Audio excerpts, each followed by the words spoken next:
All right, thank you very much.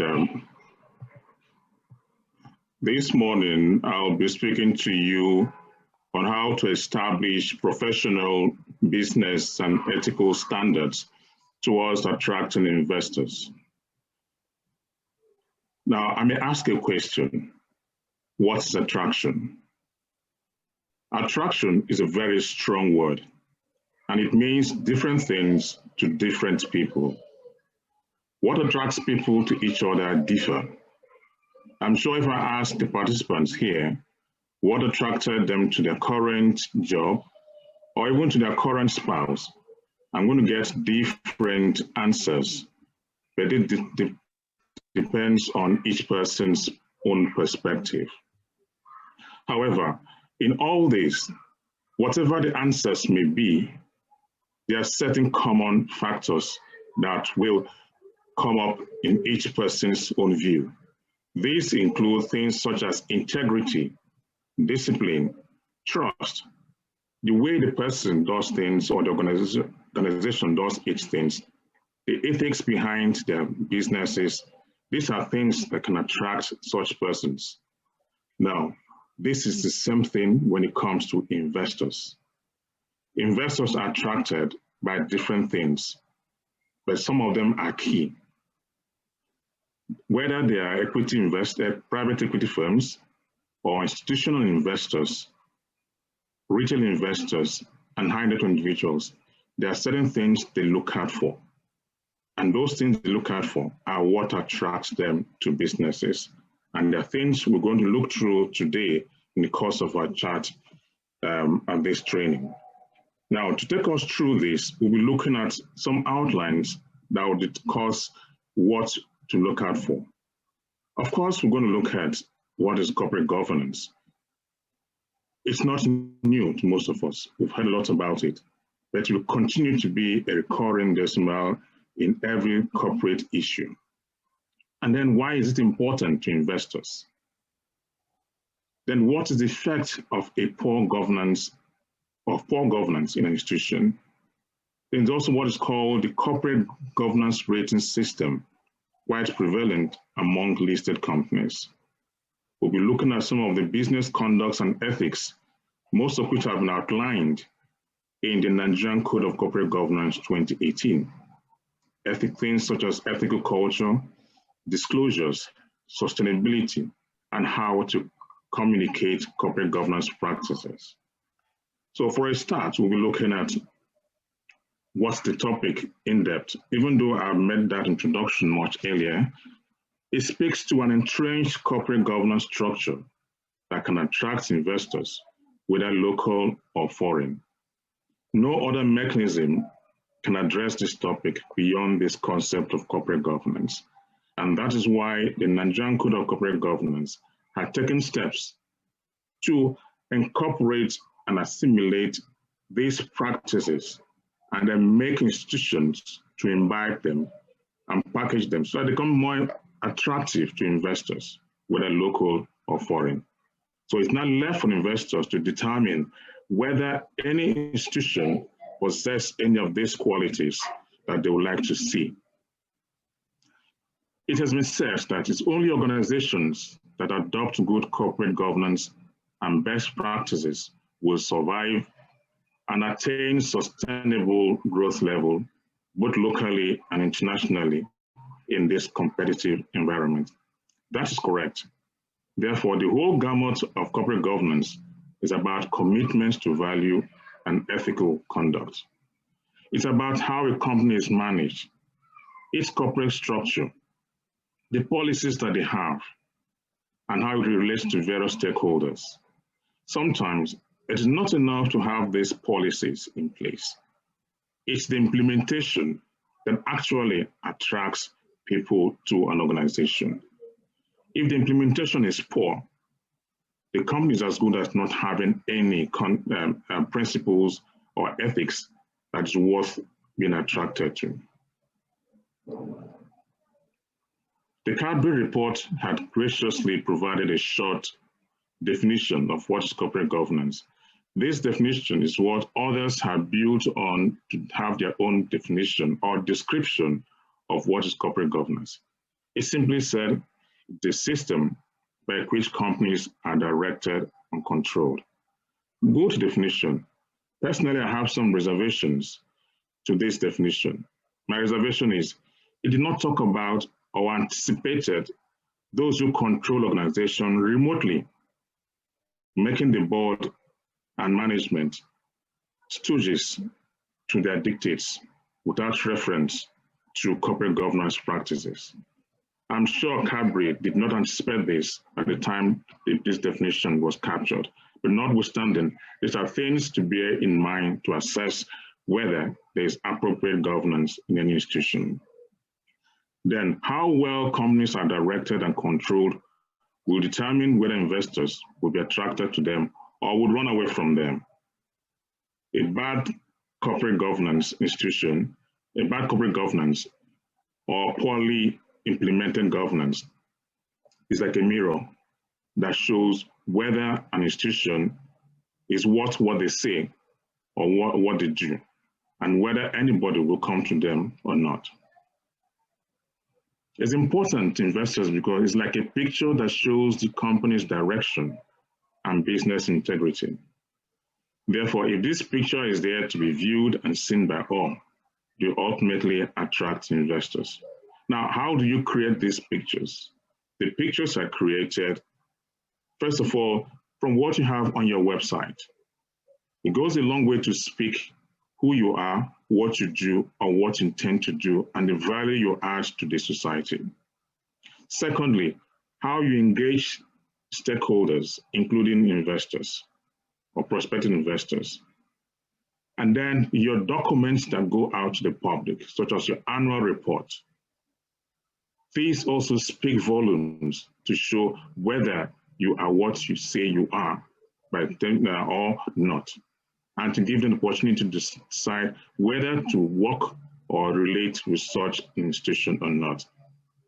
It's like a scorecard of who truly you are and not a cosmetic type. It's for the investor and stakeholders to judge whether you see what you say and are is true or false. Now, the importance of good corporate governance cannot be underscored, but a few of them are what I've highlighted here. Good corporate governance increases transparency, accountability, and enforceability. Transparency in the sense that they see who you are open, secrets are not hidden, even your weaknesses can be seen and suggestions can be made for improvement purposes. Accountability, you take responsibility for actions that you do, whether right or wrong, for the purpose of improving on them. Enforceability, you take steps to make corrections to suggestions or proposals for improvement. Secondly, foreign direct investment inflow. By raising the bar for corporate governance, the company attracts FDI inflows and enhances Nigeria's competitiveness and international perspective. This is a quote from a renowned writer recently, a renowned writer on the issue of corporate governance. Institutions do not know most of the time who is watching and from where they are watching, both locally and internationally. So when they see and believe that XYZ institution is governance driven and they are transparent and they have good intentions, automatically they will come in, inflow these funds to invest in such institutions. In addition, investor confidence. The credibility offered by good corporate governance help maintain investors' confidence, both foreign and domestic, and attracts long-term capital. Most investors, such as private equity firms, are not short-term investors. They come in for a long wait before they exit. And within that time, their contributions help to develop such institutions. When there's investor confidence, the share price of such institution will also grow. And when the share price grows, the investor will smile, the board will smile, and the management will smile. And above all, the reputation of such institution will continue to soar. Now, this is what happens when there's poor corporate governance practice. There's doubt as to the integrity and reliability of the company, and ultimately affects the share price of such companies. Imagine an investor, let's say, use this in the stock market, came in the stocks at the time it was, let's say, 5 naira. Based on projections and which has assumed that the company's share price will grow up to 20%, where it finds subsequently that due to poor corporate governance, the share price has dropped to, let's say, 2 naira. It's a disappointment. Of course, they may cut their losses and walk away. And when they do that, others will also follow, and then the share price will crash. And it will take a long time before that confidence will be built again to raise the company to where it was prior to the drop. This is what happened in the case of Volkswagen AG in September 2015. In that situation, that case, it was over a support for illegal activities. The company was alleged to have deliberately rigged engine emission equipment in its cars in order to manipulate pollution test results. The bubble burst, the market got to know, and investors lost confidence that if they can do this, perhaps there are other things they've done that have not come to the fore. Of course, the share price took a dive, and they lost nearly half of the value of their shares. So poor corporate governance should be avoided at all costs, because this affects the company and its share price. Once the share price of the company takes a beating on grounds of such lack of governance, it takes a long time before the confidence of investors can be restored and for them to come back to that company. And there is an organization called the Convention for Business Integrity. It's a company limited by guarantee, and its intention is recognition of the need for professional business and ethical standards towards attracting investors that the Convention for Business Integrity, with the acronym CBI, was established. It's Nigeria's first rating system responsible for incentivizing sound corporate governance practices. They recognize the need for governance and the need to attract investors, and therefore came up with a number of policies and practices that can shape companies to attain this noble goal. Its main aim is to promote ethical business practices, transparency, and fair competition in the private and public sectors. Its mission is to empower people, their transactions and systems and practices against corruption by intervening as much as possible and reduce the risk of breaches on the parts of these companies. Speaking more on the CBI, it was designed to rate companies that are listed on the Nigerian Stock Exchange based on their corporate governance and anti-corruption culture. The process comprises 3 segments: an independently verified self-assessment by the company. This involves the first stage. The company secretary will need to fill the form, answer a number of questions on behalf of the company, and then Sorry, Mr. Leo, sir. Sorry to cut you short, sir. Your slide, are you sharing it or you share later? You can see some comments as to the slide that they are not. Are you sharing it later or? Oh, sorry, I'm sharing actually.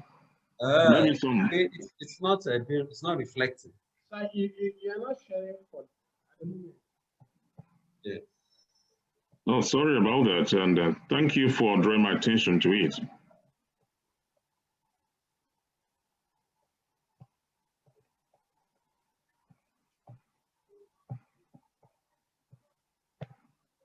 Subheading are you, sir? You need to share it somewhere. You mean the slides I'm on? Yes. Just hold on a minute. I'm on slide 17. Okay, sir.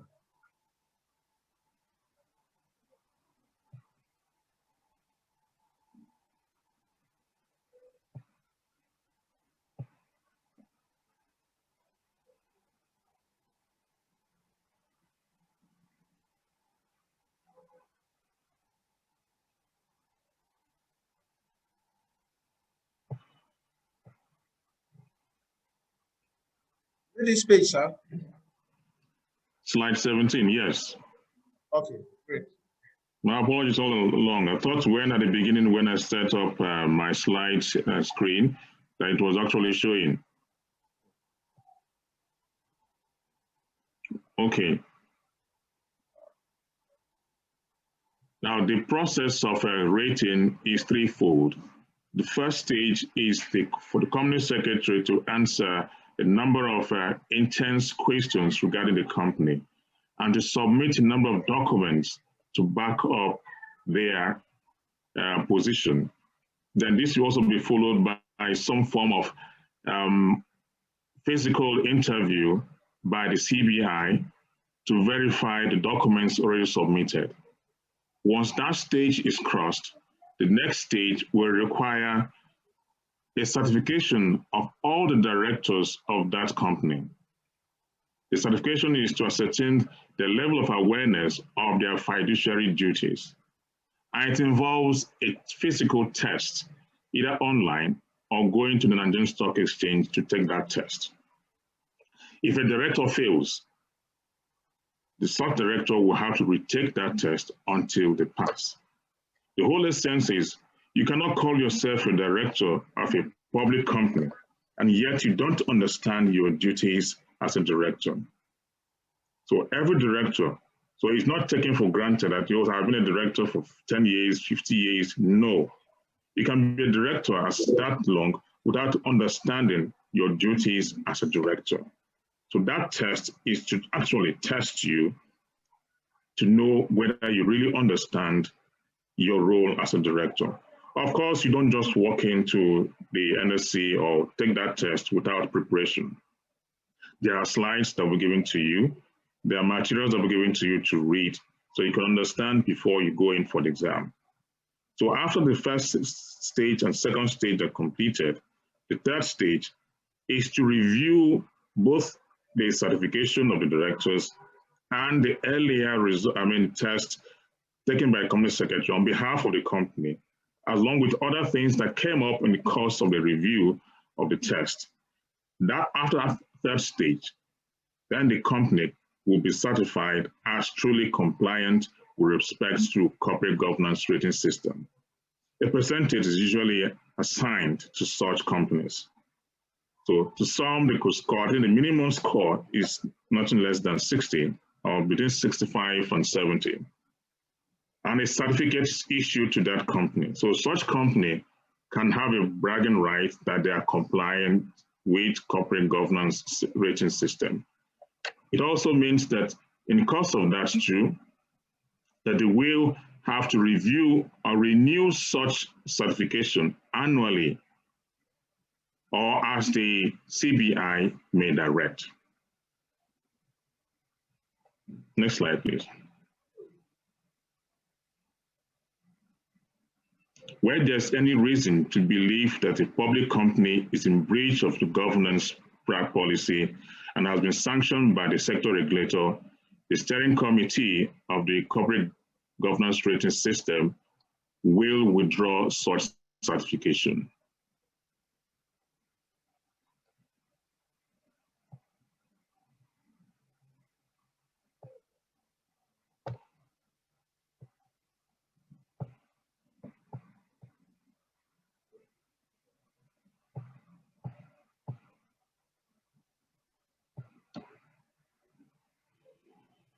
Now we're looking at business ethics and conduct. And this is where the Nigerian Code of Corporate Governance 2018 has listed a number of principles that professional bodies and organizations should note. Particular reference is Principle 24 of the NCCG, which states that the establishment of professional business and ethical standards underscores the value for the protection and enhancement of the reputation of the company while promoting good conduct and investor confidence. This very principle of the code is like a summary of what we've been speaking through from the beginning. What it means in essence that it is not enough. Every company, public in particular, is required to have policies in place that speak to ethical standards. Now, it's not enough to have these policies in place. They must also practice these principles embedded in these policies that they have.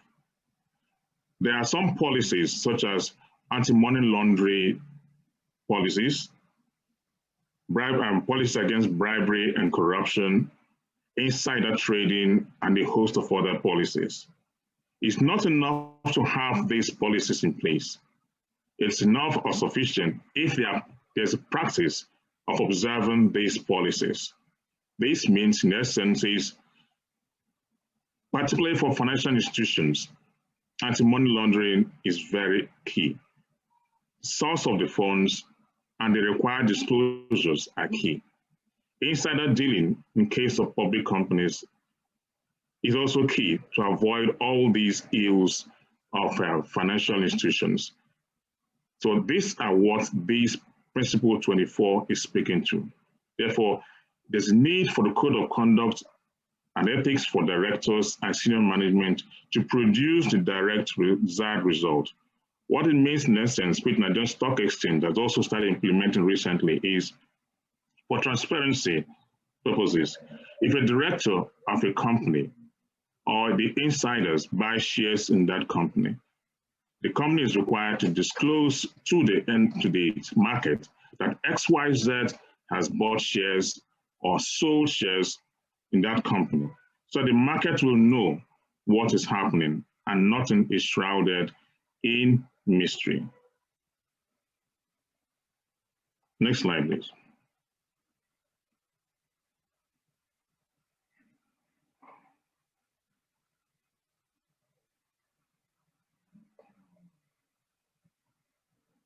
No, you went backwards. We're done with this slide.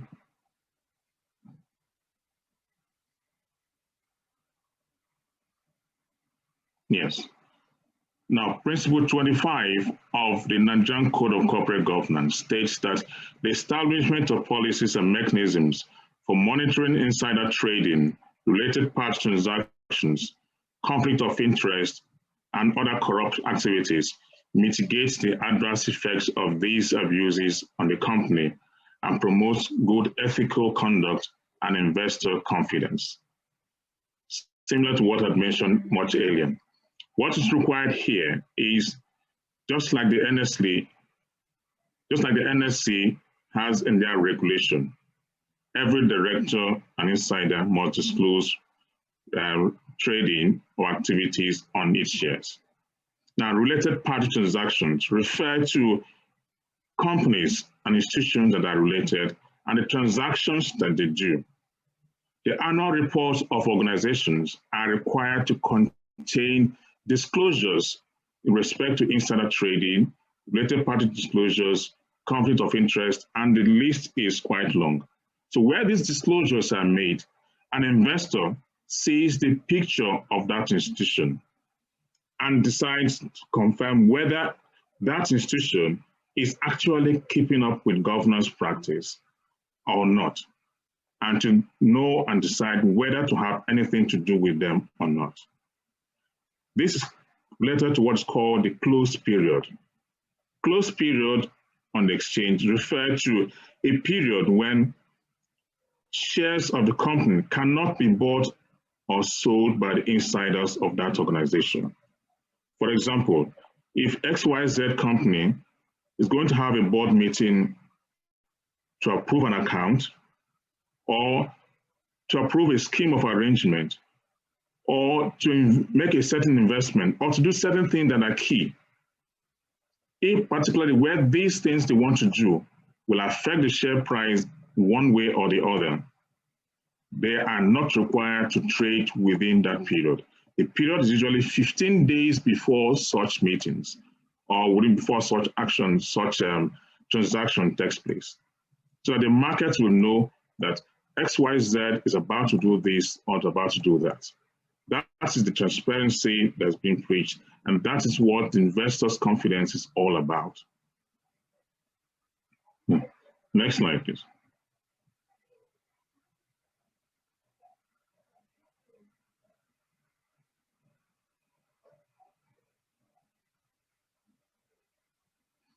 Principle 28 of the Nigerian Code of Corporate Governance states that full and comprehensive disclosure of all matters material to investors and stakeholders and of matters set out in the code ensures proper monitoring of its implementation and engenders good corporate governance practice.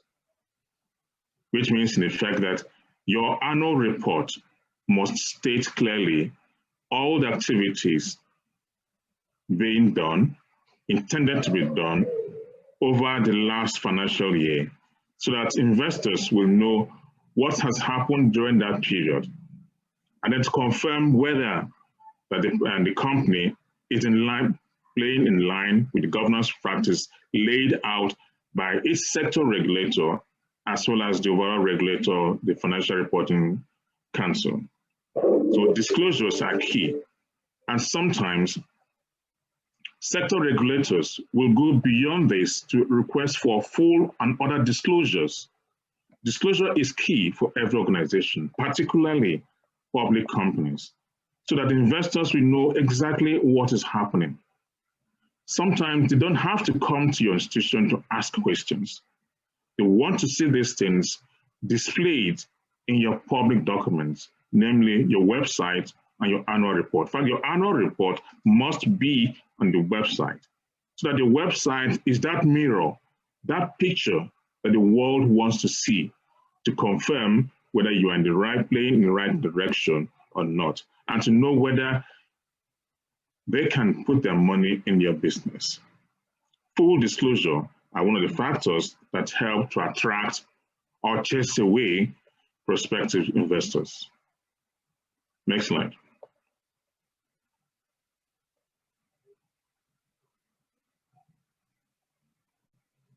Sustainability is a concept that's growing and gaining attention worldwide, and Nigeria is not an exception. Regulators, particularly Nigerian Stock Exchange, in conjunction with sector regulators, have taken steps to inform companies to take steps to ensure that they have sustainability policies within the organizations that will address issues about the environment, occupational and health community issues that a responsible corporate organization must have. These policies include things like working conditions, health and environmental responsibilities. For example, the COVID-19 has introduced certain things that previously were not there, things like working from home. Business must continue without, irrespective of whether there's a lockdown or not. What responsibility has the organizations put in place to ensure that these conditions, there are appropriate working conditions for workers? Are there discriminations against people with physical challenges? What provisions have been made for them? So these are, and then the world is going green, and they need to have a green environment. The world's very much aware of climate change situations, and they need to deviate from things that have affected corporate in the climate change. And so that's why the environment is key. They need to safeguard the environment and ensure green environment. These are things that investors want to see whether the organization has imbibed these cultures to ensure that there's appropriate sustainability, not just for today, but for tomorrow as well. Next slide.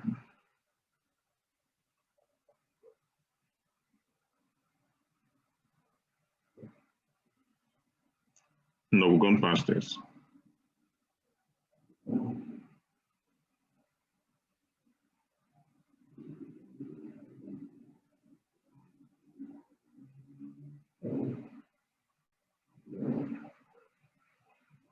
Next slide, we've gone past this.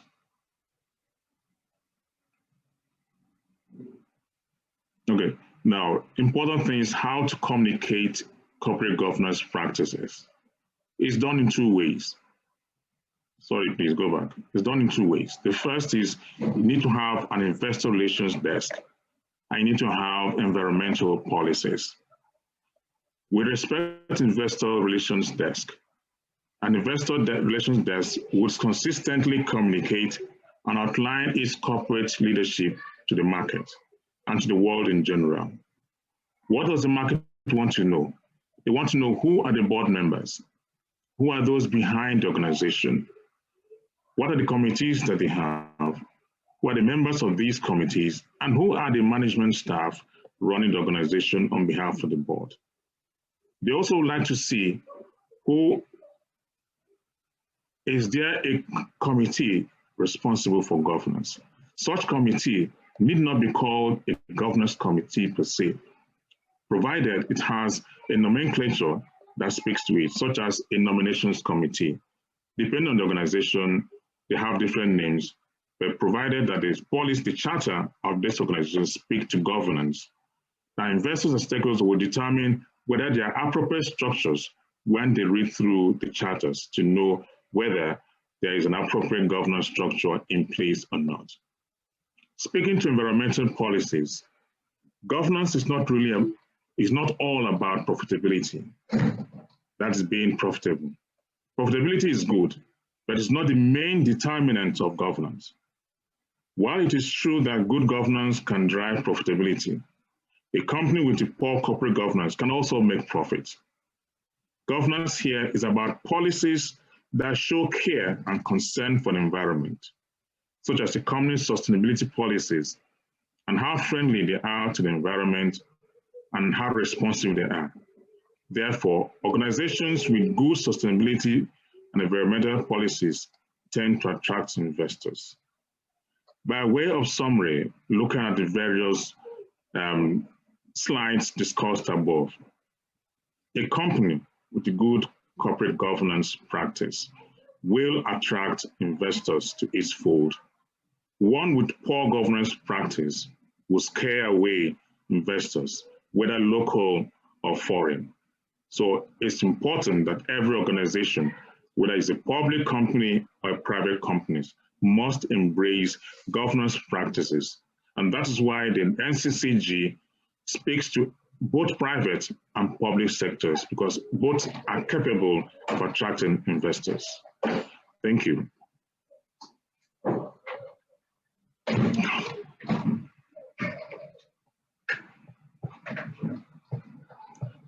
Thank you. I'll take questions now. Thank you very much, Mr. Leo Kafo, for your presentation.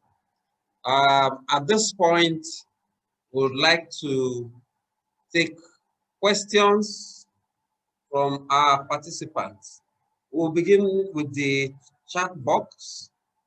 We'll just run through and see if we have questions there. From what we can see here, it's more of comments, commendations, and maybe a few challenges with regards to some technical issues. But so, okay, so participants, there is no question in the chat box, so you can unmute yourself, and if you have any question or comments, please do. Okay, there's a question here from Mr. Umolu Joseph. He's asking, he said, my understanding was that CGRS rating is done once in 3 years. I thought I heard you say every year. Am I right, please? So just one clarification. Did you at any point mention that it is done every year rather than once in 3 years? It's once in 3 years. Must have been asleep. It's once in 3 years. Okay, all right. Within that 3 years, if the steering committee discover or have evidence that points to the fact that there's a breach of any of the conditions to the grants of that certification by the company in question, they may withdraw it. This happened in the case of NEM Insurance.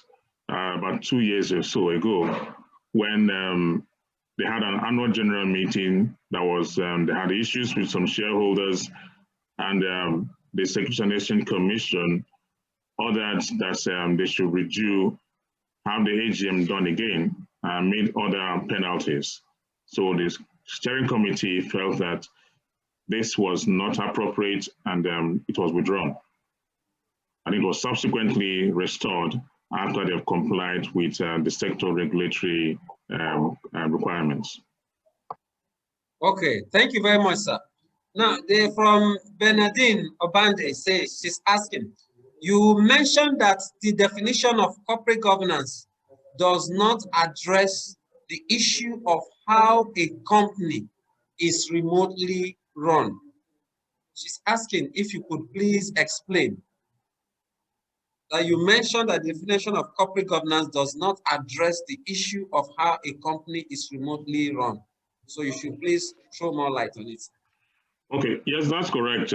I said so, and it was a personal view based on research. And I said so because the definition given by the Cadre Committee is apt, but from my experience in the corporate world in the last 20 years and thereabout, we know there are institutions run by persons, but sometimes they're not the ones that speak their voice. They speak the voice of someone they cannot see. And sometimes those people they cannot see are the ones that are actually dictating, and sometimes their actions do not reflect the proper governance practice required. So back there in the UK, they may not have such situations, but we do have them very clear in Nigerian situations all around. So if it were domesticated to Nigerian situation, I will rather suggest that it be modified to reflect the local situation, where here in Nigeria, there is someone from the, like they always say, in the bush playing this music for those outside to be dancing, who dictates what happens. So, yes, so that's my personal view. And if I have the opportunity to do an article in that regard, I will state that. Okay, thank you, sir. Yesterday, Emmanuel is asking, is corporate CGRS rating compulsory for all listed companies? Is CGRS rating compulsory for all listed companies? It's not compulsory, but it enhances the profile of the company. It enhances the profile. So everybody wants to be rated. And if you're rated, it shows or gives that impression that you are actually properly governance institution, because to go through that, all the process of the rating means you are actually compliant. So there's some that are on the premium board of the NSC, and there's some that are on the main board of the NSC. So this enhances the integrity of the organization. And because it's constantly monitored by the CGRS, for continued compliance, it keeps every company on that main and premium board on their toes to ensure consistently that they don't fall below the standard. The rating can drop.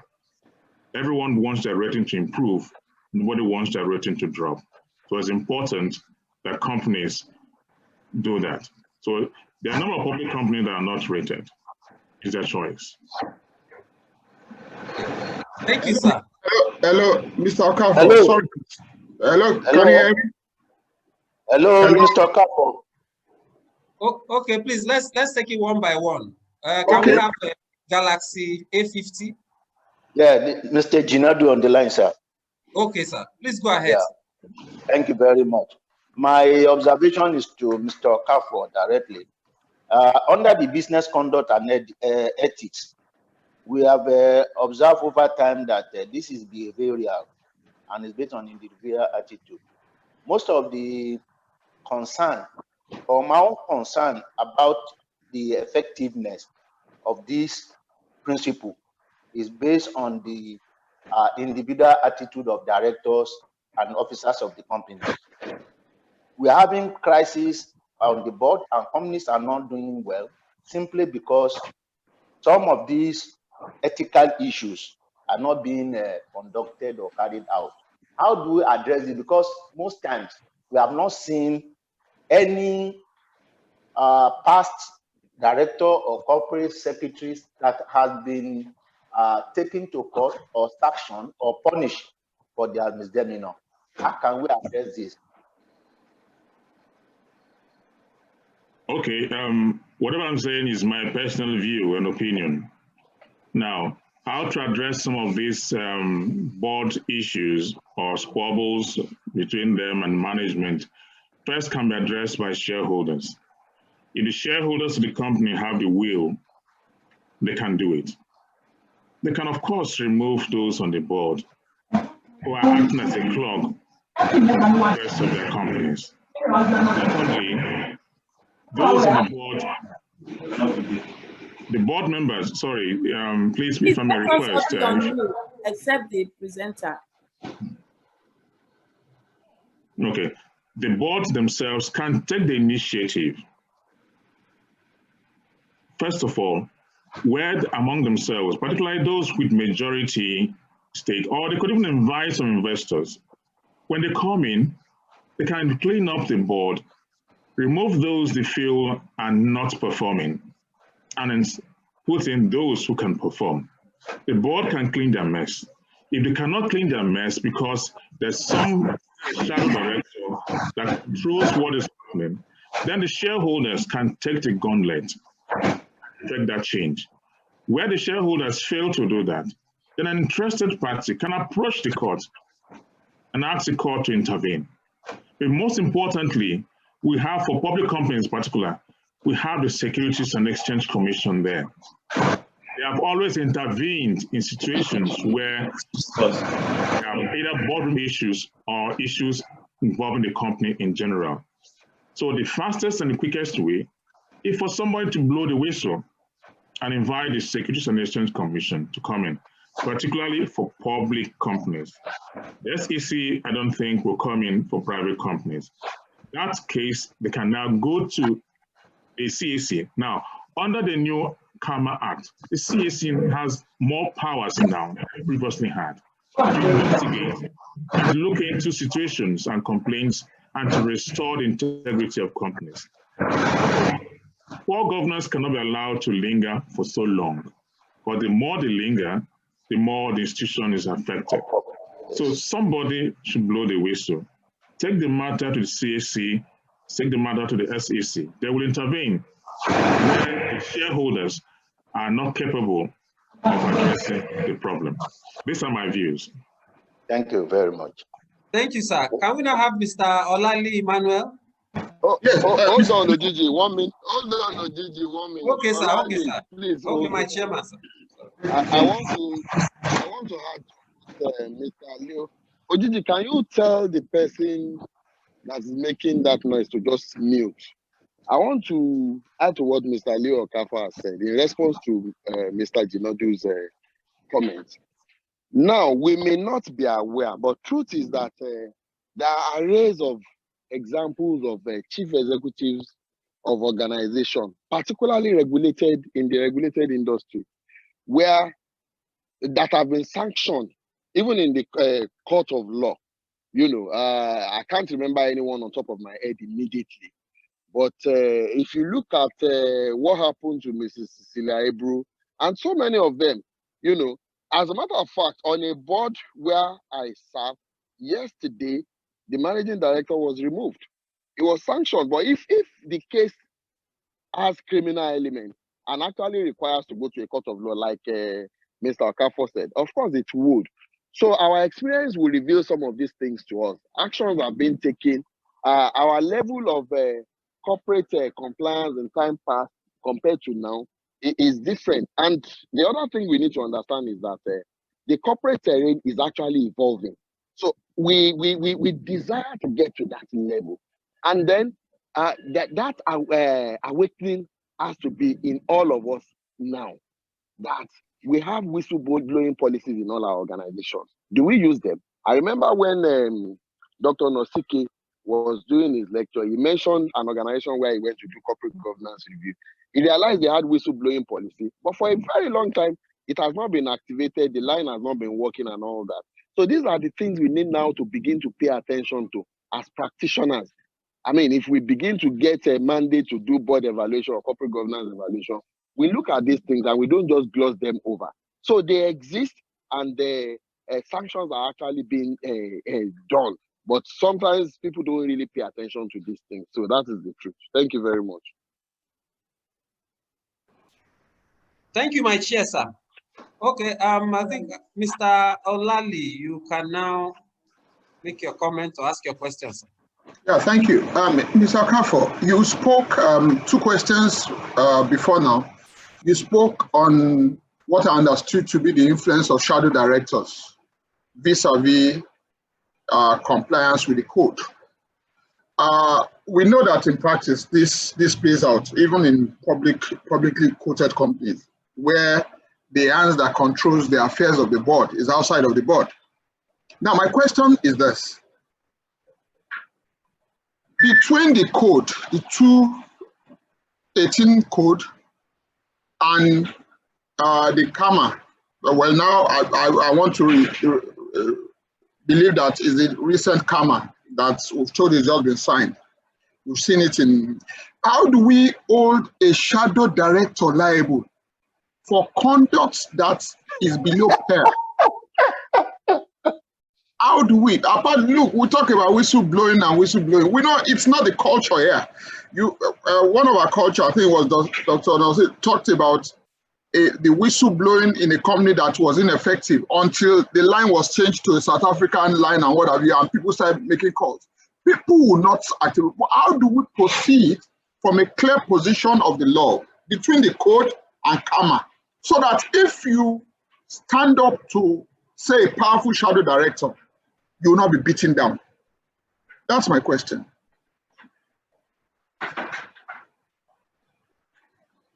All right, thank you. Quite an interesting question, and I actually anticipated this question, and it's not the first time I'm going to ask this question. Now, the truth is, I will start from where Dr. Hassan Deyinka had stopped. He had mentioned something about whistleblowing. And then there are also what's called anonymous whistleblowing. This can be activated. You don't need to state who you are. And sometimes if you go to the sector regulator and mention this, particularly I know for SEC, they will discreetly investigate and take steps. Now, about the shadow director, it takes only a director who does not lick ass, sorry to use such words, to stand boldly to the shadow director and say, sorry, we cannot do this, it's against governance. It begins with individuals themselves. If they can change, have that personal change of attitude, because many of them are looking at the amount of money they are paid. If I rock the boat, I won't get this. So for them to be, as soon as they start to have a change of that mentality, the boat will be sustained. They are afraid that if they rock the boat, they will leave the board, and then they won't have the source of their income. That's the Nigerian mentality, and unfortunately, it's been spreading and needs to be curtailed.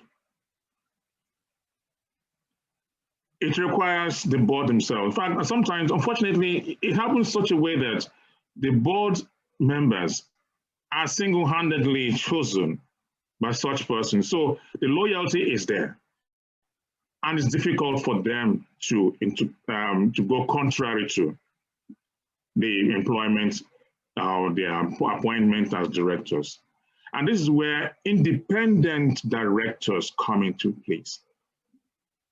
The regulators have known this over time, that if you have an independent person who fears no one, such a person will speak up. Sometimes also, the so-called independent directors are not really independent because they are also appointed by the same set of persons. So their independence is often questioned. So it's a journey we cannot get in one day, get to today. There's a process. Regulators will keep on talking, and practitioners will keep on talking. That one day, changes will be made.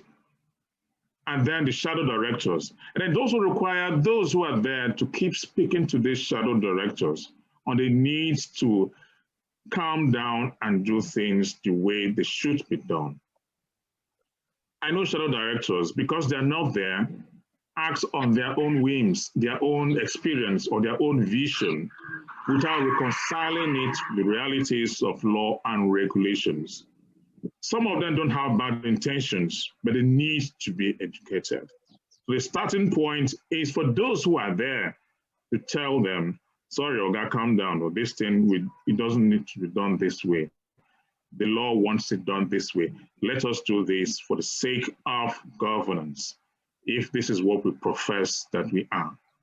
So it's a tough question. It's a good question, but that it cannot be solved in one day. It's a gradual process. And I'm happy that regulators are living up to expectation. Whenever they see certain things happen in some organizations, they make amendments to the rules they make or to the code of governance. So you can see the National Code of Corporate Governance is an improvement of some sector regulatory codes that did not speak to certain things. They can also understand the pushback during the different public hearing by some shadow directors, I could use that word, through their agencies, that some of these provisions are stifling. But the regulators put their foot down and then ensured at some point they had to come in the middle to ensure some level of equality and the progress. But it's a process. We'll get there one day. Thank you. All right, thank you. Thank you. The subject area that Mr. Kwelewura is going to address is exploring the Nigerian Corporate Governance Code 2018 to prospect for jobs in corporate governance and board evaluation. I'm sure that this is an area that will interest each and every one of us. It will teach you how to actually prospect for briefs and get mandates relating to corporate governance and board evaluation. Thank you. Mr. Kwelewura, please go on. Thank you very much, Dr. Hassan. Good morning, ladies and gentlemen. I'm sure you have enjoyed all the papers that have been presented. I want to just add my own little bit to it. The subject matter is exploring the National Code of Corporate Governance to prospect for jobs in the area of governance audit, board evaluation, which will require technical support and resources. The learning objective, and I want to start by quoting George Thorogood, said, don't sell what you do not believe in because people will see through it. If you don't believe in your message, you don't sell it. Now, because we believe in what we are trying to market, we will talk through it. And at the end of the session, participants will be able to list the value of corporate governance. I know we've been talking about it from the beginning of the program. Identify key issues in corporate governance. This is very important. Be aware of the opportunities that are for governance professionals. Distinguish between audits and board evaluation, and show preparedness, as we are all, I believe, to carry out governance audit and board evaluation for companies. Outline will be the introduction of the subject, overview of the National Code of Corporate Governance 2018, which comes into operation in 2020, although they have given us another lead that it should be operational in 2021 January. We'll look at key issues and possible areas of conflicts of interest in corporate governance, the value of governance, and we'll let the audience know what governance audits and board evaluations are. the responsibilities of directors, then approach to governance and board evaluation. Then we look for prospecting for jobs, technical resources, and we conclude. Introduction. As the year 2020 is a unique one. It brought coronavirus pandemic, alias COVID-19. It brought National Code of Corporate Governance 2018, which became effective from January 2020. It brought new challenges, and that's where I'm going, and opportunities to individuals, corporations, and governments across the world if we can exploit. In our conversations today as governance professionals, we'll be exploring the opportunities open to us by these events, which participants should avail themselves. We will be using and exploring job opportunities using National Code of Corporate Governance as an instrument. National Code of Corporate Governance 2018 is a document produced to guide the conduct of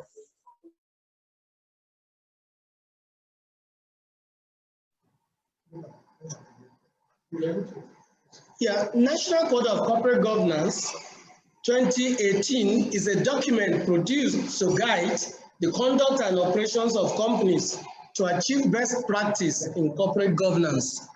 There are so many definitions of corporate governance, from societal perspective to operational perspective to the landmark definition of Adrian Cadbury, which is saying that is a system by which organizations are managed and controlled. But this one is added to it. Corporate governance is the collection of control mechanisms that an organization adopts to prevent or dissuade potentially self-interested managers from engaging in activities detrimental to the welfare of shareholders and stakeholders. I've adopted this particularly because of where we are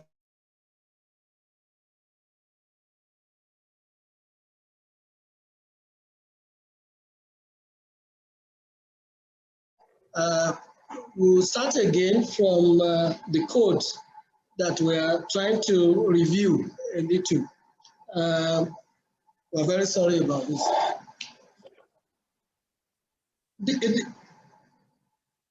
Am I being heard, sir? Amas? Hello? Yes, we can hear you, sir. Oh, okay, thank you.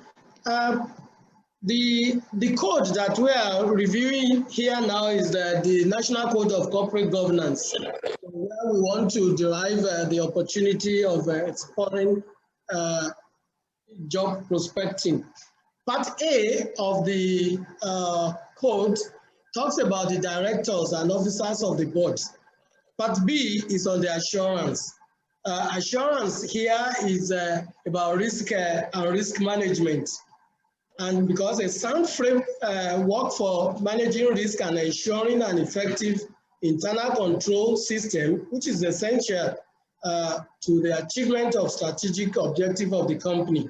The corporate governance covers this area. The National Code of Corporate Governance speaks to this very importantly. Internal audit function and whistleblowing framework.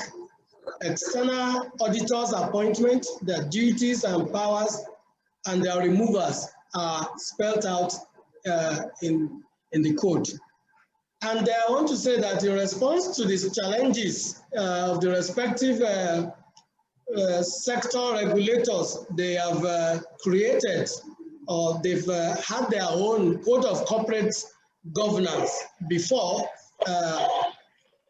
which added to the SEC code before this 2018 code. We have sectoral codes such as the NCC code of 2016, Code of Corporate Governance of Bank and Discount Houses in Nigeria in 2014, Code of Corporate Governance for Public Entities issued by SEC And for insurance company, we have for licensed operators, because all of them are, what they are looking for is good governance. And I've looked at good governance as crafted. Crafted in the sense that good corporate governance is a culture and climate of consistency, responsibility, accountability, transparency that are effectively organized for the welfare of the organization that we are talking about. Just excuse me. Yes, I need something here. It's disturbing my view.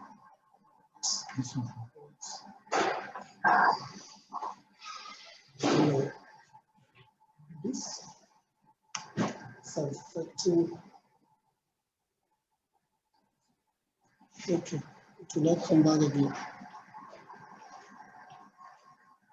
The emphasis here is on culture, climate of consistency that is effectively deployed throughout the organization. What I mean by this is that in an organization, if there is accountability or responsibility that are not throughout the organization, whether it's from the above or from down, alone, it will not resonate throughout the organization. But if it is effectively deployed throughout the organization, there will be good governance. To add value to an organization, any governance practitioner must be able to know or to understand. He must be in a position to be able to deploy his expertise independently to assist the board of directors of the reference entity that we are talking about. Now, there are key issues in corporate governance, things that people must be watchful about that causes problems and conflict of interest. One of them is the financial reporting and auditing. This is very, very important because how the company reports is accounts. There are so many ways that some companies will report, but which are not very good. We have had the situation where some people will say there are 3 sets of accounts that auditors prepare. One for the management, one for the tax, and one for the shareholders. This should not be, and these are the problems that we need to guard against fully when we are talking about good corporate governance. And this will come down to the audit committee roles to oversee the financial reporting and disclosure process. They monitor the choice of accounting policies and principles. They oversee even the hiring performance of the external auditors. So the work of the audit committee here is very important. They monitor internal control processes, overseeing the performance of the internal audit function too. And they discuss risk management policies and practices with management. These risk management principles are called MICE. I there for identification of risk, then the E to evaluate the risk, and the C to control the risk. But control alone will not be sufficient because we have to monitor, and monitoring will be a continuous process. So these are the principles that we have to use in risk management. One of the other key issues in corporate governance is the director's remuneration. How directors handle their remuneration, who fixes it, what are the ESG, that's environmental, social governance risk of directors' remuneration must be looked into, because such has caused a problem for Barclays Bank in the UK in 2013. Just by presenting remuneration of the directors, managing director of Barclays Bank that year had to resign because the shareholders felt that the remuneration of the directors as presented at the annual general meeting, the performance did not justify it. And because of that, the managing director had to resign. Then nomination committee roles too, how to hire and fire, training, the development of board members is the role of nomination committee. This causes a conflict of interest if not handled very well. We have company stakeholder relations, which must be managed very well. Risk-taking, we've talked about principle of risk. And companies will take risk. In fact, any company that is not taking any risk will stagnate. But the risk, as they say, is not the enemy of profit. It is recklessness. So we have to look at that. You balance the risk appetite of the company and what it comes into it so that there is no recklessness in the risk that the company is taking. Then there is effective communication between directors and shareholders. Even when you are taking risk as a board, all your actions will be communicated actually to the shareholders who are your principals to enable them sympathize with you when you are in a situation of crisis sometimes. Ethical conduct and corporate social responsibility too is an area in the corporate governance that must be taken care of, especially ethical conduct, corporate social responsibility. When we have done all this, then we look at the value of corporate governance in the corporate environment. Looking at those things that we have identified as key issues, good governance then will eliminate the risk of misleading or false financial reporting and will prevent companies from being dominated by self-seeking CEOs or chairmen. By reducing the risk of corporate scandals, as we had, people must have been talking so loudly about the Enron, about the WorldCom, and the Tyco companies of this world because of domineering CEO, bad reporting of accounts and things. Investors will be better protected if all these, if there's good governance. This should add generally to confidence in the capital market. It will help sustain share prices and enhance economic growth. And I believe that companies that comply with the best practice in corporate governance are also more likely to achieve commercial success, as governance and good leadership and management often go hand in hand.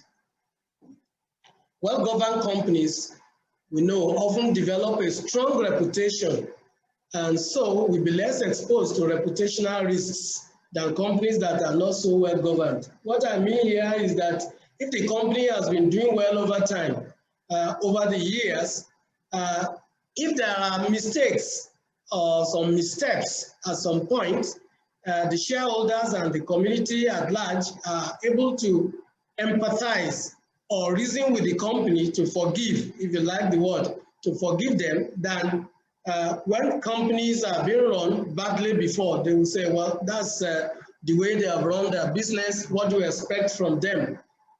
We have so many, some examples, even reputational risk. In case of accident of a big thing in the aviation industry, we will remember very painfully the Sosoliso issue, the Bellevue issue. These are reputational. If they come back with the same name to aviation industry, many people will be scared as if it's the incident just happened. That's part of the reputational risk which the company must strive to guide against.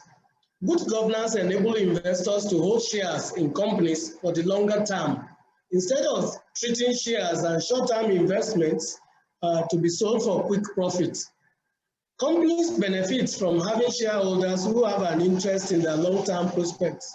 I remember I want to use this as an example. If you hold shares, please forgive me, I'm not promoting any company here, but is something that I keep talking about even in classrooms, that in the year 1999, I was holding the shares of Nestle Nigeria Limited. I had 10,000 shares.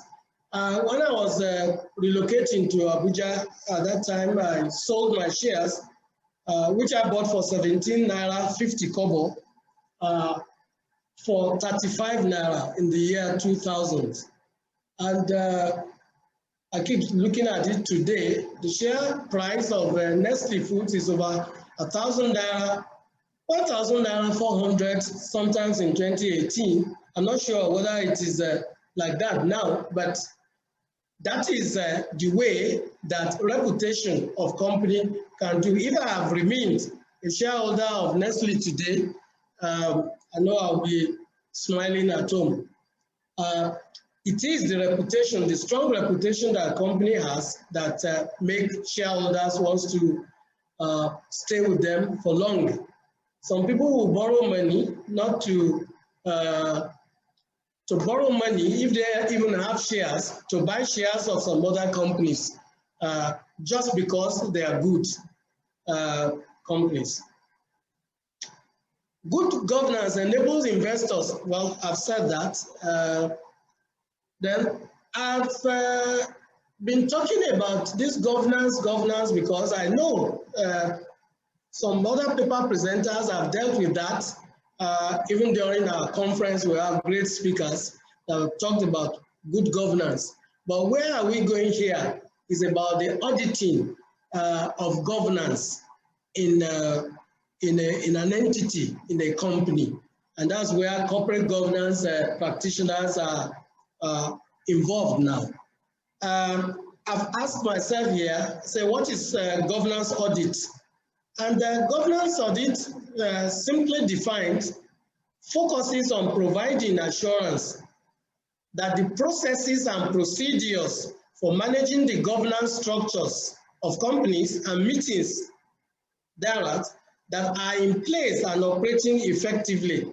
Now, on the governance audit, we'll go back to the key issues in corporate governance, and we'll be talking about financial reporting and auditing, the remuneration processes of directors, and internal control systems of the directors. These are the things that a governance auditor will be looking at to give him or herself an assurance that the processes and procedures are operating effectively. Then, leaving governance audit simply defined, I ask again, what is board evaluation? Every company should have an effective board. To ensure board effectiveness, the board must carry out governance audits of the company at least 3 years. That's what the National Code of Corporate Governance 2018 provides for. But I say ideally, because people have been doing it before, entities have been doing it before, ideally annually, to evaluate the performance of the whole board, the key committees of the board and its individual directors, and the chairman of each committee too. I believe in every company, public company, there are 4 committees that stand out. We have the audit committee, it's statutory. We have the remuneration committee, risk management committee, and nomination committee. Board evaluation is simply a review, an assessment of the activities and performance of the board against set criteria during a given period of time. We have said 3 years, 1 year, but you don't have to wait for 3 years to do board evaluation, because sometimes there are resignation in the board, death is inevitable sometimes, and the removal of directors. You need to fill casual vacancies and all that. Those are reviews. And there can be gap in the skill set of the directors that you want to look at. If you do not review all these areas regularly, the company will be losing a lot. It is a diagnostic exercise aimed at ultimately improving the board's efficiency and effectiveness. When a board is effective, management is put on its toes for better performance.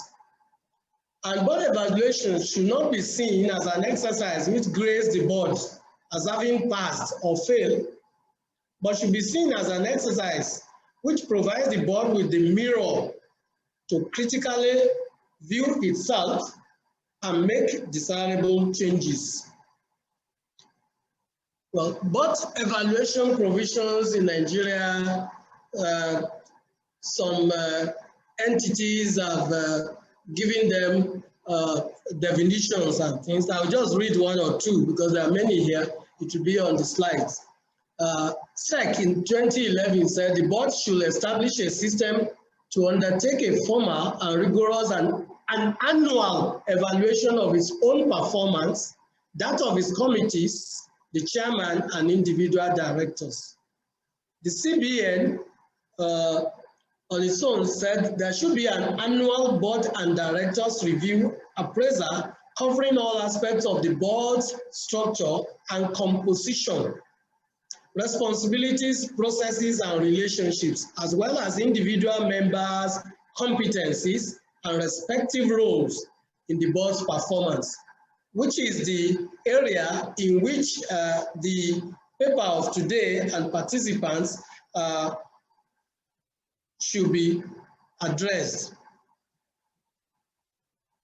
I just want to, for South Africa, it said that board evaluation as an important corporate governance is the evaluation of the boards, its committees, and the individual directors should be performed every year.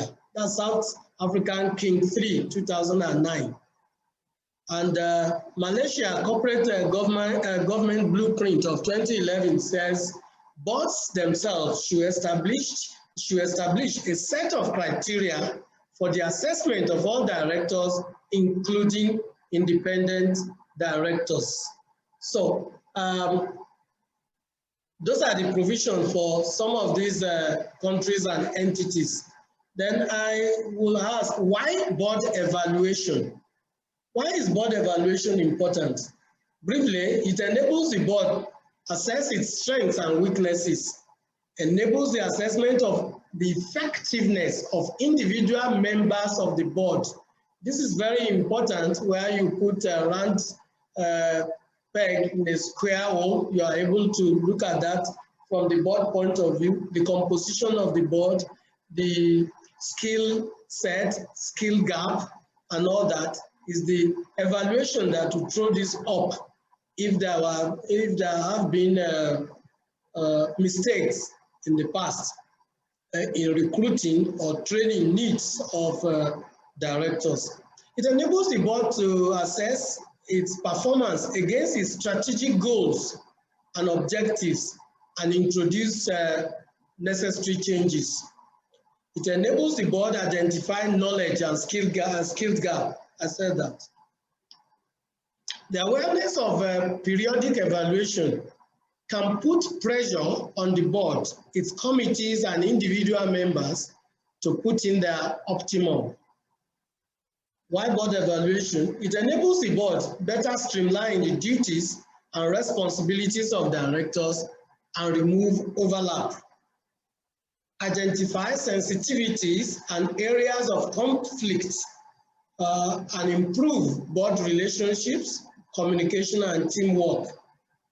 It improves the quality of board's oversight of management and promotes accountability and responsibility.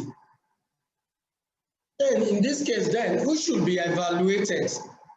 That's the, this bar is talking about it. The boards as a group, individual board members, and all the committees, including the chairman. Board evaluation, other matters that we can look at. The outcome should be taken seriously, and the board should commit to acting on the findings from the onset. Meaning that if you now say you want to do board evaluation, you must, from the onset, know that whatever the findings are, you should be able to carry them through. Not just evaluation for its own sake. You should be able to take lessons and and act according to the findings in the board evaluation.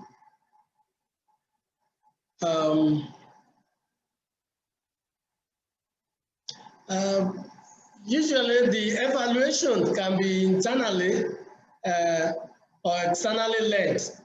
All Nigerian codes require external evaluation. That's what I found out. But we should discuss the internal evaluations too, because some companies will still be doing that, maybe because of resources or because there are not too many in the organization, but evaluation must be carried out all the same. So internal evaluation can be facilitated by the chairman or a board committee, such as the governance committee. Advantage of internally led board evaluation will be internal assessors often have good knowledge and understanding of the company. So they know what they are looking for immediately, and they go into it. And it is less expensive because you are not going to engage consultants like our participants today. We want to become today certified consultants to carry out board evaluation. So it's less expensive. No consultant is being paid to carry out the assignment. But it has its disadvantage, and there are many. Some of these are, some assessors may have bias about other members. Since we are in the same organization, if I am the boss, I might be looking at some other members to want to take, well, if you like, you want to make them suffer for what you, in quote, believe that they have done for you. You mark them down in appraising them. So that is there.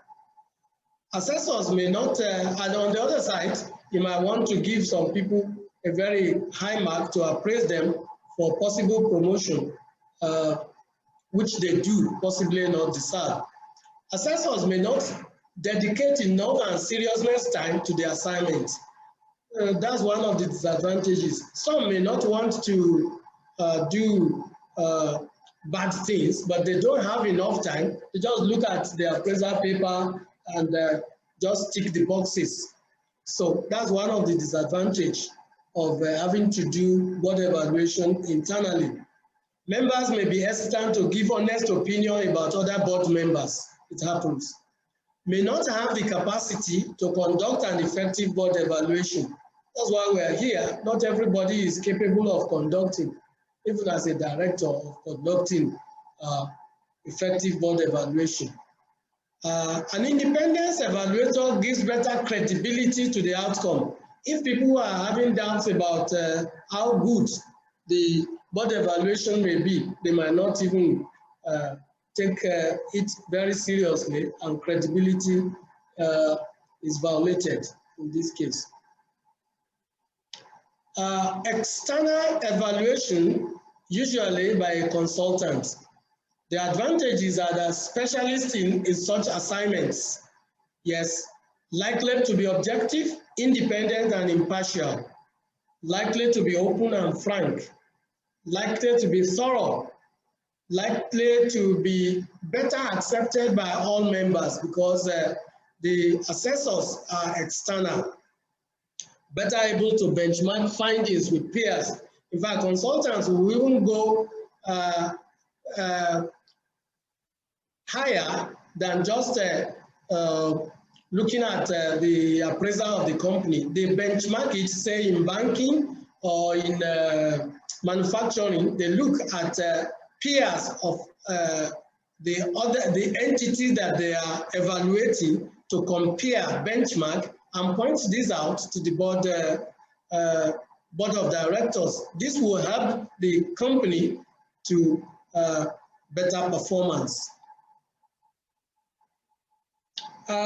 This question may be asked that should there be any existing relationship between company and external evaluators, just like the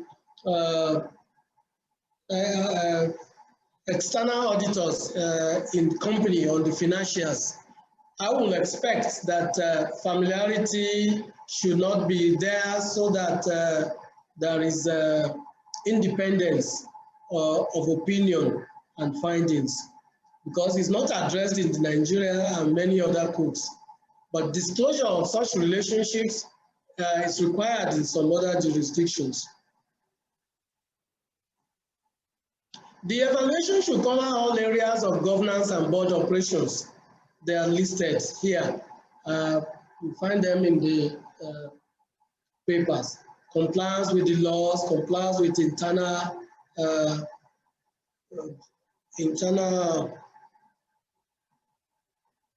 policies and processes, including risk and management of internal control.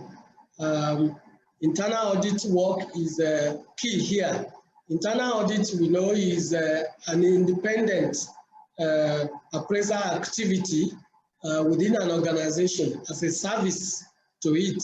So the external evaluator will look at all this, how good they are, board composition and selection, board structure, the culture, the quality of board leadership. All these will be evaluated. Relationship with key stakeholders, all those should be evaluated. The list is not exhaustive here. Evaluation process. The consultant should drive the process and provide general industry and company perspectives to the board. The evaluator should set the criteria for evaluation, what will be measured and against what indices.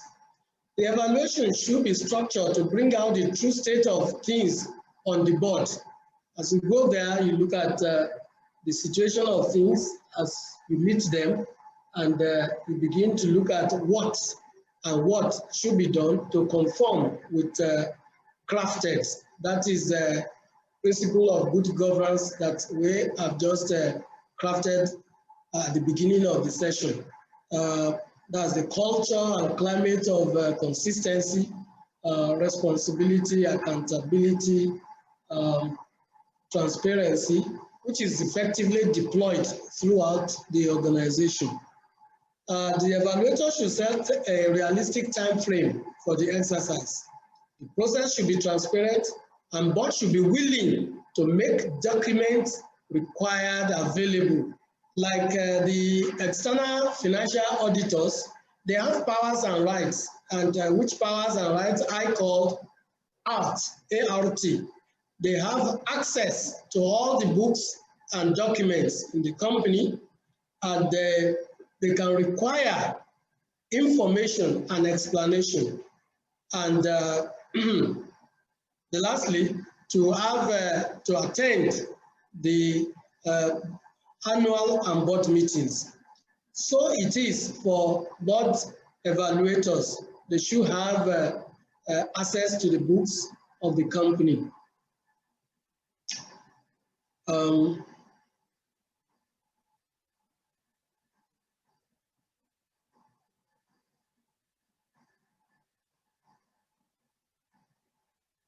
The process should be transparent, and the board should be willing to make documents available. We said that.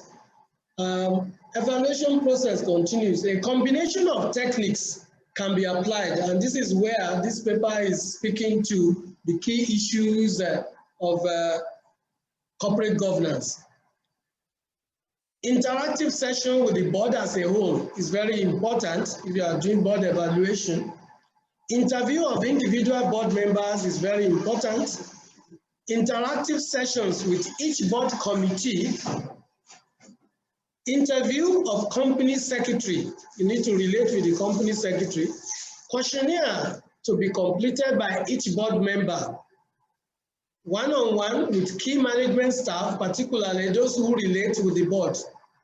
Questionnaire or interview of selected stakeholders. Gathering, review, analysis of relevant board documents, as well as board committee documents. Evaluator must be able to get all this for review so that he can comment on them when he's writing his or her report.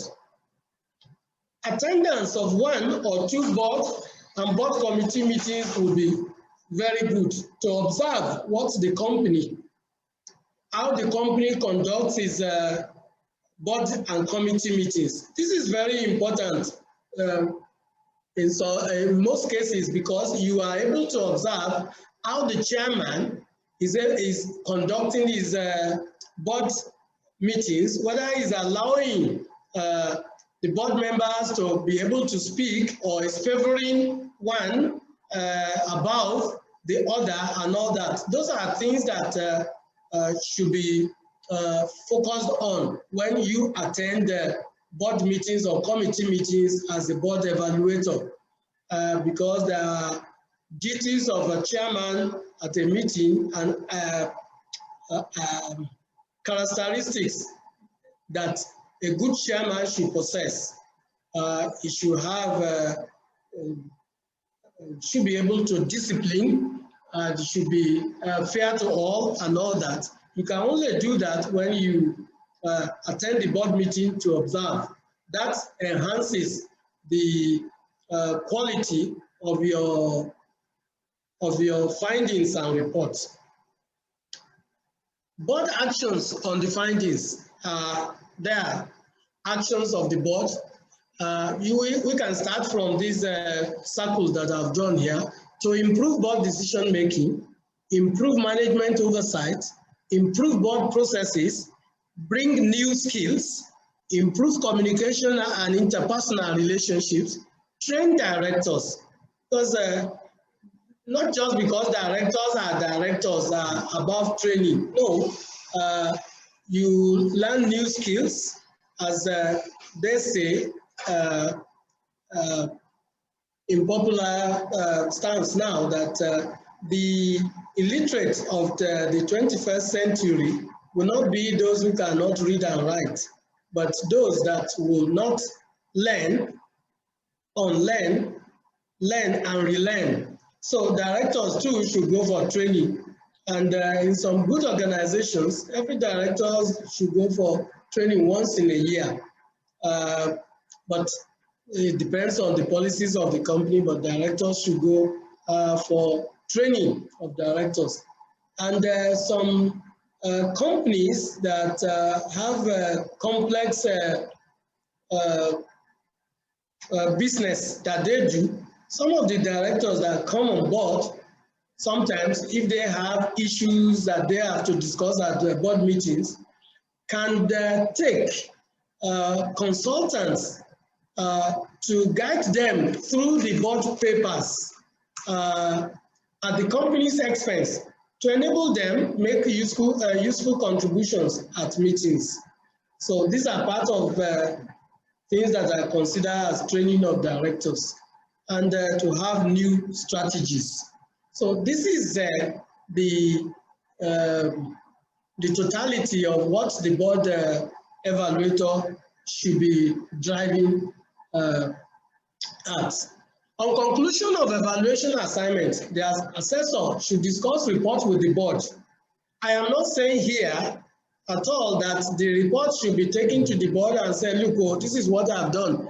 Do you want to correct anything here? No, it's just to give them opportunities to see what you have done and to make comments. A very good evaluator will not, just because the chairman doesn't like what is written there, now change it. About 3 years ago, I personally had, with a team, assess a company. The name does not matter here now. And when we were going to, we were to submit our report, but the report was not ready because the chairman of the company itself has not completed his questionnaire that we submitted, that we gave to him about 6 weeks earlier. And they were going to have this board meeting. They called us, the board evaluators, to come and address them to tender our report or why our report will not be ready. I was the one that was sent for this job that day to represent my company. And I had the, if you like, the hard job to do, but it was not very hard for me, because when they asked that, Mr. Evaluator, where is our report? I said, well, we couldn't have completed our report without the key participant here having submitted his own assessment form. And this person is the chairman of the board. He was there and they were looking at me. After a few seconds, they asked me to give them time to excuse them, and I came out of the boardroom. After about 20 minutes, I was called back to the meeting, and the chairman beckoned on me to come, and I was standing by his side. He said, well, I'm very sorry that I did not complete my form. In the next 2 days, I will send it to you and all that. And I said, well, that's all right. I was just only reporting to you and the board why we had not completed our assignment. Difficult as it is, as it was, you have to do that. And these are one of the disadvantages of having to do evaluation internally. If I were working in a place, even as an executive director or the deputy managing director, I wouldn't be able to tell my chairman that you are the one that is delaying evaluation report or any other report for that matter. So we're able to do this, and as I was taking my leave to go, and the chairman said, you have to wait for us and take lunch with us. So I had another place to go. He said, is it because I did not give you what you wanted and all that, the report? And I was very happy that I was able to say it as it is. So talking to the board is not just discussing the report with the board is not to assist them to manipulate you. No, the board should hold a meeting on the findings and agree on the plan of action. They should delegate one of the board committees, such as governance committee, depending on what they have in their company, to monitor the action plan as detailed in the evaluation report.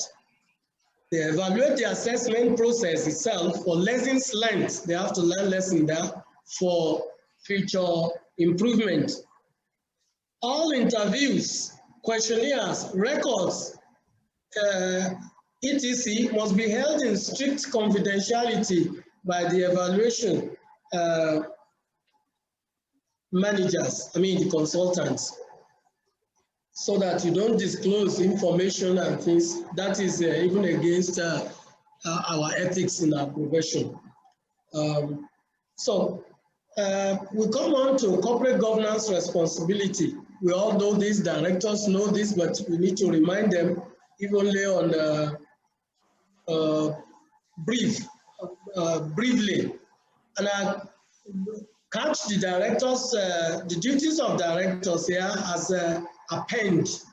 A there is for that the directors should have act within powers. That is general, and it's all encompassing. They should act within powers, and they should promote the success of the companies all the time. The directors should promote the success of their company. and they promote, of course, exercise independent judgment. Directors should be able to exercise independent judgment. That's why they are directors on their own from the beginning. Independent judgment, not because your friend is taking a course in the board that you know it is not transparent or not objective, and you just follow because it's a friend. No, you have your independence to protect. They should exercise skill, care, and due diligence. Directors are not just appointed to the board to fill a seat. I always say that all directors should bring what I call BECI to the board, BECI. B is representing broad experience, credibility, and integrity.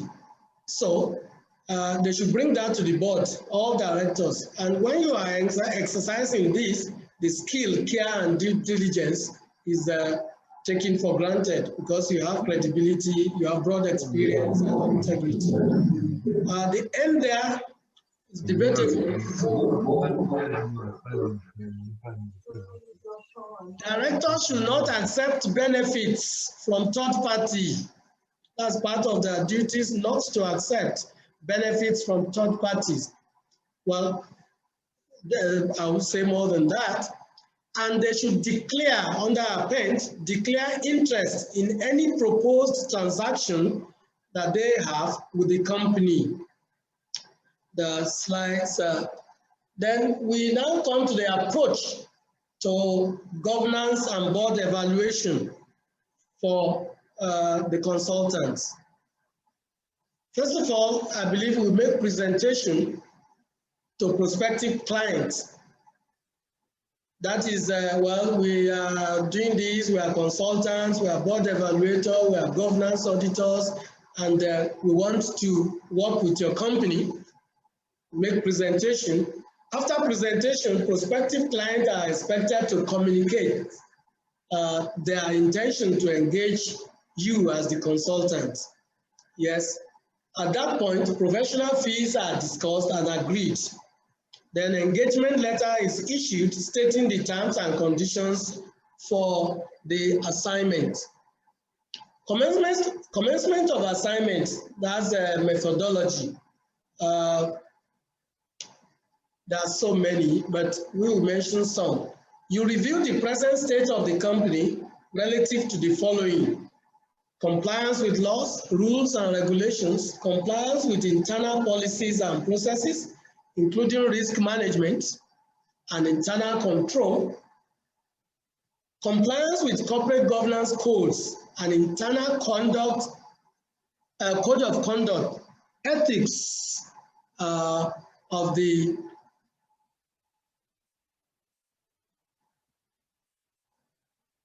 Then you look at the appointment of directors. How are they appointed? What are the processes? Do they just appoint directors, or they fill gaps that are there? Because the retirement of a director, if not in a very key position like the chairman or the managing director or CEO, retirement or resignation of a director does not necessarily mean that you have to fill that vacancy, called virtual vacancy. But for this chairman, it's very important.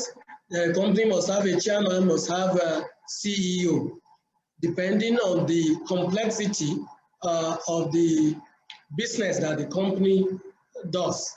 So, and responsibility of directors are spelled out. You look at all those. The board committees, we have said about it, talk about it. How they delegate authority, the conflict of interest resolution process, succession plan for the board and the CEO, directors' remuneration, so that you look at it so that it does not offend ESG risks. Frequency, quality, and effectiveness of board meetings. We have to look at this. I think the general is once in every quarter. but board meeting can be held as many times as the exigency of duty demands. But again, inadequate attendance of board members at board meetings is a ground for removal when they do effective meetings. Effectiveness of board oversight of management should be looked at. Relationship among board members, skills and experience of individual board members, then quality of board leadership, and on. Then capacity development of board members, understanding of role of board members, mission, vision, goals, and the activities of the company. The evaluation will be structured to bring out the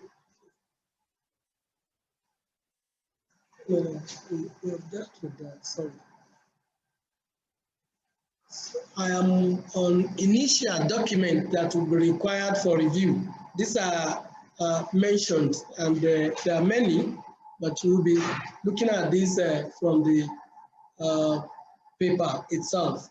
Well, we have to look at the memo and articles of association to see what the company does, the share capital, the internal rules of the company, to enable you know whether they are complying with all those rules and regulations.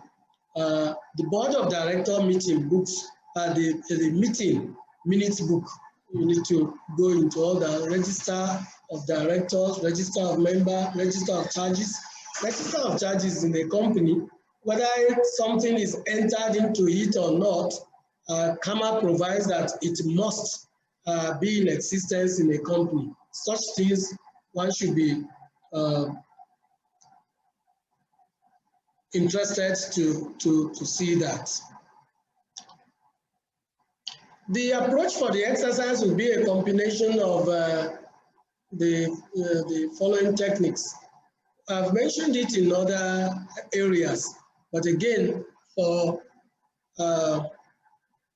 emphasis, we have interactive session with the board as a whole, interview of the board of directors, interview or session with company secretary, one-on-one interview with key management staff to get their feel, how they feel about the board or the managing director or the DG or CEO, to see how they are being treated. You can get a feel from that to even enhance the quality of your report.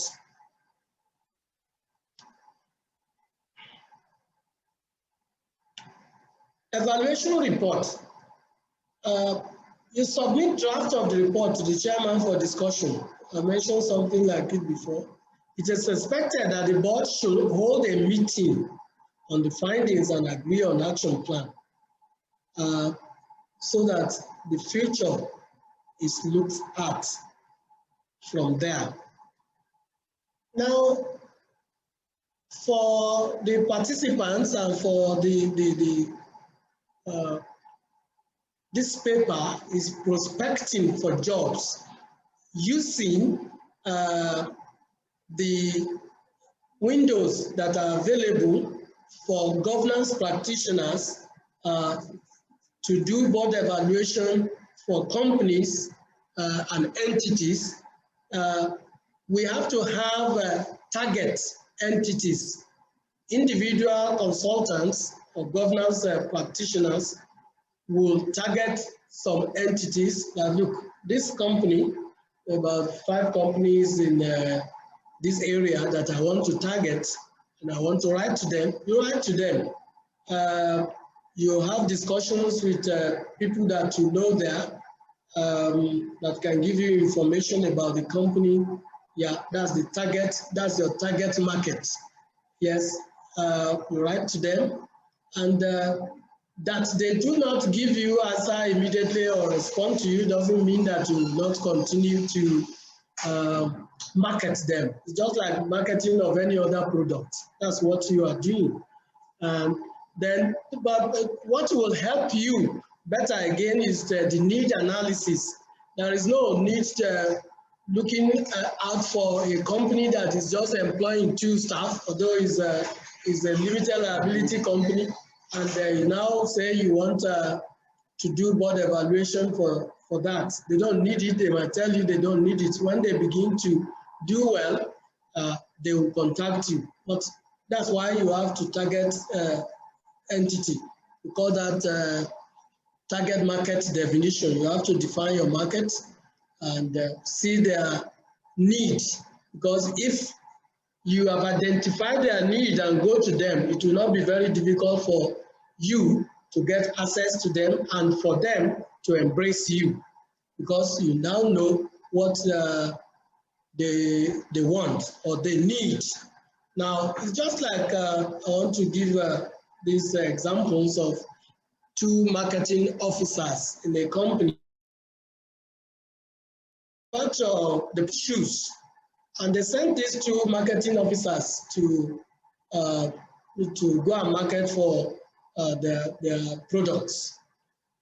They came back, not to take your time. One said, well, they promised me that in the next two weeks I should come back. They will give me order for about 500 pairs of shoes. But the other marketing officer came back to say that, well, there's no prospect where I went because there they don't wear shoes and we cannot sell anything there. But the takeaway from here is that I believe that where they do not wear shoes is where our products will sell more. It's only a matter of letting them know the advantage of wearing shoes. And even if 1 pair of shoe each one buys, then there's a big market for that. To wrap up in 5 minutes. Okay. So you can make cold calls too, following with the prospective clients that you have identified. Your goals should be set, whether you want 5 companies targeted in every month or so, but you must set your goals to be SMART. As they say, should be specific, measurable, achievable, relevant, and time-bound. The last one that I want to mention here is the technical and resources support from ICSAN. Having stated all this, I want to assure participants that we have huge resources available at ICSAN to support you if you are going out and you want to partner, or you want the institute to assist you in where you are going, to partner with you to do this. That is where we are talking about technical and resources to support you on technology, on resources persons.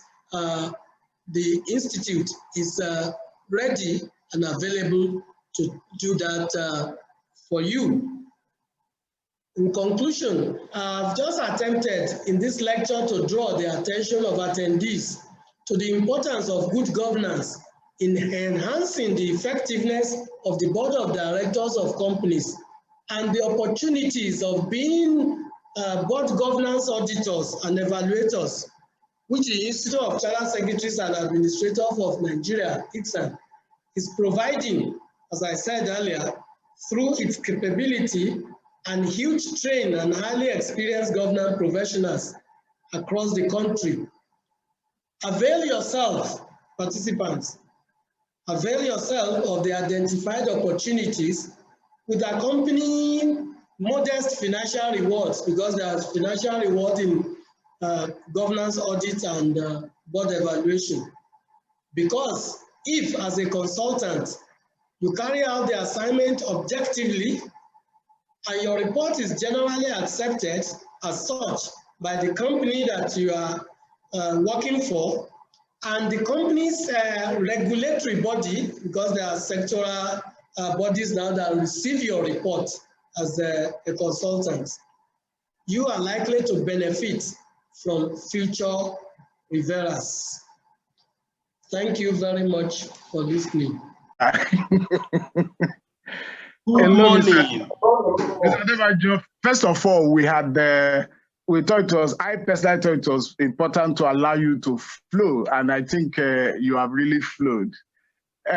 First of all, the background, was quite good. It seems as if this liquidatorship business can be very profitable. So let me ask a non-legal question by asking, how, looking at your relationship with this liquidation you did, so it could be that you did it on an official capacity, I don't know. But what I want to ask you is, number one is, how do you determine the liquidator's remuneration? And how does it rank? How do you make sure that while you are servicing? I carefully veered off that. But I'll just give you one that I did. APP Oil and Gas, you must all have heard of that name in this country. The amount paid at that time was $14,000, as fee, excluding all expenses. And it was because it wasn't going to be long. There was a party before party. We had sat, we've been advised. You see, if a ship is sinking, you might have advised them, look, jettison this, make my job lighter. Because I want my job to be lighter as liquidator. What I don't know how to say, don't give it to me. But if you give it to me, it will elongate the process and increase my fee as well. And even your own cost at the end. But today, I'm with a partner, they are negotiating one, and the fee we are asking is 10 million naira. That also depends on whether the company is good or bad. Okay, so sir, from what you're saying, unlike a number of things where you have schedule of fees, it's subject to your assessment of the complexity. Exactly, it's on discretion on the basis of what you think the job will entail. A job that will take you to Maiduguri, for instance, for tracing, can't charge anything that is peanuts, but you know the risk you are running in the Nigerian sky. Yes. Okay, thank you so much. Very useful. Professor Uche Wecha. My Oga, I'm grateful, sir. Here we go see for 2 o'clock. By God's grace, we'll try, sir. I'll see you. Thank you, sir. Sir, I have a follow-up question to that. So who pays the liquidator? Is it determined? So I understand that you had a negotiation with the company. So do you mean that they pay you before they start the entire process? And is that captured in their final statement of affairs?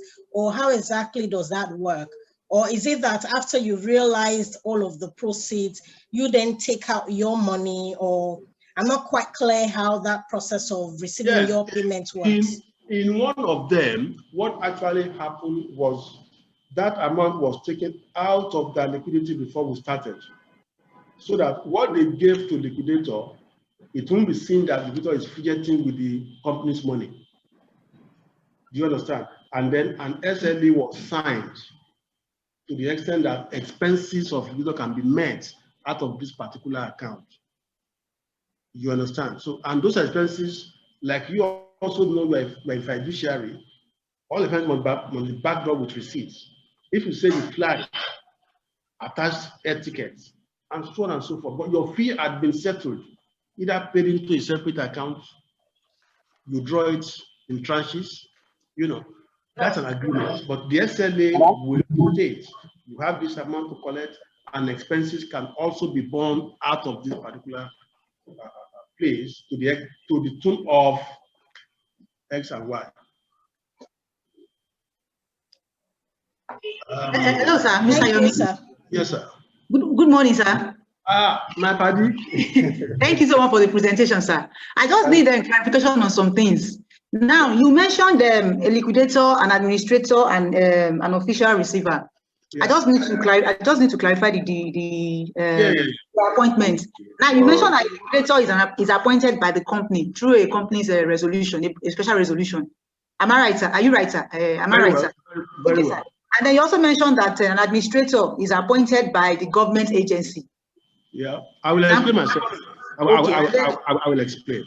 You see, okay, in the opening part, I said in the field of insolvency practice, all right, sir, many terms and practices actually exist. One of them is official receivership. Another one is receiver manager. Then you have administrator. You see, an official receiver is essentially an officer of a federal high court. By law, he is the deputy registrar of that particular court. Let's say court 14 or court 10.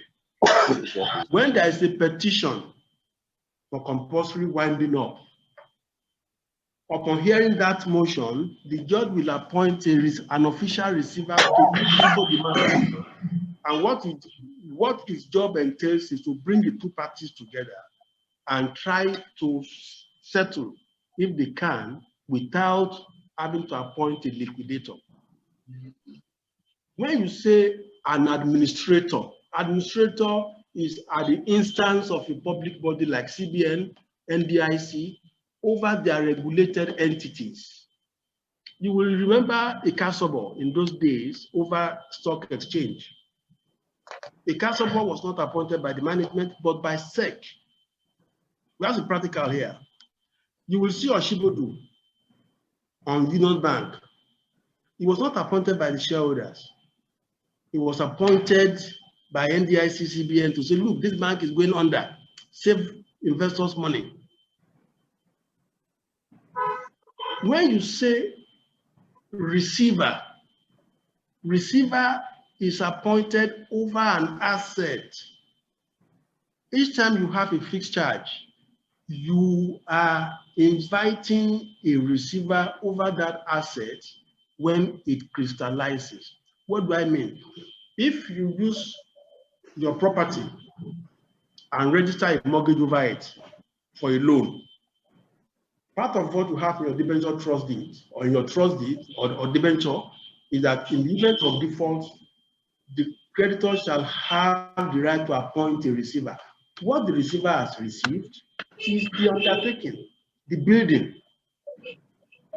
You understand? His mission is not to liquidate. His mission is to manage and get his money back from the relevant assets. CB Government and Barclays Bank. Am I communicating when talking about fixed charge? So that is what that means. I think I've tried enough yesterday to clarify it. Thank you, ma'am. I appreciate it.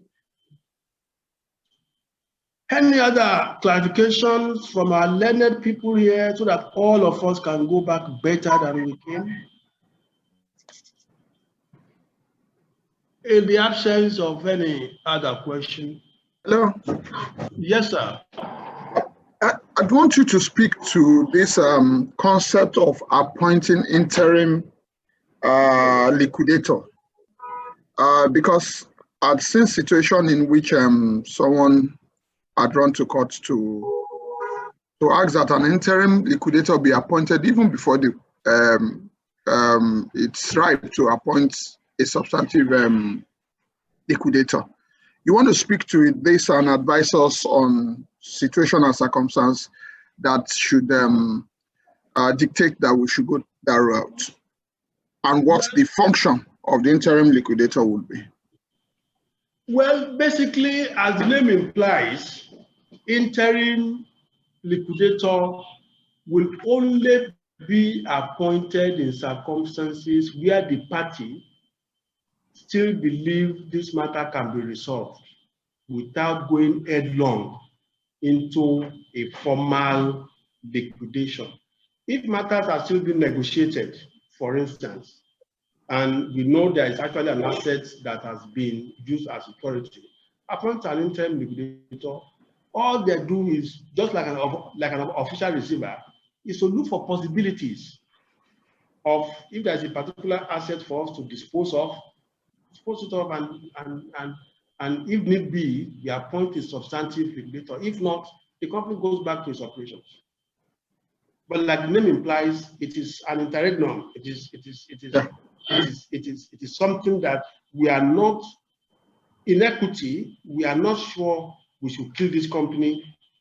We are not sure we should go headlong into liquidation because it will affect many other things. We want to localize it.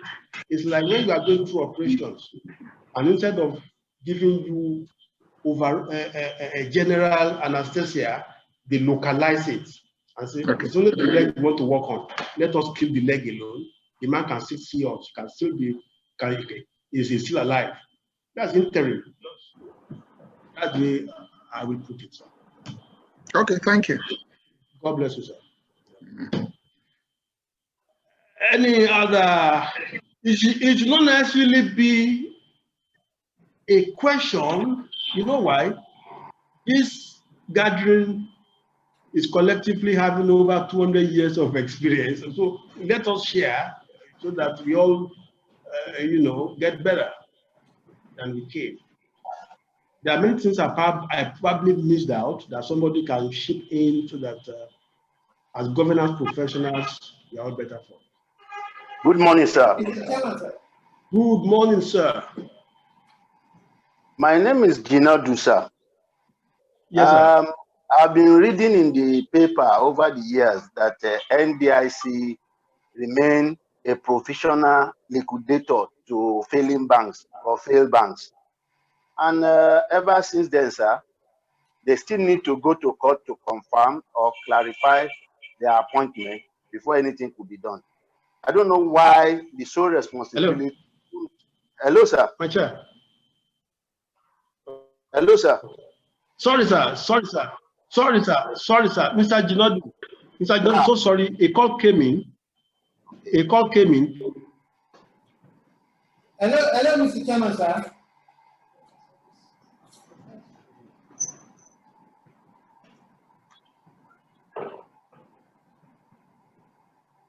Yes, Mr. Jinadu. You are talking about NDIC and being the sole. Please, can you go over it again? Being the sole liquidator. I said over the years, NDIC has always been appointed professional liquidator. And this has always been contested by the banks in liquidation to challenge the authenticity of being the sole liquidator for banks. I don't know the relationship and if the appointment needs to be contested, having confirmed that the bank has failed or is on its way failing. Why should such events continue to delay the payment of depositors or the action for NDIC to carry out its official duty? Thank you, Mr. Jinadu. Mr. Chairman, sir, we would like to make that our last comment, sir, or question, so that we can start the second phase because we are really under time pressure, sir. Okay, no problems. No problems. You see, NDIC, as far as I know, is still a specialist in banking operations in Nigeria, but to make them the sole liquidator, believe me sincerely, can only be by regulation. And if regulations in Nigeria, if public bodies like CBN, NDIC are given such powers to unilaterally amend their regulations and say what they want at any point in time, such things can happen. It only takes one action to challenge it. Like you were alluding to, it is something that can be challenged. That the law we operate in Nigeria allows appointment of liquidator, But then we also have to be careful at whose instance is this liquidation. If it is at the instance of NDIC upon an inspection of a bank, that your risk asset is this, your PAR is at this level, and you are still holding a license, no, we shall liquidate you. It's a function of PAR of a bank. It's a function of their risk assets. It's a function of that of the depositors' funds. If the overall regulator in that field believes something urgent is needed, they probably would leave it to you and I to handle, but they know what they have inspected, they know what needs to be done. On that note, gentlemen and ladies, I really, really appreciate your attention and contributions. On that note, you see later in the day for those of us who are coming for the luncheon. Thank you and God bless you all. Thank you, Yinka. Good morning, everyone. Please, I'm still disabled. Can Secretariat enable me or share the slide for me, whichever one works? Please, I'm still disabled. Mike, please.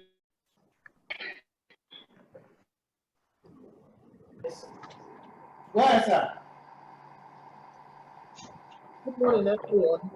It's a bit dark here, but it's going to get a bit better in 2 minutes. I hope you can hear me. Loud and clear, sir. We can hear you. Excellent, excellent. It's really a privilege and a pleasure to be here with you this morning. Sadly, the time is extremely short in terms of the conversation that we have today, because we're talking about board evaluation, and board evaluation is very, very critical to the work that we do as chartered secretaries. I don't know if I've been enabled so that I can share. Yeah, enabled. Yeah, enabled. Yeah, cool. Okay, let's look.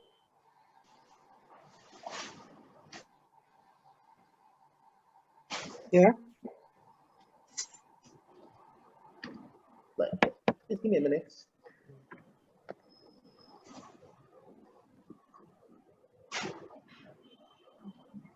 Just 1 minute, ladies and gentlemen, please. Do bear with me.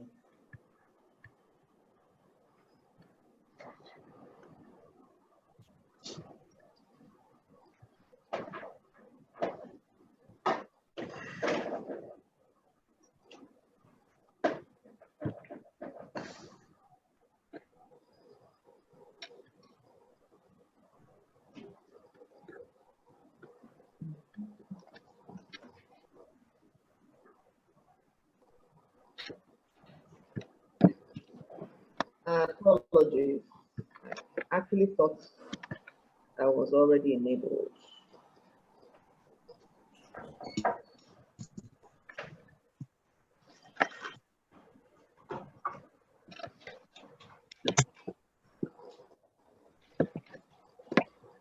Maybe can we change the MTN? This one is beginning to spell.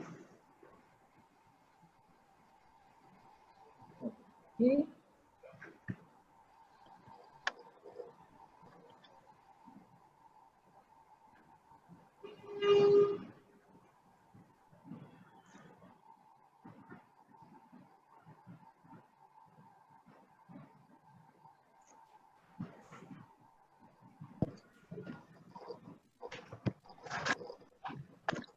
I'm going to try again. I don't know how. Sir, Mark, can I share it from here? Yes, please. That would have actually. Okay. Yeah, this has sent it to you a long time ago. Certainly. Please go ahead and share it. I don't know what the problem. I can see the slide myself, but clearly it's not coming up. All right, let me be speaking to it while we're waiting for them to share. So we're looking at board evaluation, understanding fundamentals, dynamics, and right application for desired results. Okay. I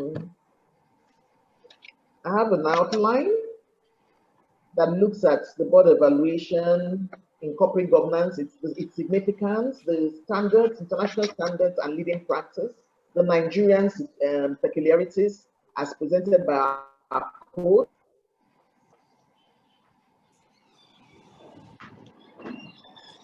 evaluates, board evaluation, the approach and methodology that works or that work, scope of evaluation,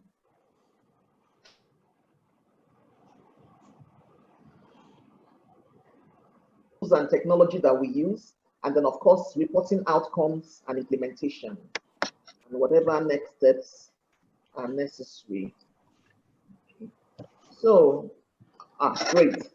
So next slide, please. So evaluation is actually critical to improve board effectiveness, because it's important when you're talking about any concept, especially something like evaluation. It starts with what is it that we're trying to achieve. You cannot evaluate when the destination is not known. So first of all, you have to know what it is that is supposed to be achieved. So when you know what is supposed to be achieved, then you will be able to now wind back and evaluate the achievement of that parameter. So it's very important to first understand what is it that the board is supposed to be doing. The main thing about boards, if you look at our code, principle one of our Nigerian Code of Corporate Governance, which is quite similar and common amongst many other codes in different jurisdictions internationally and also across Africa, is that every organization should have a board. And that could be a council, like in ICSAN. ICSAN has a governing council, IUB has a governing council. It could be a board of trustees, it could be a board of directors. Basically, it's about a governance or governing body. And by whatever name it is called, that's what it represents, a governance or governing body. So when you now talk about that body, it has a role. That body has a role. And the key concept and what is very important is for that body to play that role effectively. So essentially what board evaluation does is to assess to what extent the board is effective. So when the board is effective, there are various ways of determining the effectiveness of the board, and that's what the evaluation actually tracks. I think many of us are familiar with the expression when there's no measurement, when there's no assessment, nothing gets done, something to that effect. Okay, so it was Sir Brian Nicholson that made this statement. He was the chair of the FRC, Financial Reporting Council in England, and he said, "What evaluation is critical to improve." Sorry? Shock. It's well. I'm hearing some voices. Oh, wow.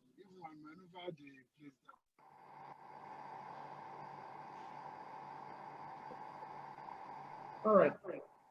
So, board evaluation. So I was saying that I was talking about Sir Brian Nicholson's quote, which I'm going to give to you. He says, board evaluation is critical to improve board effectiveness.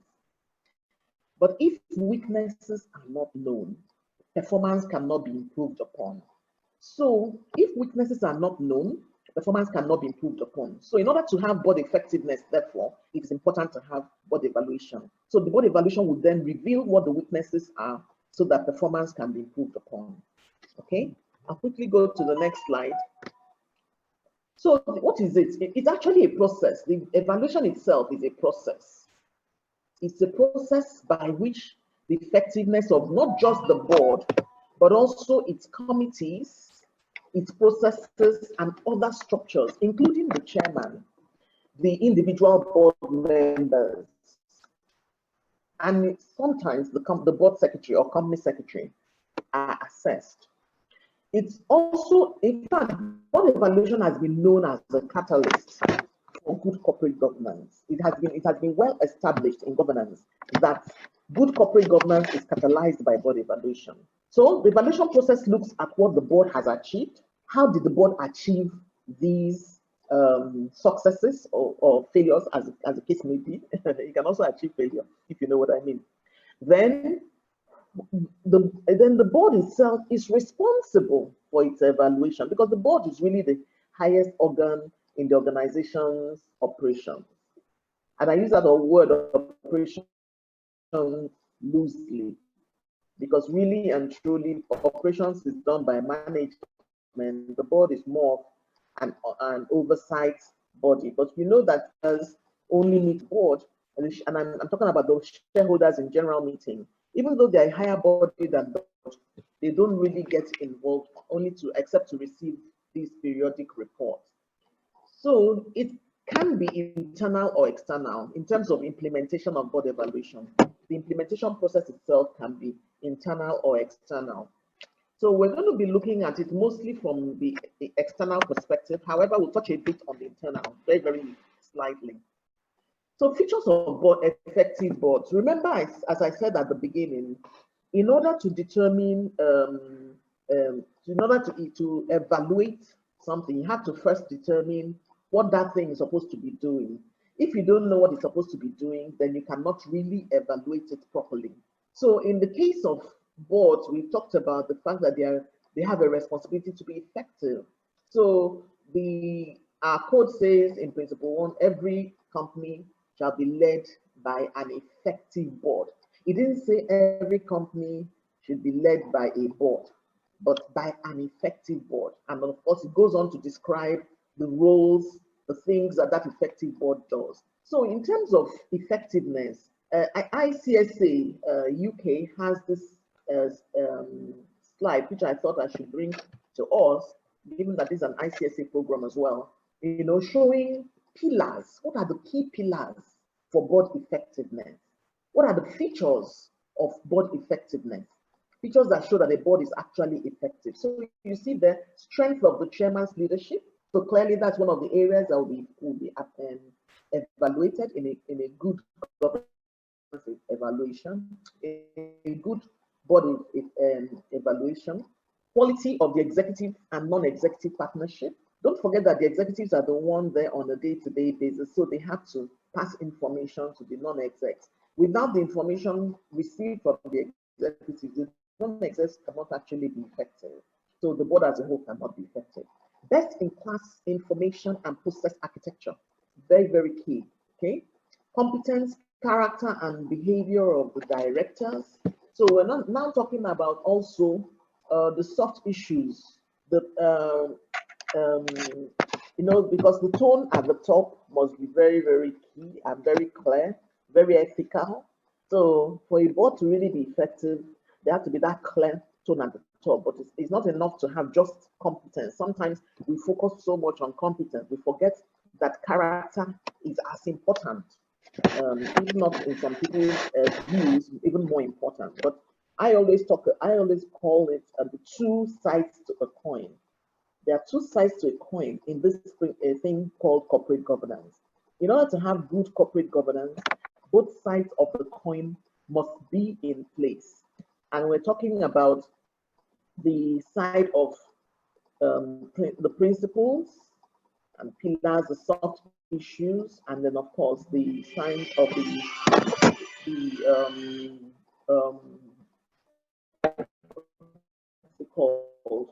the side of the structures. There's the structures and there are the principles. So the structures deal with the law, the competence issues, the hard facts, while the principles deal with the soft issues like character and so on of board members, and not just board members, but other stakeholders. Then we'll go quickly to the team, board team dynamics. Team dynamics is critical because no matter the processes and things you have on ground in the company, if the team dynamics is not right, it will not be done. It will still not work. So where there are divisions, and I will share experiences in terms of even divisions where the board is split into resourceful board in terms of the kinds of human beings seated in that board, the mix of skills and all those things. But because of team dynamic issues, the board is not working effectively. These are all things that are evaluated in the course of an evaluation. Then of course, the performance evaluation culture itself. It shouldn't be a one-off thing that, oh, maybe the particular chairman who is chairing now, he believes in board evaluation, so we're going to do a board evaluation and we bring the best board evaluators to come and do our board evaluation. It shouldn't be about that. That alone is not enough. That's a checkbox attitude. The real attitude regarding board evaluation should be a culture, a good, strong culture for evaluation. And that's why ICSA identifies that as one of the key features of effective boards. Okay, because like I said earlier, what is not measured doesn't get done. So it's important that there's proper measurement. Sorry, can I go back to that slide? The final thing, which is very important, and sometimes people miss it, is the fact that there must be a strong and influential company secretary. If you don't have a strong and influential company secretary, that board is going nowhere. Next slide, please. Truth be told, people often do not understand the significance of a good company secretary. But I always say that we should be mindful of the fact that it's not enough to have an influential company secretary. It has to be one that is strong, one that knows their onions. Because if you don't have a company secretary that knows their onions, then the value that a good company secretary should bring to the table will be missing. Okay. So the 6 pillars of board evaluation, okay? And I'm very sorry, I meant the 6 pillars of board effectiveness. The 6 pillars of board effectiveness are board composition and directors' capabilities, 2, director duties and responsibilities, 3, board structure, processes and protocols, 4, strategy. And this strategy development, this number 4, on the roles of the board, is actually broken 5 sections. So you have strategy development, performance management, risk management, capital markets, and senior management evaluation and development. So the board also has responsibility to ensure that not just the board itself has a culture of evaluation, but even the senior management is regularly evaluated as well. But I think that in our culture, that is actually usually a given.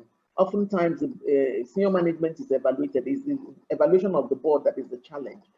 And then number 5, effective board dynamics, which is what I touched on a few minutes ago, interactive meetings, discipline in discussions, probing and conflict management. These are all part of the dynamics. And the more, board dynamics is a subject by itself, which I will not even begin to try and go into here. Then board evaluation and renewal is number 6. Board evaluation and renewal, okay, because why that renewal is there is that there are supposed to be outcomes from the board evaluation. And we'll go a bit more into that detail as we go on. Next slide, please. Because it's not just about doing the board evaluation. Next slide, please. It's not just about doing the board evaluation in order to have a checkbox and say, oh yes, we had the board evaluation done. But it is much more about what is done with the outcomes of the board evaluation. And so that's part of the reason why some of us, like personally, literally all the board evaluation processes I have carried out, usually in conjunction with colleagues and partners. What we always do is to ask for the results of the previous board evaluation.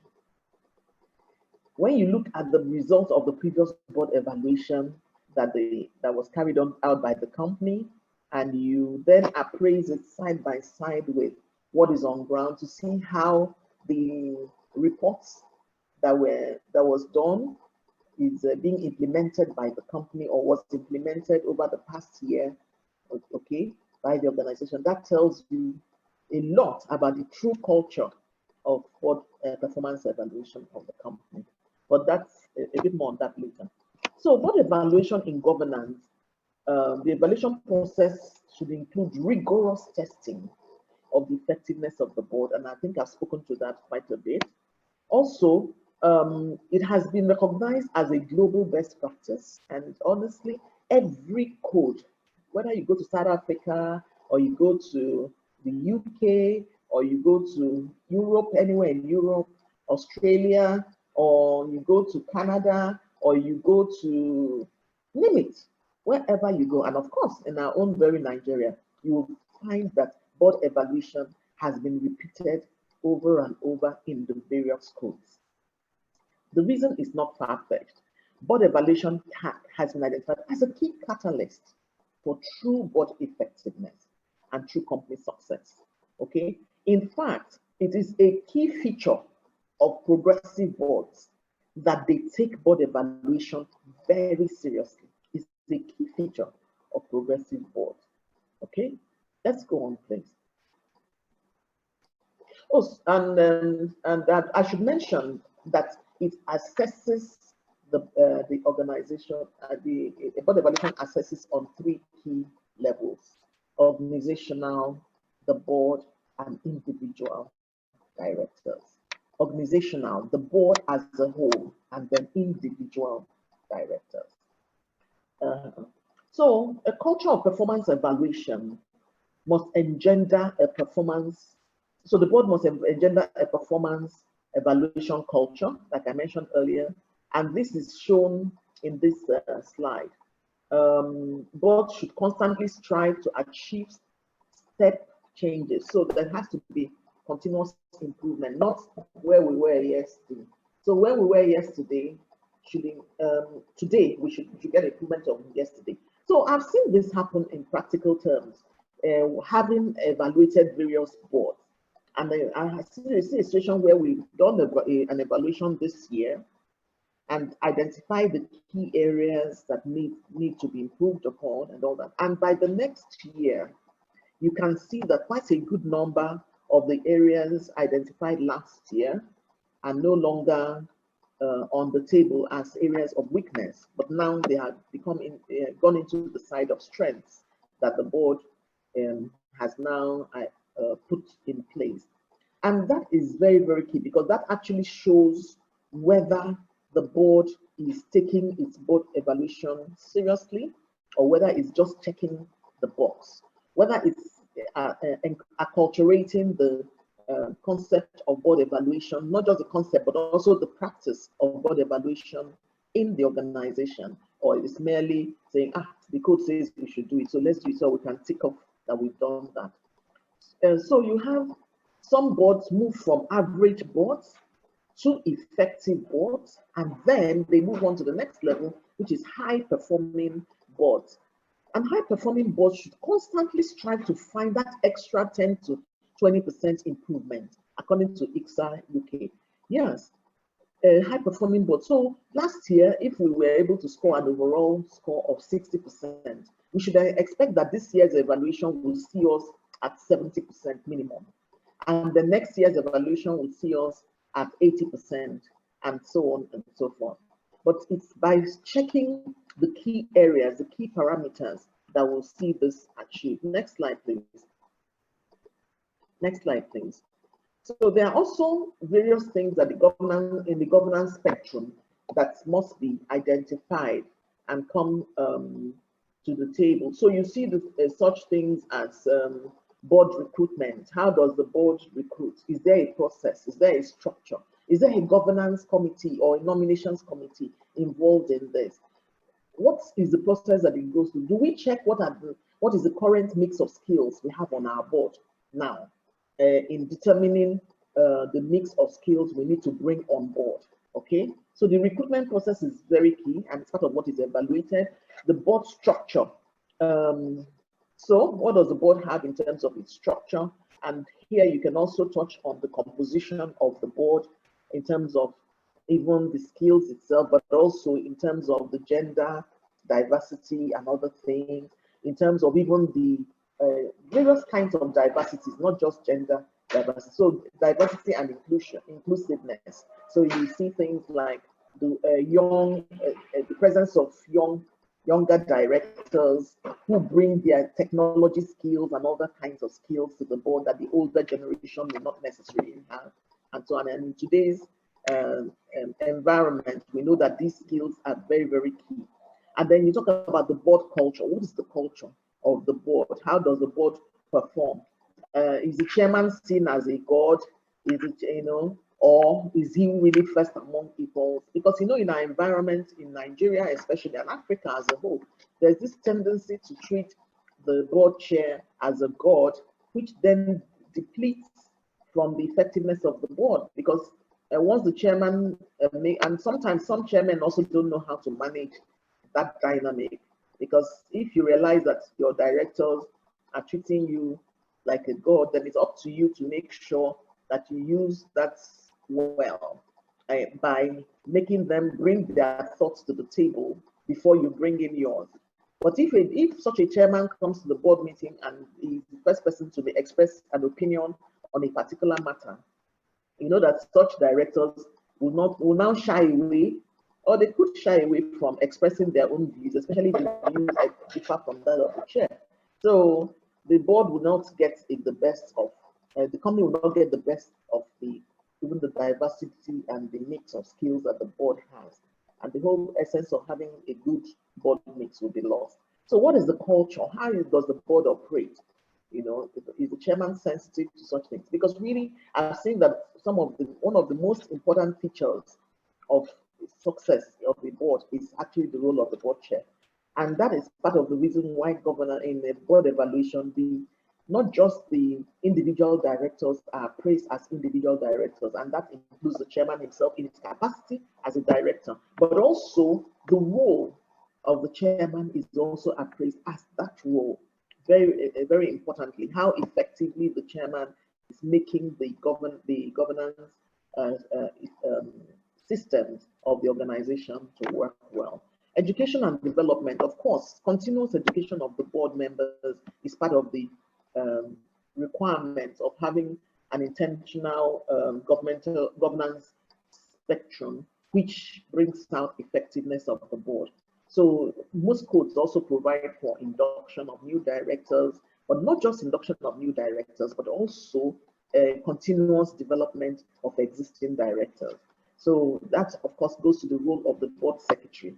And if there's any board, maybe governance committee that's responsible for those that has that as part of its terms of reference. So these are, in evaluating the board, therefore, how effective their education and development, process is carried out is also a key feature for the evaluation. And of course, evaluation and performance. So when you talk about evaluation, what are the past evaluations that have been done and what has the performance become as a consequence or in relation to key areas of strength? Because evaluation is not just about identifying weaknesses, it's also about identifying strengths. So if we've identified some specific strengths of the board, then how are these strengths now being leveraged upon to even be stronger?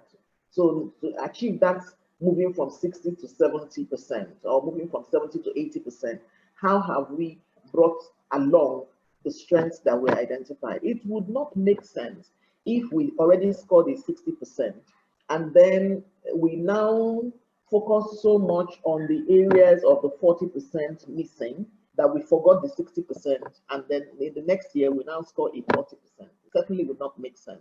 The whole idea of board evaluation is to build on and build on and build on what we have achieved in times past. Then, of course, is the continuous governance improvement.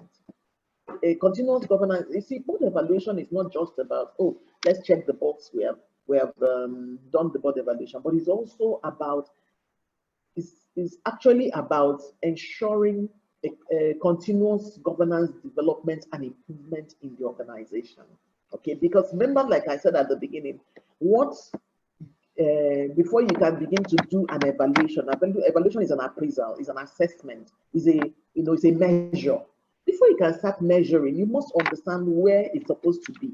So when you know where it's supposed to be, then you know where you can then look at where it is and then assess the gaps between where it's supposed to be and where it is.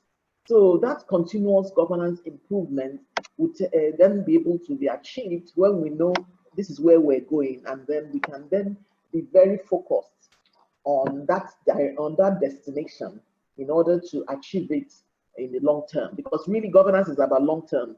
We've always said that corporate governance is a journey, it's not a destination. So it is about the long term, what we hope to achieve, what we want to achieve, what we should achieve, where we should be going, and how far we've come so far, and how much further we plan to go during any particular timeline. Then, of course, leadership succession planning. That this is very, very key, because it's not enough that as presently constituted, we're doing great. And I've seen this happen often, that you do a board evaluation for a particular board this year, and the score is maybe an 80% or 79 or 74%, and The following year, there have been various changes on the board. New directors have come in, some have left and all that. And the score drops to 65. That should not be. There should be proper succession planning that kind of handholds the process, those who are coming in, and there's no doubt that there may be circumstances in which things happen suddenly and all that. But even at that, if we have had succession planning in mind, we'll find that we will not be caught unawares. So in your organization, so when you're doing the board evaluation, you are asking some of these key questions. Who is in the succession lineup for the role of the chairman? Interesting thing is that the role of the CEO usually has a successor. So maybe you have a deputy managing director, and everybody in the organization knows that this deputy managing director is supposed to step in when the CEO retires. The CEO knows his deputy managing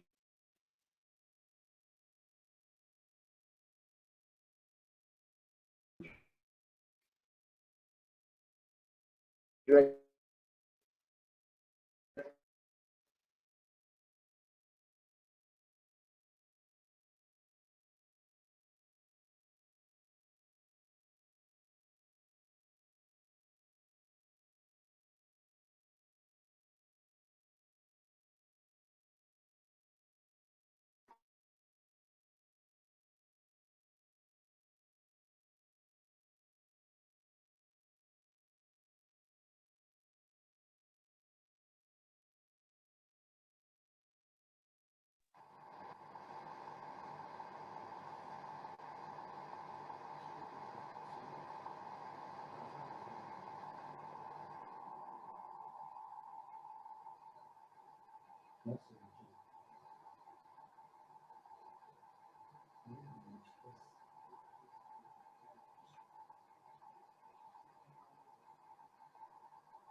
Hello, dear participants. Our resource person is temporarily off. We are sure she will rejoin shortly, but we just called her off. Small challenge with the internet, and we are dealing with it on the back end. And this will take just a minute or two. Please bear with us.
Hello. Hello. Sorry, hello, can you hear me? Yes, we can hear you. Oh, thank you. My system went off, even though I have two well-powered technology devices. Okay, so I was asking for this slide to be changed to the next slide. Okay, so to have also when you talk about board effectiveness assessment, so there are three key areas that you need to bear in mind. Actually, there are 4 areas, okay? But the 4th one is really the overall board effectiveness itself. But there are 3 key areas that make up this overall board effectiveness. And we're talking about board composition, we're talking about the board practices and the working dynamics. And then when you get these slides, you will see the various factors inside. I've actually spoken to most of them before now. Next slide, please. So now to the subject of the day. And this subject of the day is captured by Principle 14 of our code. And that Principle 14 says simply, annual board evaluation assesses how each director, the committees of the board, and the board are committed to their roles, work together, and continue to contribute effectively to the achievement of the company's objectives. In fact, I would be bold to say that achievement of the company's objectives is part of what actually means that the board is effective. But it's not just about achieving the company's objectives, it's the how. How does the board achieve the company's objectives? In order for the board to achieve the company's objectives, the board itself must operate with good board dynamics, talking about working together as a board to achieve these objectives to be effective. Okay? It talks about the board committees or whatever structures the board has put in place, that the committees of the board in relation to from one company to the next are different. So if you have a bank, for example, I know that one of the key committees when I was in the bank, or some of the key committees when I was in the bank, risk management, then of course, credit committee, okay? The board credit committee that had to determine what loans above management limits should be actually approved and given out and so on and so forth. But the average company does not have a board credit committee. If you're not a financial institution, you don't give out credit, you're not going to be having a board credit committee. Okay. So from organization to organization, these committees will differ. But the important thing is that the board deliberately determines what committees it needs to support its work, as a board, for it to be effective and for the company's objectives to be attained. Again, how each director brings his own peculiar skills to the board is very important. And how happens to boards where you find that some directors think that, because we're a financial institution, for example, the most important board members in our team are the bankers. So they think, the bankers, they are the ones who know. So we have 2 bankers in a board of 10 or 11. And the rest of the board and the chairman and the rest of the board are literally deferring to them every moment. They feel that, these are the guys who have the experience about banking and all that. But I've often told them that that's not how it works. The whole idea of having a mix of skills on the board is such that the lawyers will bring their skills to the table, the engineers will bring their skills to the table, the IT gurus will bring their skills to the table, the bankers will bring their skills to, and at the end of the day, the board will have a much more robust and effective outcome from its deliberations, from its role, its functions, from the functions of its committees, and so on and so forth.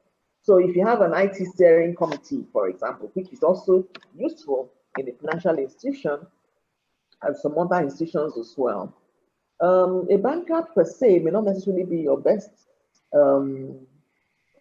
committee chair. Of course, it may be useful as a committee member.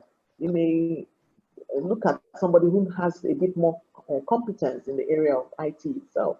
and so on and so forth. So these things, there's no hard and fast rule, and truly, there's no one size fits all corporate governance.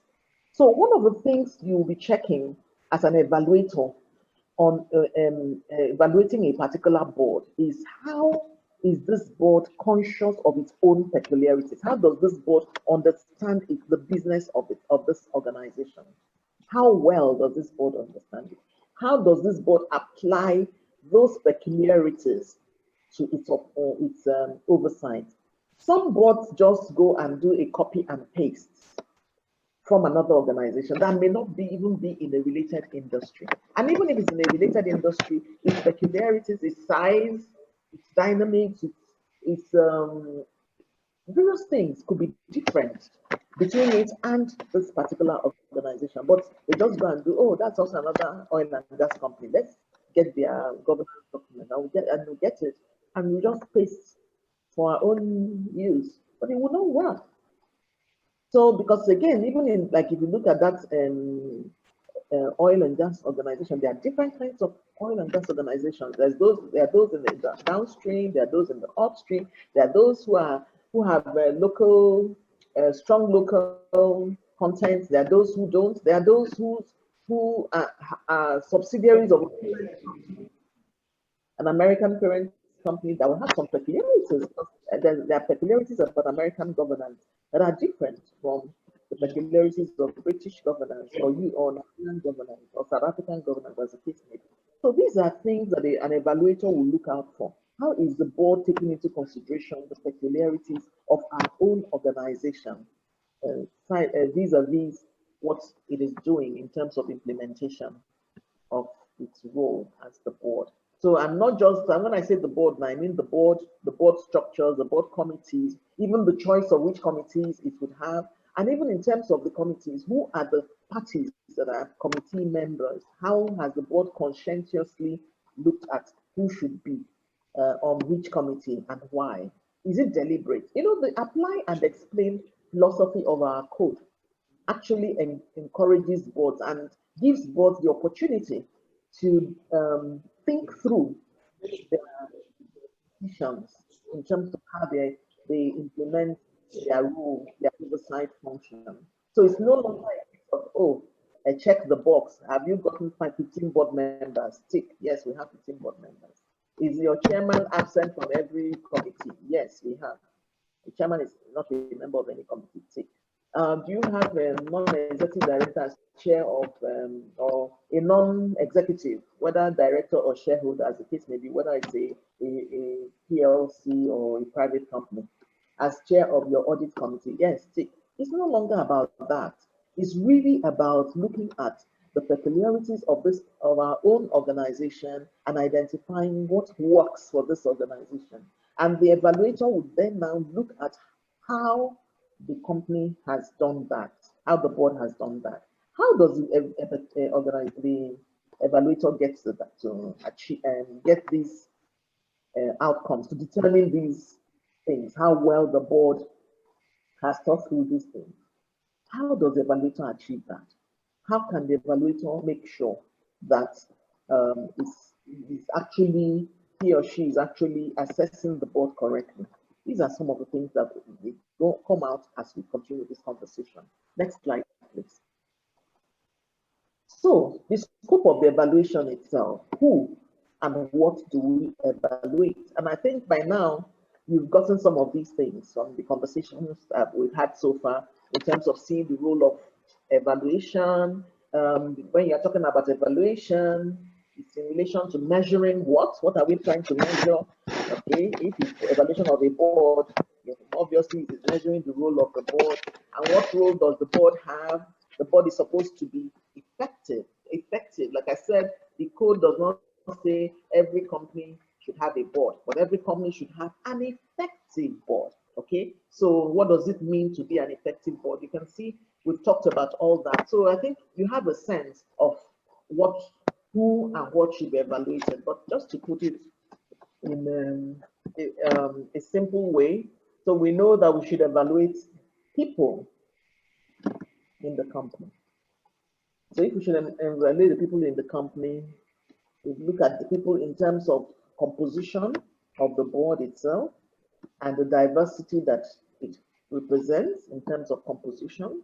So we look at composition and diversity. I've talked about the chairman, that even after evaluating individual directors, okay, even aside from evaluating individual directors, I mean, evaluating the person who is the chairman as a director, there is also the role of director, okay?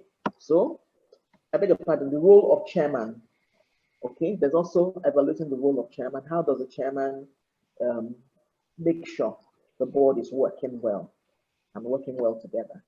Then, of course, we talked about the board members, individual board members. Okay, we also saw from that last slide where we looked at the code principle 14 that it talks about evaluating the individual directors, evaluating the committees, and evaluating the board as a whole. Okay, so it talks about evaluating the board members themselves. And of course, there are these special human beings called the independent directors.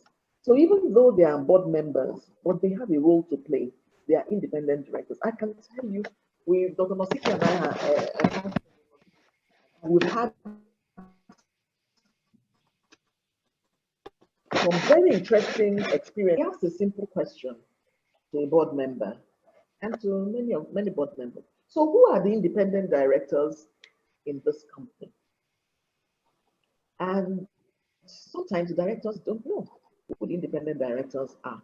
That right there is a problem. That right there is a challenge. Because if the directors don't know who the independent directors are, then they're not really placing any obligation, any responsibility on those independent directors to play their role of independence. Because there's a role that is expected from independent directors. It's not just a checkbox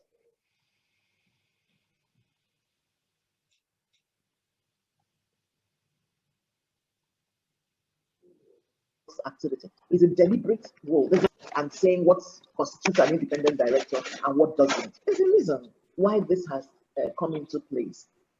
Okay, so then also board committees. Of course, the committees also have chairs.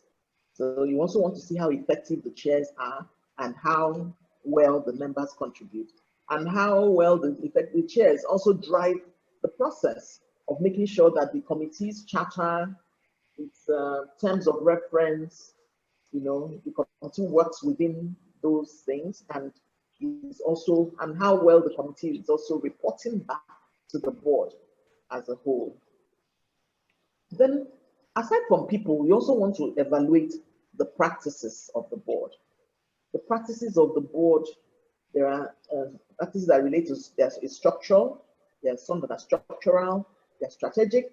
Remember that the board has specific, significant role for strategy and, you know, the future of the company. And it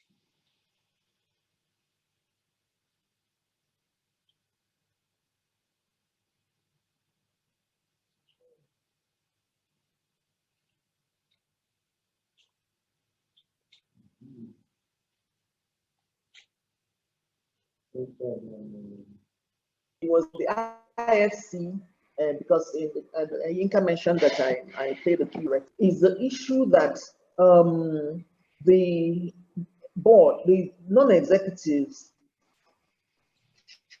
should be directors who have their nose in, their hands out. And I usually describe it by putting my hands behind my back. Unfortunately, because we're not in a physical session, you probably don't see how I demonstrate it. But yes, that is very, very key. But that does not take away from the role of the board for strategy. And of course, governance and organizational practices, the governance practices of the organization, of the company, the way at the board level, then at the organizational level as well. Then of course the processes. For starters, policies are approved by the board. Until a policy is approved by the board, it's not really a valid policy. So policies give rise to, you know, processes, procedures, and so on for how these things will be run. So how is the board doing all this? What is even the process the board itself goes through in its meetings, in its committees, in its in the approval process for policies and so on and so forth. Next slide, please.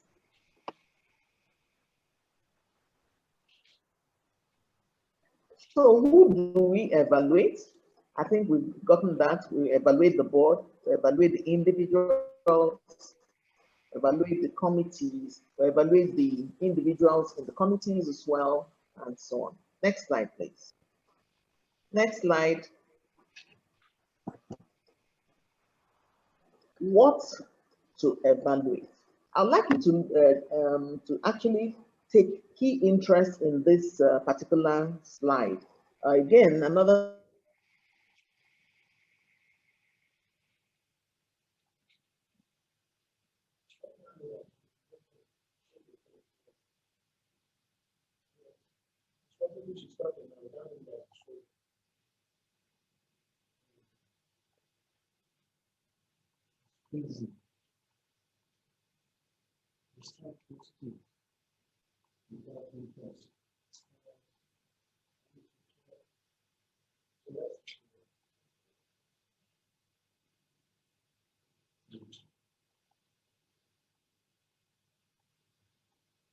Hello, Dr. Nichi. We can't hear you again, ma'am. No audio feed from. I think the system has thrown Dr. Nichi out again. We will then quickly connect with her and make sure we bring her back to the platform. Please bear with us.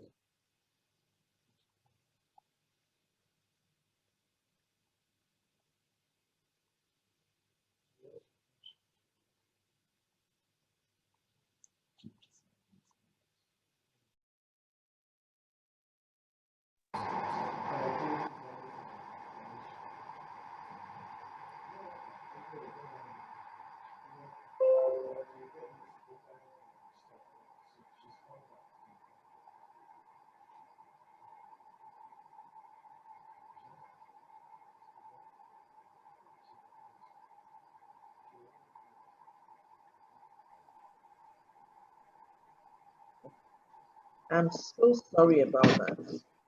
I don't know why the system went off. It's showing that I have full data on my system, but my deep apologies about that, please. So I was talking about what to evaluate and how that is the totality of it is board effectiveness. And that when you talk about board effectiveness, it speaks to most of the things we've been talking about. You talk about the board's evaluation culture. You talk about the board working together as a high-performing team. You talk about the best-in-class processes and dynamics. You talk about the quality of the chair's leadership. Okay, you talk about the strength and quality of participation or partnership between executives and non-executives. This is very, very key because like I mentioned earlier, the non-executives rely extensively on the information flow they receive from the executives. So that's the strength and quality of that partnership is very, very key. Talk about the character, behaviors, and diversity of directors. Then, of course, an influential is very, very key. Because, for example, when you talk about the information flow between the executives and the non-executives, it is not the executives that are going to go and meet the non-execs and give them the information. Neither is it the non-execs that will go to the executives and say, give us the information. It is the secretary, the company secretary that has that responsibility to ensure that the information flows, and not just that it flows, but also that it flows in a timely manner. These are all areas to evaluate. These are all areas to evaluate. Sometimes this, if there's poor information flow, it's often blamed on the company secretary. So, and having been a company secretary myself, I know that sometimes the challenge is actually with the executive directors because there's a difficulty in getting information out of the executive directors. In my experience, sometimes finance directors, really believe in sharing information at the last minute. board processes, where the board has put in place a process or dynamics that says it is only matters we receive 72 hours before the board meeting that will be considered. Anything that comes after 72 hours before the board meeting, we'll only look at it at the following board meeting, unless, of course, it is something that is an emergency or something like just an urgent matter that just arose literally less than 72 hours before. But if it is information that has been in the possession of the executives for a long time, and there's no reason why the board should not have that information in good time to enable board members prepare themselves for meetings.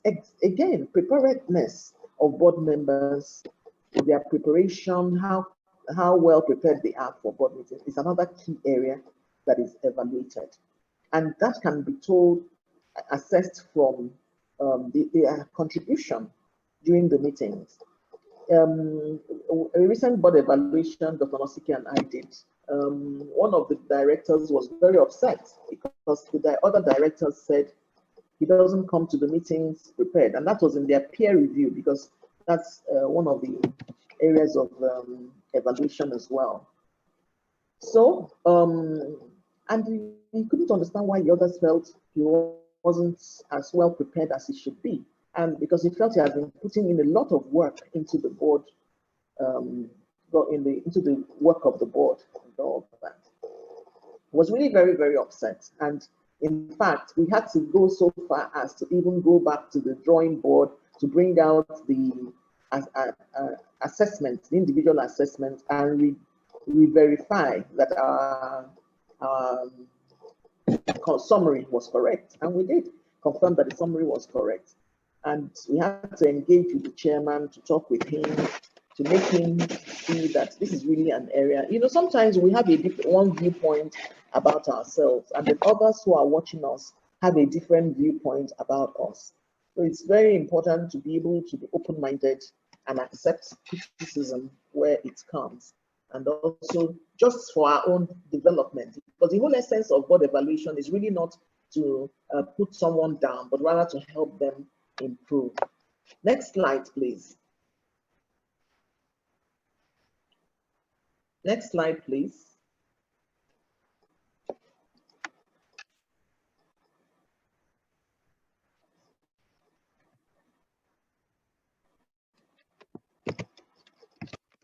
Okay, thank you. So, so the scope of board evaluation. So when you talk about the scope, it touches on various things. So you see director performance. By director performance, we're talking about individual director performance. Of course, lead director performance. Like I mentioned earlier, not just as a director, but also in the specific lead role. So for example, the chairman has a lead role. The independent director has a peculiar role. So he's also, you have to also evaluate the performance of independent directors in their role as independent directors, not just in their role as directors. Each committee chair in that role as committee chair. Yes, committee chairs are also members of the board, so you evaluate them as members of the board. But beyond their evaluation as members of the board, it's also their evaluation as committee chairs and for the specific committees that they chair. Then board and committee operations. When you talk about board and committee operations, you talk about the membership. So this speaks to the issue of composition I mentioned earlier, composition and diversity of skills, a mix of skills, and so on and so forth. In fact, one of the assessments of a board is how well the committees are constituted. So if you have a board committee, an audit committee, for example, that's none of the companies, none of the directors that have finance backgrounds, none of them have been put in the audit committee, rather they are put in other committees, while people with non-finance backgrounds are the ones put in audit committee. Then it just tells you that the chairman of the board and the board as a whole is not really, something is missing, something is wrong there. So you have to have the right compositions, not just for the board as a whole, but also even for the committees. These are things that you evaluate as an evaluator, looking through the board. Then you look at, in terms of expertise, of course, I've mentioned expertise and diversity, and that's that kind of example. Then committee structure, including whether the change to committee structure has enhanced board and committee performance. This is very, very key. So sometimes you have a new chairman and he decides, oh, the previous chairman had A, B, C committees. I'm going to have C, D, E committees.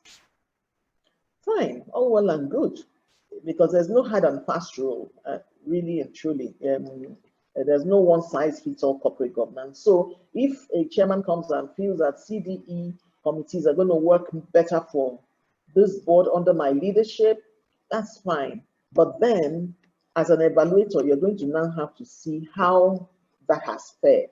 So has the board actually been better?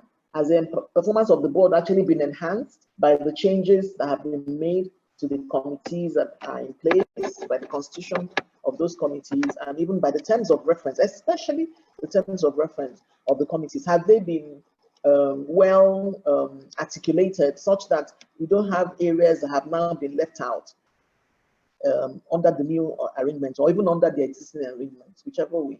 So these are some of the things you evaluate. And access to the firm, to firm personnel. Does the board and the committees have access to the staff? Information that should come from the staff, or is the board restricted only to the executive directors? That's huge danger. I remember talking with Dr. Mervyn King a couple of years back. We were together at a conference in Namibia, and we were discussing about this issue of director executives, of how many executives should be on the board vis-a-vis the non-executives. And we all agreed that ideally there should be more non-executives than executives on the board. But Dr. Mervyn King was of a strong opinion that the board should not have only one, that is the managing director, as the only executive on the board. And any board that does that actually shoots itself in the foot. And the reason is very, very clear, because every single paper that comes to the board comes through the MD in that kind of situation. Of course, one is mindful of smaller organizations where you cannot have 3 or 4 executives. So, I mean, but if I'm talking about really bigger organizations that can afford it and should afford it, you know, should prioritize having other executives beyond the MD on the board, so that information flow to the board doesn't come only through one channel. If everything comes to the board through only one channel, then it's exactly what that person wants the board to know or to think that the board would know or think. Okay, but beyond even the executive, the MD or executive directors, are other senior management that the board or management staff that the board should also have access to. So you have, through the board committees, there are various staff that head different divisions. And so if you have different committees that relate to those divisions, those staff should obviously come and make presentations to the committee and answer questions from the committee and get to have that interaction. And as a matter of fact, the courts have even made it compulsory. Let me not use the word compulsory, but has identified it as a leading practice for head of audit to report directly to the audit committee, and so on and so forth. Various parties to report, and of course the board secretary or company secretary reports also directly in that role to the board chairman, and so on. So these are other ways that checks and balances have been put in place, but the board should make it a culture that it has access to the management team. At senior management, beyond the board is an independent directors. Independent directors also have that responsibility to engage with some key senior management people, personnel, to get information and be able to add that independent dimension to the board, to their role on the board. Then we talk about conduct of meetings, including time allotted and encouragement of candid dialogue. That expression, encouragement of candid dialogue, is a critical aspect that needs to be evaluated, because really and truly, one of the key features of a successful board is its commitment to dissent. Dissent, D-I-S-E-N-T. Is it S-E-N-T or S-S-E-N-T? Okay, dissent, D-I-S-E-N-T. Dissent, that is holding a different view, if you like. Holding a view different from that of every other person. It's an obligation that every director owes to the company to express his views, his dissenting view, in a situation where he does not agree to what has been said or what direction that the board as a whole is going. This prevents groupthink, because the directors are actually liable to groupthink. Of course, in evaluating conduct of meetings, including time allotted for and encouragement of candid dialogue, it's a way to assess the effectiveness of the board in terms of it's not being a board of people who all say yes, yes, yes, yes, yes to what a particular powerful director says. And that powerful director may not necessarily be the chairman, it may be the CEO. So there's usually a powerful or influential director or a powerful or influential group of directors. And essentially corporate governance codes are trying to eliminate those influences from the board and from the oversight of the company. And if the evaluation reveals that these people are at play, then it's a challenge and it should be immediately flagged by the evaluator. And again, I ask the question, how is the evaluator going to know that this is in place? And we'll get to that. Board performance, key areas of focus for the board is one of the things that you evaluate. What are the areas the board is focusing on? Does the board consider reputation of the organization and even of the board and its directors? What is the strategy oversight like? What is the consideration of shareholder value? And what is the consideration of shareholders' feedback, capital planning, etc.? You know, how does the board demonstrate performance? That's still a question that a board evaluation must determine how to answer. And how is that to be answered? We'll see it shortly. So, committee performance. Again, performance of committees, committee duties under its charter and terms of reference. Sometimes terms of reference form part of the charter, and actually, ideally, it should. But the charter is beyond just terms of reference. Charter has to do also with the way the committee is composed, and so on and so forth, how the chairman is determined, the meeting structure, how the meeting goes on, and so charter is a bit wider. So in terms of reference alone is not enough. Okay. Consideration of reputation, effectiveness of outside advisors. Of course, committees is one of the structures that the board should use for bringing in external advisors on key issues that the board wants advice on. Because the whole essence of committees is for them to drill down on some issues, you know, in the time frame that the board may not be able to. Because each committee has time to address its own specific area of influence, whereas the board has to address everything. And when you're talking about a board meeting that lasts maybe 3 to 4 hours, and the committee meeting may last 2 to 3 hours, and be able to drill down on the specific item and then bring it to the board, so the board can then make an informed decision on that. So the committee has time to get external advisors and all that. It doesn't mean the board should not get external advisors. The board should, when the board still thinks that necessary. Identification of topics that should receive more attention and discussion. This issue of prioritization is very key, not only at committee, but also at board meetings. We have evaluated a company, and we realized that one of the key things that the board was always according time to was shareholder value. Oh, that company, the board was very interested in shareholder value and in a dividend payment. Every single meeting, literally every single meeting, and I'm not exaggerating, had to do with either giving on dividend,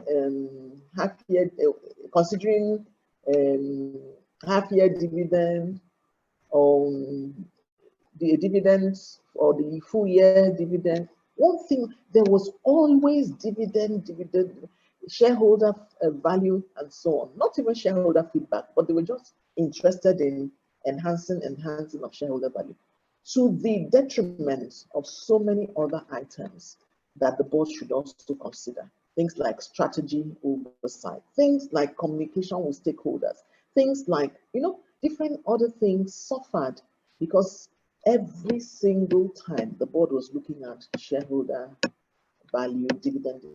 This is very important. Shareholder value is very important. Dividend, very important. However, the board has to know how to put appropriate time in, allocate appropriate time to specific items. Next slide, please.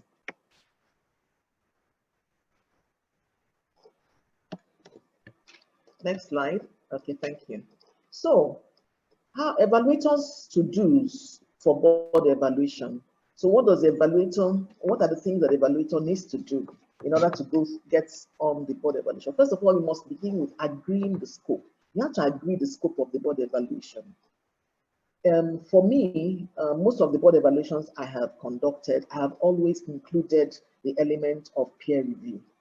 But sometimes the board does not want a peer review in a particular instance. They just want you to, as an external party, to evaluate them.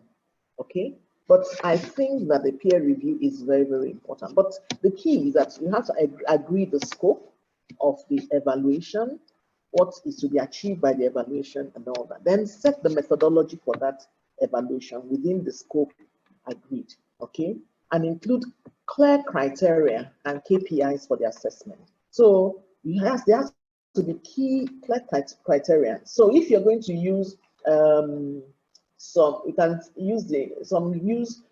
strongly disagree to strongly agree framework, and it may be 4 or 5. Sometimes we usually do 5, but again, in some other elements, we can also do 4. But again, you determine, okay, so if somebody scores a strongly disagree on a particular point, is that a 0 or is it a 1 score? These are things that should be clearly defined so that everybody is on the same page. And it's very important to even hold a pre-evaluation meeting with the board that is going to be evaluated. Otherwise, at the end, when you are now reviewing the outcome of the results and people are not seeing what they thought, people have the impression, oh, we're doing very well. This board, this new chairman came in, our performance is very good. And they expect to score like 100% or maybe slightly below 100%. And then at the end of the day, you evaluate them and you give them a score of 69 or 70. They'll be very angry. You'll be amazed how angry directors get. They feel like something has been taken away from them because they didn't score 100. So it's important that you agree or specify or clarify what these parameters mean. So if you score a strongly disagree, what it means is a 0. If you score a disagree, that is a 1. If you score a maybe not, I'm not sure, that is a 2. If you score a agree, I beg your pardon. If you score an agree, that is a 3. And if you score a strongly agree, that is a 4. So if everybody is on board on that, or you could also be that the strongly disagree is a 1, and then you work it up like that so that a strongly agree is now a 5. Whatever. Let there be clarity on as to the criteria, as to the KPIs, what are the things you're going to assess? Again, how do you, one of the key areas that also creates challenge is integrity. You're assessing or asking directors to review their colleagues or review one another and even themselves for integrity. How do you define integrity? Because somebody would ask, so the guy is in his office, I'm in mine, how does he know whether I have integrity or not? So there has to be clear definitions of what you are assessing for that purpose. So could it be something to do with the way the person handles confidential information, for example? Or could it be something to do with the way the person is consistent, you know, at board meetings, in the way he expresses himself, or the way he's able to quickly agree to submit to superior opinion or superior information or something at board meeting. You know, there can be a wide range of definitions. What about preparation for meetings and so on? There can be a wide range of preparation of definitions. What about timeliness? So could it be that this gentleman is always late at meetings, every single meeting or almost every meeting he's late, and he always has one reason or the other why he had to come in late? We have actually appraised a board in which a particular director said,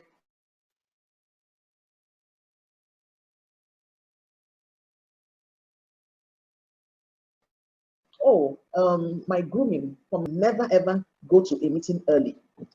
When you go to a meeting early, you are sitting there waiting for those who come in later.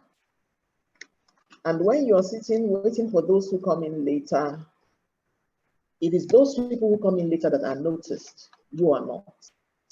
So people have different value systems and different things that they think is important to them. It's important for the evaluator to be aware of all this and to stipulate, okay, because we have different people on the board with their different appreciations of things, these are the parameters we're going to work with. And this is what each parameter is going to mean. And everybody is on the same page with that. So this is very, very important. Then ensure confidence and ensure independence and confidentiality. Okay, somebody just sent a note. He said, this has always been a problem. All the time I've asked directors to appraise themselves honestly. The results have always shocked me. They always have perfect scores. Interesting comment. Thank you, Joseph, for that comment. Yeah, that's happened. But I've also had instances in which directors actually come out and say what they think about their colleagues. And then you have a particular gentleman who, like Joseph mentioned, is giving everybody the perfect score, unknown to him. Because don't forget, we assure the directors of confidentiality. Confidentiality is key. So like the example I gave you earlier, where the director was arguing and saying this and that, he wanted to see what other people score. We said, lie. You are not going to see. That is what we assure the directors of. They are going to have confidentiality. So we gave the chairman the opportunity to see what directors, including himself, said about the gentleman, and that what we had in the report, it took that into consideration. And once the chairman was satisfied that everything was okay, it was now up to him to assure the director that, sorry, you just have to go and work on the areas that your colleagues think that all is not well. Okay. So the danger for some directors that they are busy giving others perfect scores, then some people are not giving them perfect scores. They end up being the one below average, below the board average in the report. So it's just better for them to give the honest assessment. And again, it also goes to the issue of joint and several liability. If directors understand their joint and several obligations,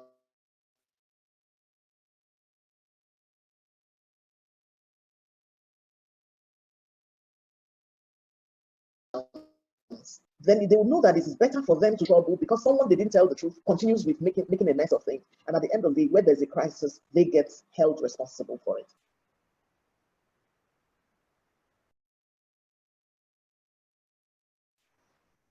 So independence and confidentiality as the evaluator, you must build confidence in the board. One of the key areas that and this has worked for us, is the fact that, first of all, before they even call you to be their evaluator, there will be some level of confidence in you.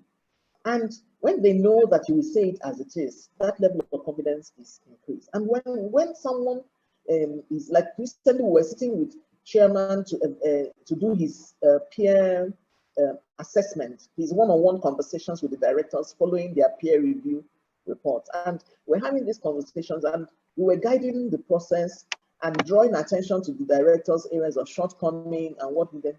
The chairman was just amazed at just how professional We're not even blinking an eyelid, because when we have a negative gap, we say it as it is, irrespective of who it is, and and look the director in the face and say, yes, this is the area you need to improve on this. Even your colleagues have said so. These are the comments they made concerning you, and all that.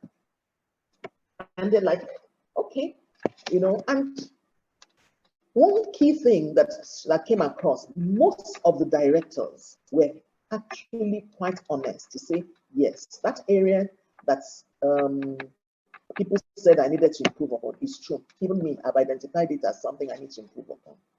Most of them, in fact, almost all of them, except maybe one or two, that okay. I thought this is an area that I was okay in, but now, okay, I hear you. I'll see what I can do, or even one or two instances where somebody is saying, no, I'm perfect. How can you say I'm less than perfect? So these things happen. So, and be aware of any conflicts of interest or vested interest. Again, like what Joseph said about people giving themselves perfect scores. Sometimes it's vested interest, rub my back, I rub your back, and all that. So the danger, like I mentioned earlier, is that everybody could get into trouble at the end of the day. But most importantly, for you, the evaluator, be aware of any conflict of interest or vested interest you may have as a professional, because that can derogate from the confidence that the board has in you and ultimately in the reports that you prepare. Ensure personnel are qualified, that is the people working with your team members. Ensure that they are qualified and have boardroom practice experience. In my own experience, I do not go for one-on-one interviews with directors or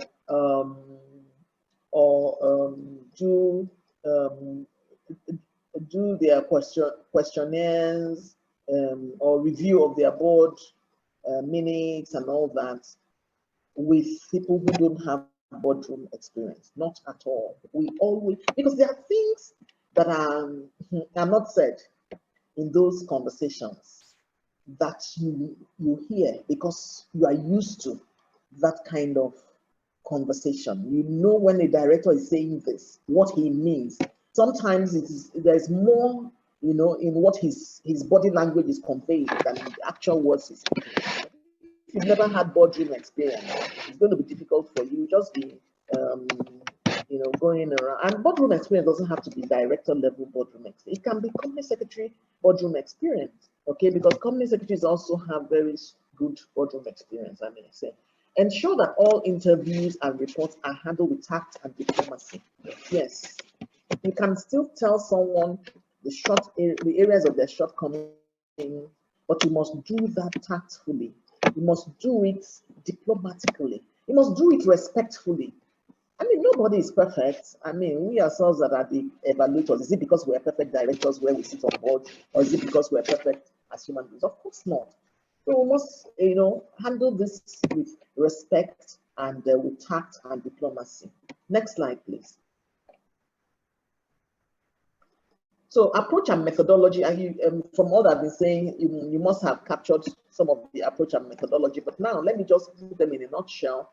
Documents and records review. And when we talk about documents and records review, there's some key documents and records, and this answers the question I've been asking all along. How would you know if the board is taking into consideration key things it should take into consideration?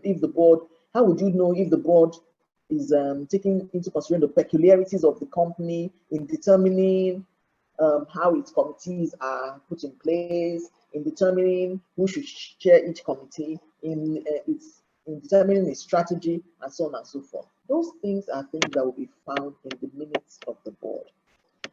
Minutes are a key document for review at any board evaluation. Any board evaluation that does not review board minutes, I don't know. That's the #1 port of call, if you like, because the minutes then draw your attention to other things that are related. For instance, what are the board papers that were sent to that board meeting that you're reviewing? So you better understand the concept, the context of the conversation that took place at the meeting when you see the board papers.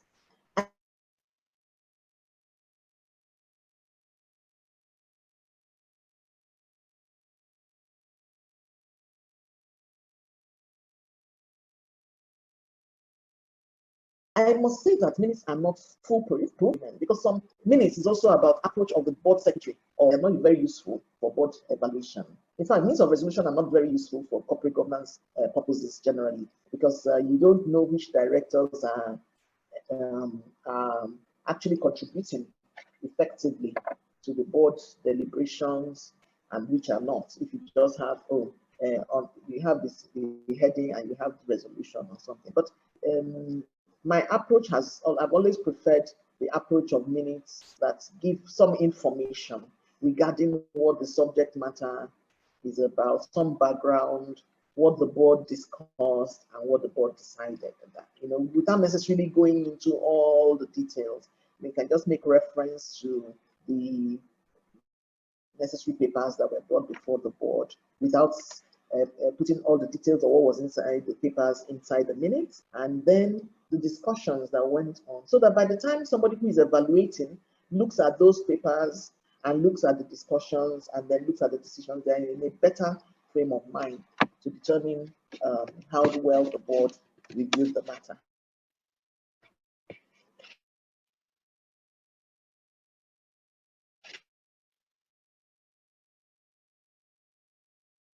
But there are various records, and these records will differ from other types of questionnaires. The first one has to do with the board evaluation itself.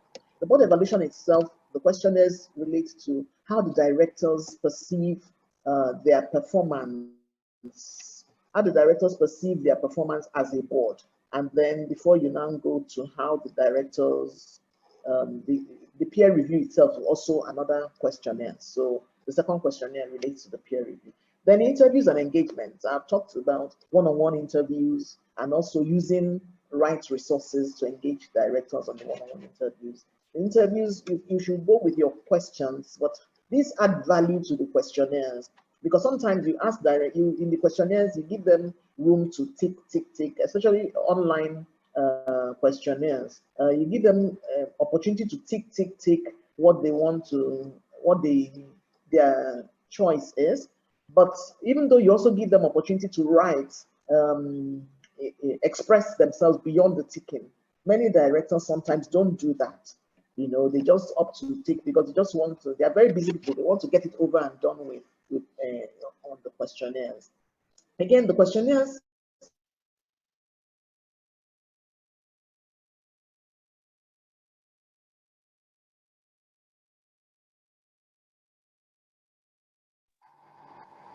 your audio is off, man. we also we've used different kinds of questionnaires, but number one, not only is it more difficult to be tedious for the board members themselves. So what we recommend is using online questionnaires. The online questionnaires help you, and Google has good forms. You can develop the questions, how you want the questions to be and all that, and apply it. And you can keep the record for a very, very long time.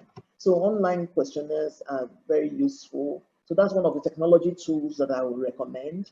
The interviews then help you to get more flesh, and understand the context.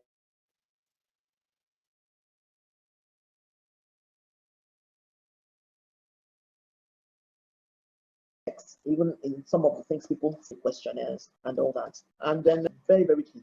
The presentation, the reports will be detailed, a detailed report, usually a Word document, but I always recommend a presentation. You summarize or bring out the highlights of that report in a PowerPoint presentation and present it to the board as a whole.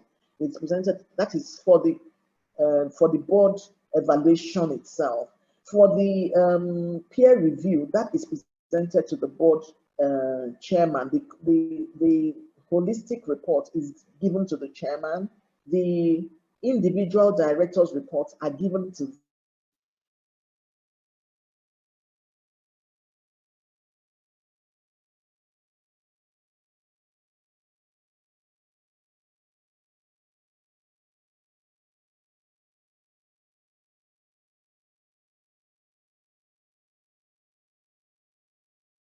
them to directors themselves so they can see the summary. You know, you don't want to run.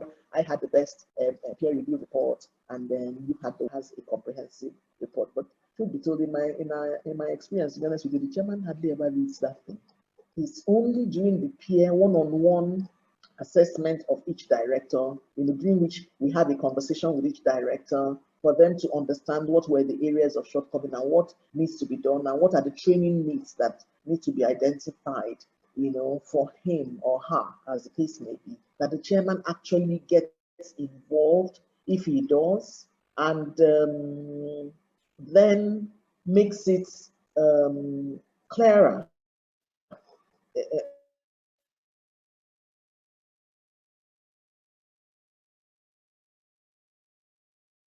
It has a better understanding of what are the areas his individual board members should improve upon. Now, let me say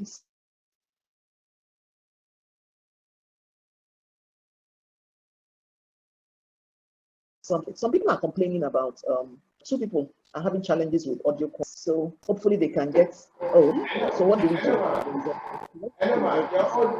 Your audio is going on and off. It was going on and off at some point in time.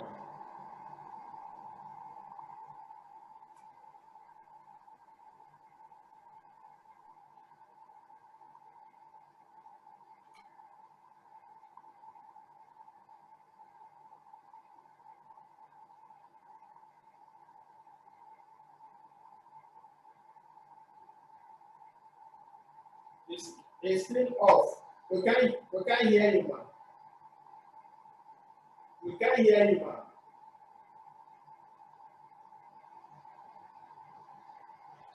Maybe it's the audio setting. The audio setting at your end, man. Because it's general. I don't know. What can we do to resolve this? Can you hear me clearly now? Yes, we can hear back. Are you hearing me clearly now?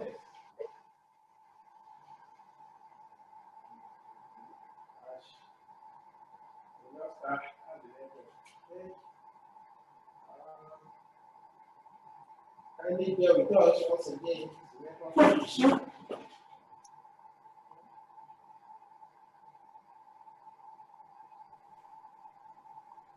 Can you hear me? Yes, we can hear you now. Okay, is it better now? Yes, it's better now. Oh, great. All right.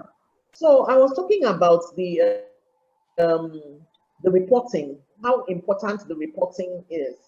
Okay. When you are reporting, there are different documents. There's a document that goes to the board through the board chair,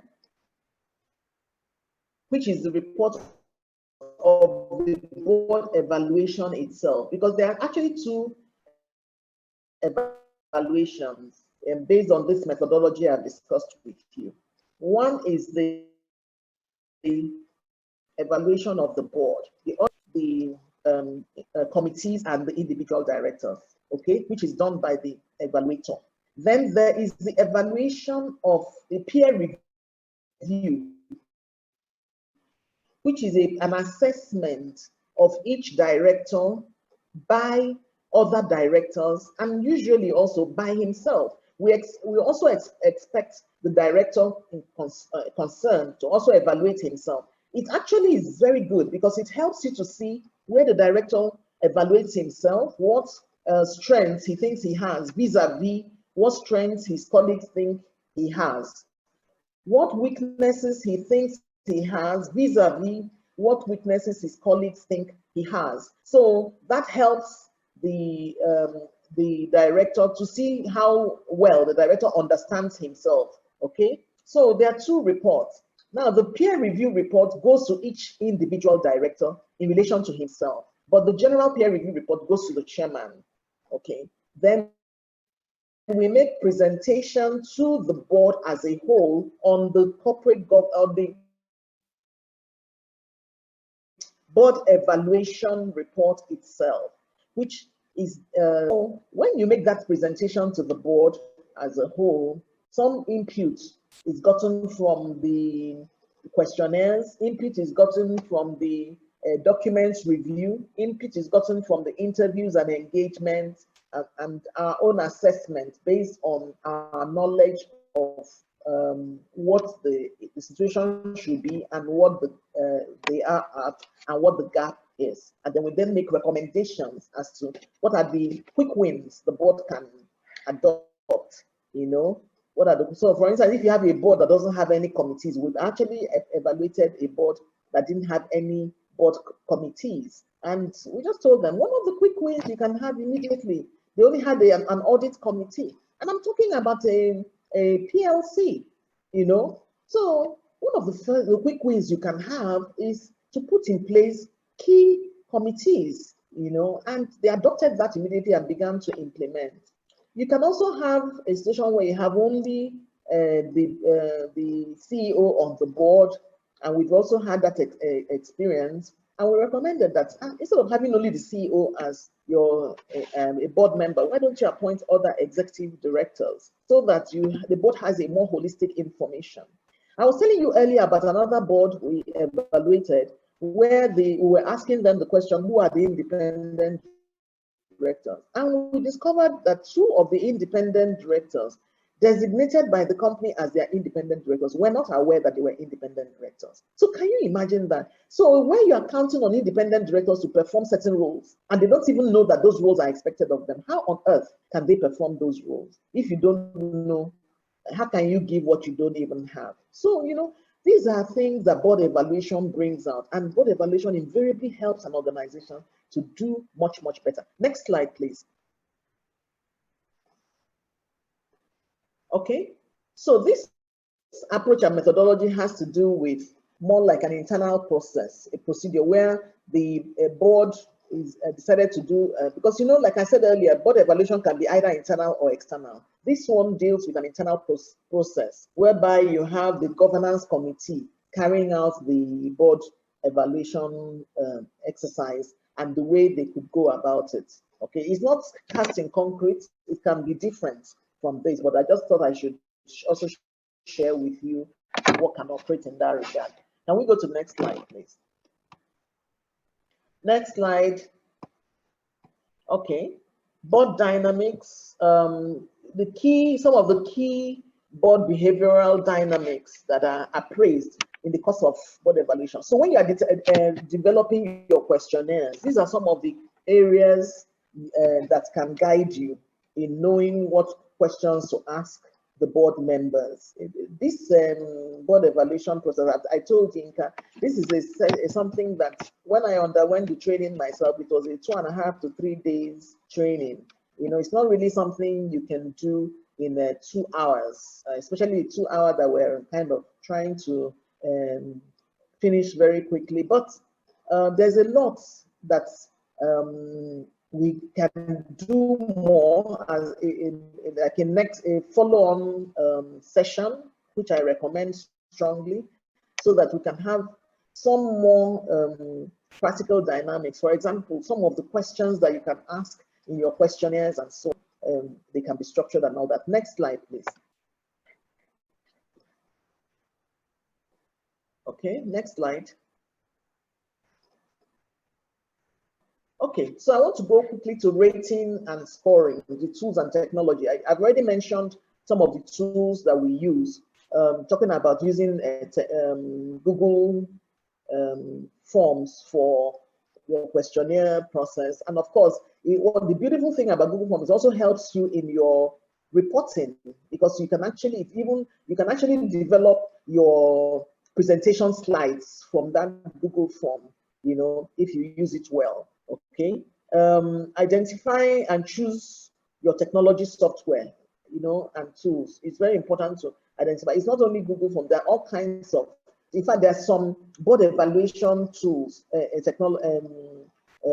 software that are available, you know, in the market. So you can choose to buy any of them. There are some cheap, free ones. There are some not so expensive ones. There are some quite expensive ones, but they all have different features that they need. So it's up to you as an evaluator what you want to deploy and what you want to use. But like I said to you, I've used Google Forms, which is free, you know, I've also used some other ones as well, you know, but I've just generally found this other one to be quite user friendly, you know, and it's also easier for my staff or my colleagues. And talking about working with a team, your team, non-board experienced team members can help with designing the reports, putting together the reports, you know, and then you of course still have to come back and review the reports they've done.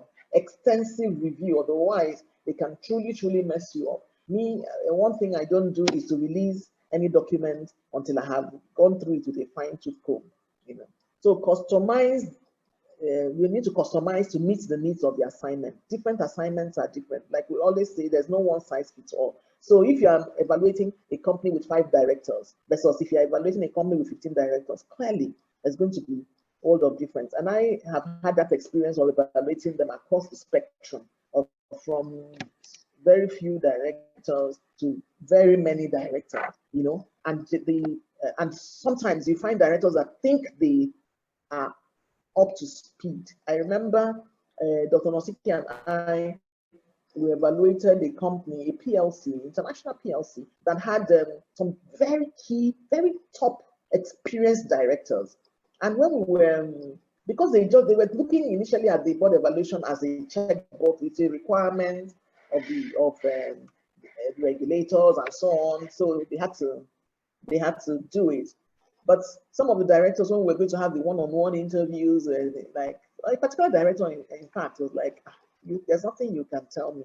I've seen it all. And honestly, he had seen it all. He had been on top boards as director for years, even as chairman in various capacities and all that. But to be honest with you, by the time we finished the meeting with him, he himself admitted that, he has really learned a lot of new things, you know, from the exercise we had. In fact, he got up and escorted us to the lift, you know, before he went back to his office. That was his own sign of saying, I respect you guys. You guys have something to offer that I thought I knew it all, but I really have. But you see, we human beings were constantly learning, and everyone should be open-minded to the concept of learning. But you that you're an evaluator, you have to do your own homework. If we didn't do our homework, to be honest, that director would have floored us because he wasn't just boasting. He knew his onions, okay? Then deploy chosen tools. So whatever tools you've chosen, you have to deploy them consistently. It's not good for one director's zone to be assessed with a different tool from another director. You're not comparing like with like. That doesn't make sense at all. Then choose your preferred rating and scoring parameters. I've already discussed this about, you know, even having that conversation, that engagement up front, so that everybody knows what to expect. We've had an instance in which that meeting could not hold with the board members beforehand, and you know, just because everybody felt, oh no, this is something we need, this is something we need. They don't need it, you know. That the board evaluation is something they need. They don't need to have us to come and sit with them and convince them to do that. They've already agreed to it, blah, blah, blah. At the end of the day, when we were presenting the report, they were so unhappy. They kept, you know, interjecting, asking, oh, but why this? But why that? But why that? You know, and I told Dr. Nosike, because two of us handled that project together too. I told him, I said, I'm never ever going to do a board evaluation in which we have not had this conversation with the directors up front. No matter how much they seem to understand what it's about, it's very important to have that conversation up front, or else it could actually cause challenges. Although in the end, they adopted most of the recommendations, but I didn't like that experience of the feedback. You know, if I remember even the chairman saying to us that, if we don't comply, I will explain. We're talking about an apply and explain procedure, environment that we now have in Nigeria. The man is still talking about, if we don't comply, we will explain. I said, wow. So, but if we had that conversation with them upfront, in which we would have shown them that the situation has changed, we're no longer talking comply or explain. We're now in apply and explain. So your board has to be very conscious of what it's doing and why it's doing what it's doing, and explain it very well to specific those who should get that explanation. Then if we had that, then we wouldn't have found ourselves in that situation. So then clearly define the chosen rating, and okay, I think I've discussed that. Then ensure seamless application across board. So it's very, very important that the application is key, not just that it is well done by you and your team, but that it is seen by the recipient as having been well done. Next slide, please. Next slide. So these are some of the, like I mentioned earlier, some of the evaluation scoring rates. So this one is a 4-level scoring, okay? Whereby you have strongly agree, disagree, strongly disagree. The other one in which you say, I'm not sure, maybe, not sure, maybe not, you know? That in itself says something, that there isn't enough communication on that subject matter. So you may have something in place in the organization, and some directors are saying, I'm not sure that we have it in place. And other directors are saying, I strongly agree. Usually it is the management side of people that are strongly agreeing, because they are the ones who know it. They're the ones running it on a day-to-day basis. But you find other directors, they don't know. They're not sure. They suspect it should be there, but they're not sure. Next, please. Next slide, please.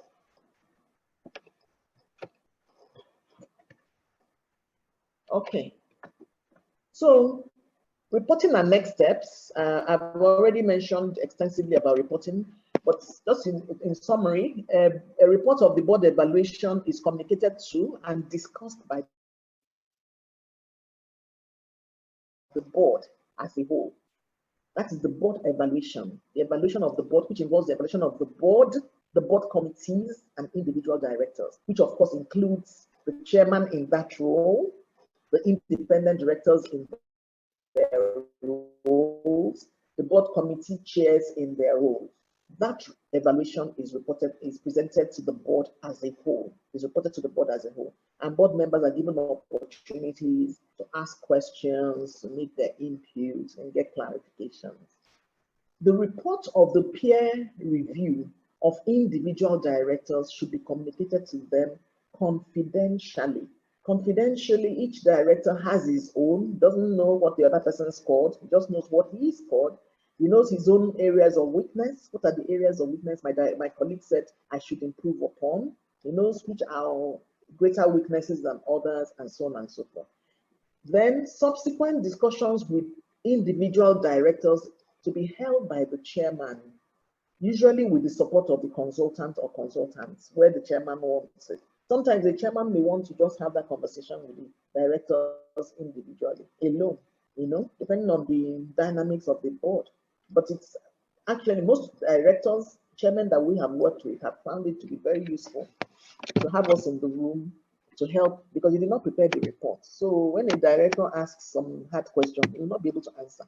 So to help him answer those hard questions when they come up, and also to help him clear the air where there's anybody thinking that people are ganging up against them, or anybody thinking that people don't like them, that has been very, very useful. But it depends on how the board wants to work on it, how the chairman especially wants to work on it. Then provide an appropriate training to address identified gaps where performance is unsatisfactory. So for any parameter that performance is unsatisfactory on the part of any board member, appropriate training for that specific board member should be designed. In fact, part of the outcomes of a board evaluation is identification of areas for training. And I must tell you that it is in 2 areas, and the code talks about it also in 2 areas. One is as it relates to the individual directors, individual board members, the trainings applicable to them as individuals. The second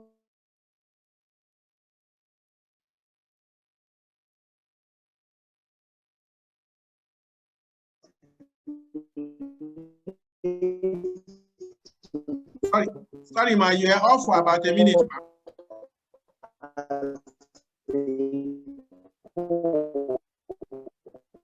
Hello, doctor.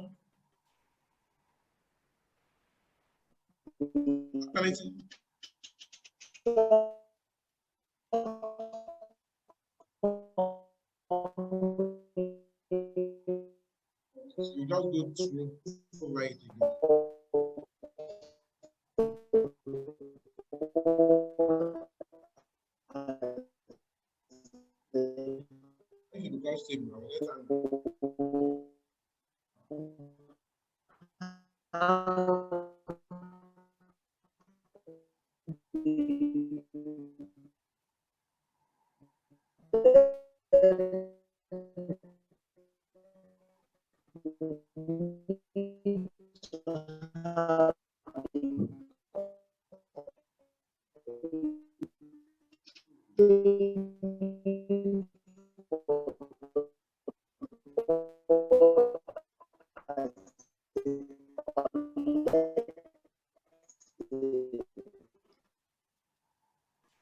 To address those areas of shortcomings so that next year's appraisal. Hello, ma. Hello, ma. Oh, I was off for a minute. Yes, you are off for some minutes. Yes? Yes, you are off. Yes, I can hear you. So I was saying that the appropriate training to address the identified gaps is in two categories. Are you hearing me now? Yes, loud and clear. We can hear you now.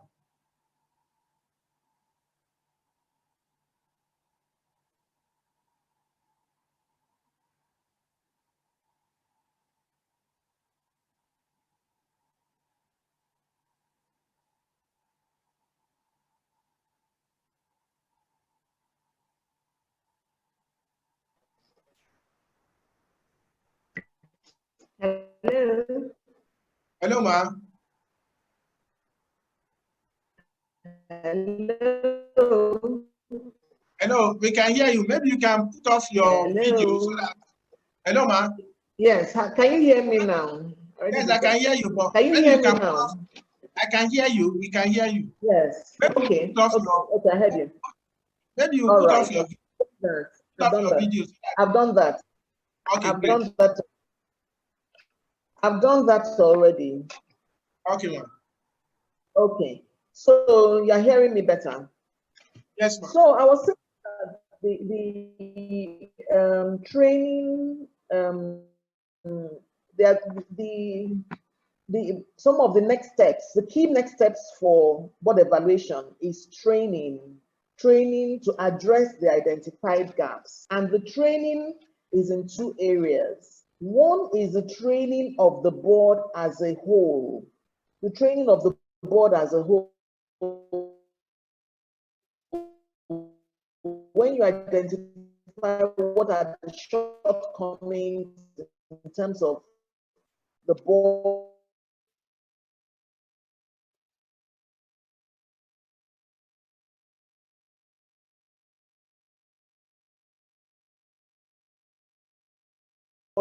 own performance in the board gap and so on and so forth, not as a whole. The other is so you need to do training, identify the individual directors. So a particular director's shortcoming or poor performance may relate to a particular area, different from another director's own performance in a different area. So the code actually makes provision for the outcome of the board evaluation being used to identify training needs. So it's a training needs analysis, okay? And especially during the peer review process, when the chairman is having that conversation with the directors, together with the consultant in the room, the consultant can then highlight the areas of training and which the director and the chairman can agree to, and they will be noted and communicated to the board secretary as the areas of training for this particular director, areas of training for this particular director, and then this is the area, or these are the areas of training for the board as a whole that have also been identified. So that is one of the outcomes of board evaluation. Another outcome of board evaluation is that the results are considered in the director's re-election processes. Again, the code states that the results of this board evaluation should be considered in the re-election process for directors. So if a board wants to represent a director who has whose rating in the evaluation, the board evaluation was quite low, for re-election, the board will demonstrate what it has done to address the needs of the gaps, areas of gaps of that particular director, in order to make sure that that person is still able to bring value to the table. Don't forget that the idea is not only to identify gaps, but also to identify strengths. So there may be strengths that a director has, which makes it necessary for us to retain him on our board, even though we have identified some areas or some gaps. We know that we can address those gaps through training. We can address those gaps through mentorship or whatever else we identify as being the way we're going to address those gaps. But we really, really want to continue to leverage on these strengths that have also been identified from this board member. Next slide, please. So that is where the conversation ends today. But I want us to have your questions. I think that slide should actually have questions. I can see the questions. Please stop there. Questions and comments, if any. We've tried to keep a rather detailed conversation within 2 hours or 90 minutes time that were given to us. But I'm now open to your questions, comments, etc. Thank you very much.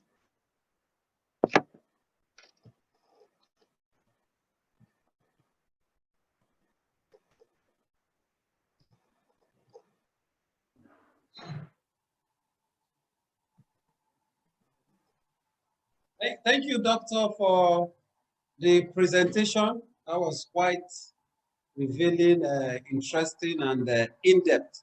So we want to take some of the questions from the chat room. Okay, there's a question here. It says, why is this challenge? Oh, no, that's regarding the network. Okay.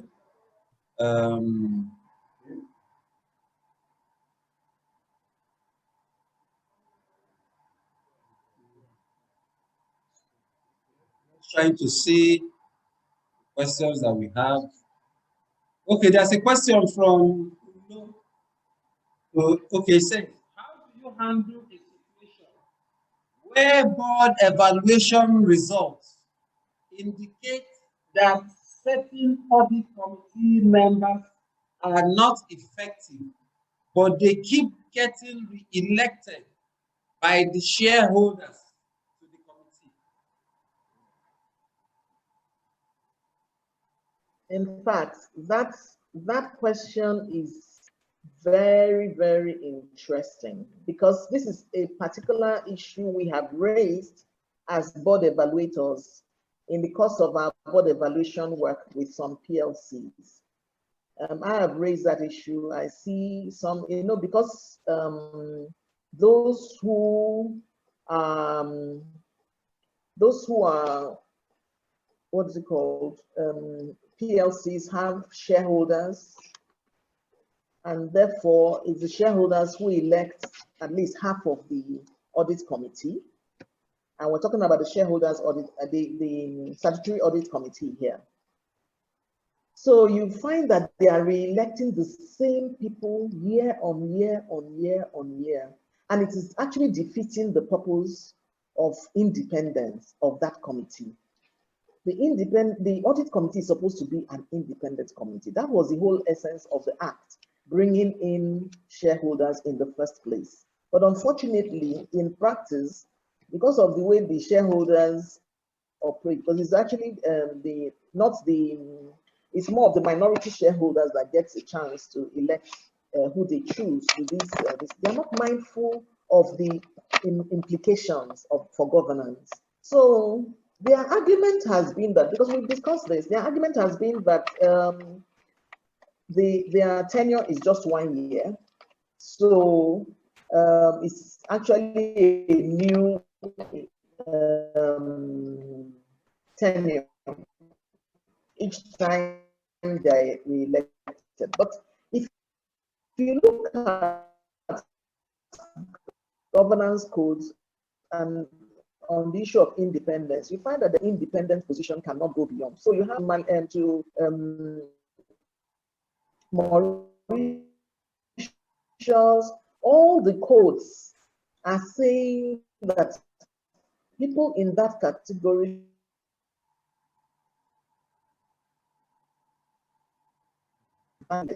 cumulative of 9 years, something years. So really and truly, it is a challenge. And I think it's something that education and training of our audit committee, proper training, not just giving them something we can check box so that they can collect some money and go away. Because that's what is happening. We send them somewhere so they can get money and they will be happy with the company secretary. That's not the idea. You should really train them on the implications of their role and why the need for independence, so that they themselves will step down from being, from putting themselves forward.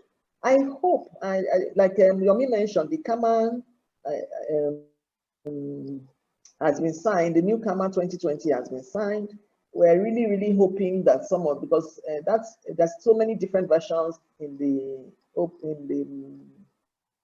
online that you can see, but I think the gazetted version is coming out. Because I saw something just this morning, which I haven't had time to look at it in detail, showing that it may have come out. So we'll be able to we hope that there'll be some provision for limiting the number of years that an audit committee member can come back as an audit committee member.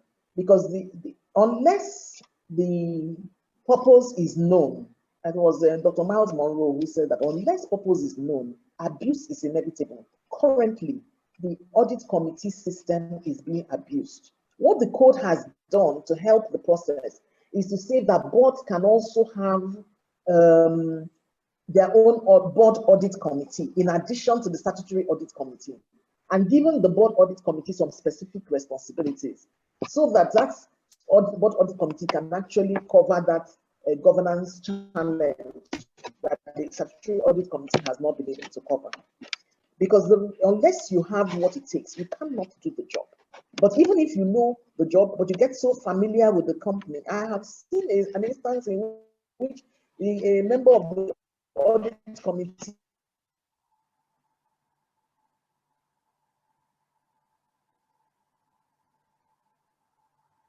was lobbying and insisting that the board should approve for him to have his child's wedding funded by the company and things like that, and all kinds of that process. And it defeats the whole board evaluation. These things come to light.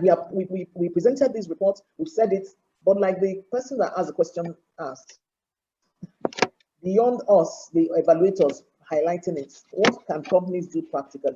The truth is that the law hasn't been helpful so far, because there's no limitation in the law saying after 9 times you cannot present yourself. So, but let's see what the new law will say. Hopefully it will say something, though I doubt it very much. Okay, thank you, ma'am.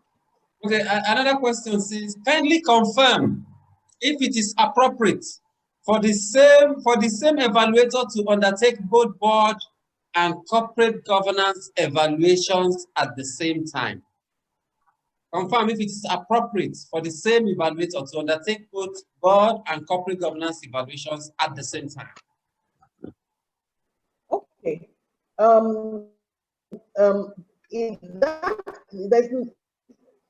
don't know about the word appropriate. There's nothing inappropriate about it, though, because some of the documentation you look at are similar. You know, when you're reviewing corporate documents, you know, they're similar. But the only danger is that if the person is not mindful that there are actually two different evaluations, and the person must do the evaluation So that means they're going to be presenting different reports. There has to be a separate report in relation to the board evaluation and a separate report in relation to the corporate governance assessment, corporate governance audit. Very, very important. And we've done that severally for different organizations. You know, because again, you don't want to discourage organizations from doing these things because of the cost implications. If they can bring the same party to do it, provided the party has the requisite quality.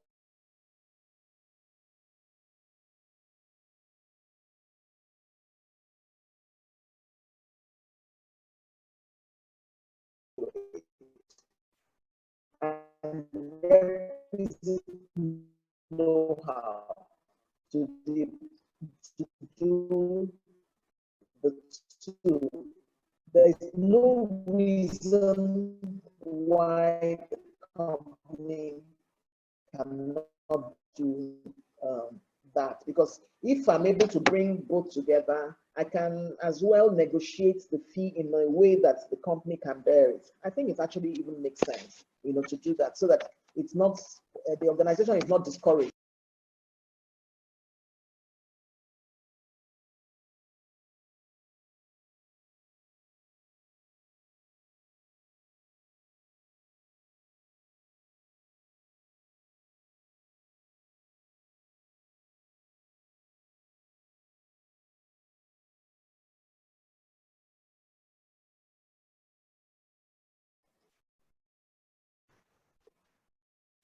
Is there any other question? Sorry, are there any other questions? Can anyone hear me? Yes, just one moment, one moment. It's saying that you should confirm if the cost of training should be incorporated into the board evaluation bill. That's confirm if the cost of training should be incorporated into the board evaluation bill. The truth of the matter is that cost of training is a negotiation thing. It's a matter of negotiation. But because at the time when you are doing when you are about to do the board evaluation and you are discussing the board evaluation proposals, you would not at that point know what trainings will be the outcome of this board evaluation. So it may be difficult really to incorporate it into the board evaluation bill. But I think that in terms of the budgeting, it's wise for any board secretary to incorporate, in any case, aside from even the training as a result of board evaluation, it's already a requirement of the code to train your directors continually. So you should already have a budget for board evaluation, I beg your pardon, for board training.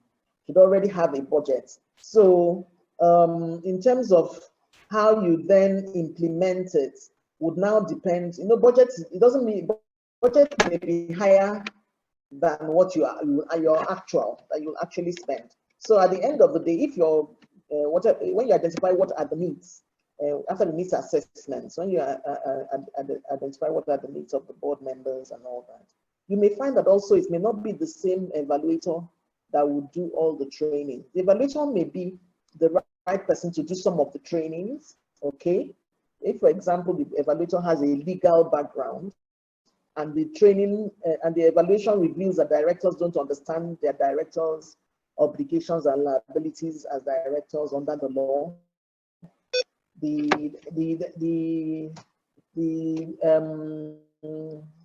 evaluator may be able to also do the training in that regard. But if the evaluator has a different background and therefore cannot train directors in the area of directors' liabilities and all that, he may not be the one handling the training. So the important thing is to have a proper budget for your training, even if it's not included in the board evaluation. It can be a follow-on assignment for the evaluator and for others, because some of the directors may be trained by the evaluator, while other directors may be trained by another trainer. Okay. I hope that answered that question. Okay, since that, I understand that was the last question. Am I right? Or is there any other question? Yeah, I think that's the last. That's the last question. I want to thank ICSAN for this program. I'm sure that the participants have been enjoying the sessions, and I enjoyed the one or two that I also joined. Thank you very much for inviting me. I really wish we had enough time to drill down on this board evaluation thing, especially that it's a train the trainer thing, but I'm happy that we were able to bring out some key highlights that the board evaluators must take into consideration in doing a board evaluation. The most important thing is what is the role of the board? What are you measuring? What are you measuring? You yourself as the evaluator must understand what you are measuring, because you can't give what you don't have. So when you understand what you are measuring, what the role of the board is, and what you are supposed to measure in it, and who you are measuring. And thank you all so very much, and thank you for all the nice comments. I've seen quite a number of nice comments, people enjoying the session and finding it instructive. I'm so happy that you were able to join the session, and I appreciate all of you. Thank you so very much. God bless you. Just like Mr. Adenika said, I have about 3 networks, here, and about 3 devices as well, for bearing all circumstances. Please bear with me, for that. Let's move on. I believe I stopped at the point of, because I'm using my phone now, so I may not be able to share. When the other device comes on, I'll keep sharing. But I'll move on, with the, with the training. So I was talking about, dimensions, in ERM, and then I moved from there to talk about the benefits, of ERM. So I established the fact that it helps to improve, your governance process. It increases, positive outcomes and advantages. Hello, Francis. Okay, so I'm sorry, everybody. Okay, so like I was saying, where was I? I was talking about, the third party risk, where I said third parties will be rendering services. I mean, some people will configure your system. So you can increase the volume of the device, sir. The voice is low. Okay, can you hear me now? Just repeat. Is it better now? Yes, sir. Okay, so thank you. So I was talking about, third party, risk, where you have IT people install softwares, for you. You have lawyers, even lawyers represent you, where you have, you have to give the true facts. Of course, lawyers have their own professional, their professional code of ethics, but you have many other, professionals who you will do one thing, or the other. Can you hear me? Hello? Yes, I hear you. Let me do this for you to hear me. Can you see my screen? Yes, you can see your screen. The horse is... Okay, to show me that you can see my screen. To show that you can see my screen. What do I have on my screen? I'll check the chat page. You have... Oh, don't worry, IT. I'm talking to the participants. Okay, let me unmute them because they were muted so that you can... Okay. I think I can see their responses now. So, okay, so we're on the same page. Okay, so I thank you. They can unmute themselves and speak, sir. Okay, it's fine. It's okay. Okay, so business response risk. They're hearing you loud and clear. Go ahead. It's another risk, to watch out for. business response, risk. And that could arise if you do not have, a capacity or a mechanism to respond, to unforeseen situations. And that's why the last thing that I'll be talking about will be, business continuity, plans. Business continuity and crisis, response risk arises, as a result of your inability, to respond effectively or to respond well, to unforeseen situations, when they arise. And then, of course, you have, data and new technology, risk. And the risk in that, because we are talking about, sustainability, the risk in that is that you'll be committing funds, you'll be committing, resources to technology, committing resources to researches, and just before you have it delivered to you for use, something better than that has come up. You understand? The risk, that could present is the fact that you could, if you are not strategic about it, you could just have, resources. You could just, it could scatter, your resource. So you gotta have, a framework, to that. You've got to have, some policies, to that as to how soon do you launch into a new methodology or into new, technologies, that are being, created. First, I need to tell you that for this, one good balance you will have to do is that you can't afford to be, one of the laggards or the late joiners, and at the same time, you can't be too fast, such that, you are one of the first people to log on to it, and then bigger versions come, and then, all of the investments you've committed. So the essence of what I'm saying is the fact that you should have a framework, you should have policies, in which you scientifically or you logically, analyze trends, such that, you now agree or you adopt, your own approach, in terms of how soon or how late, you latch onto new technology. Then of course, culture. I talked about, culture earlier on. I talked about culture, and I said that the culture, of the people. For example, you go to some organizations and right, from the receptionist, you are so happy with them. Everybody has been groomed to value customers. Not only the relationship managers or the management, staff. Everybody from security. I don't want to advertise brands here.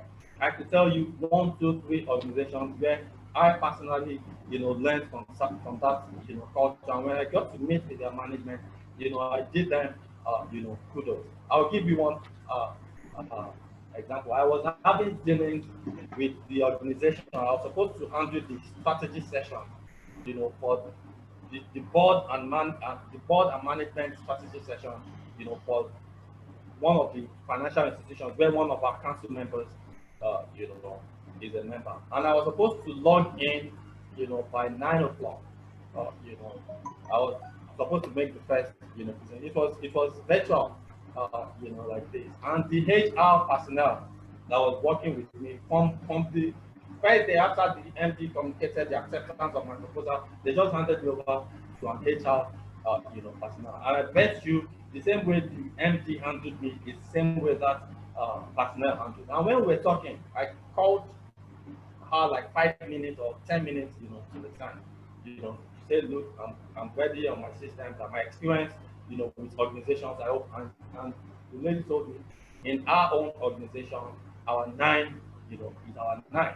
And I logged in at that 9 o'clock. Everybody, so the board members, the management, people, everybody, I was now telling that council member that, an ex-council member that, if you guys had a different culture, your forming or your looking frame, would have been betrayed by the situation, that we have. I just use that to depict, culture, information, third party. Those things look like transient, things, but they are abstract things that could make, or mark,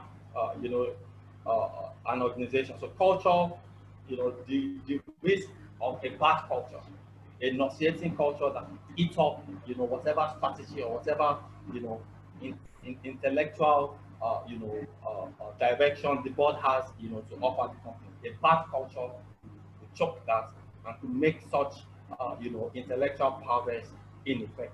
And then, of course, board information. I said this, earlier, but I still brought it here, as well. Board information is the business of the board is decision making.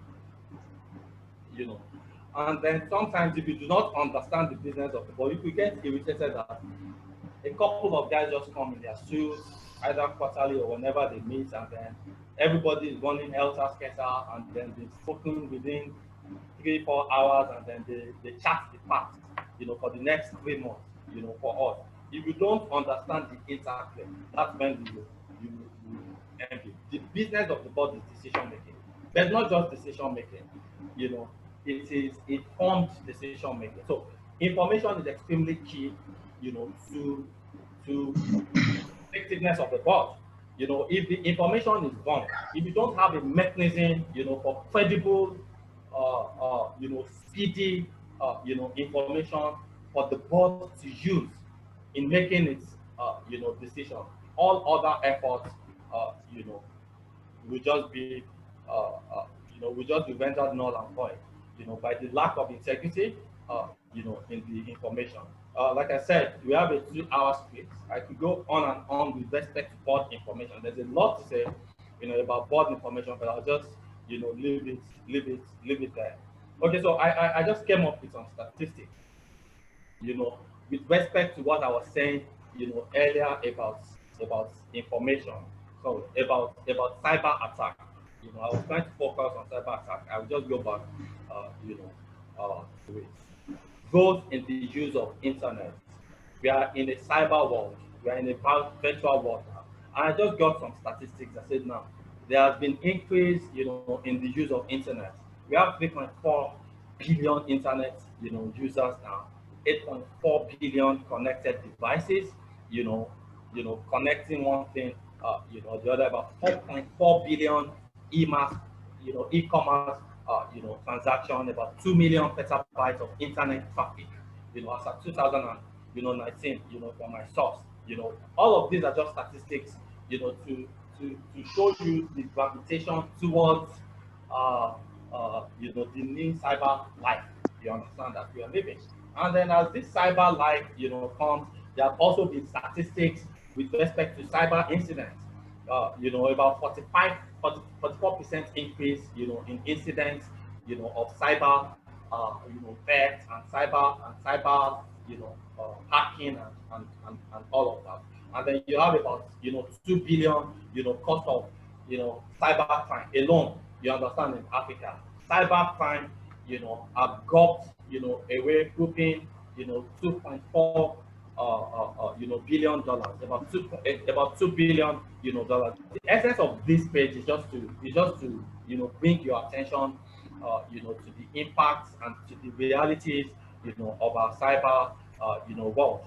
The example that I was trying to give you, earlier, you get these slides. I was trying to give you the example of First American, Financial Corporation, and then, of course, we all know about, the Equifax, data breach, of course, in America in 2000. The First American happened in 2018. Equifax happened, in 2019, where there was also, a data, breach. These are just examples to the types of risk I brought your attention to, earlier. Then just before I close, I want to talk about the concept of social, engineering. Social engineering is a reality that as organizations I want to bring your attention to, that you should let all hands be on deck, to guard against that. And I've just outlined about 5 of them. Social engineering, is a cyber crime of collecting information, from you. You understand? Of getting access, to your personal information. There was social engineering in those 2 cases, that I just mentioned, the Equifax and then the American Financial, whatever.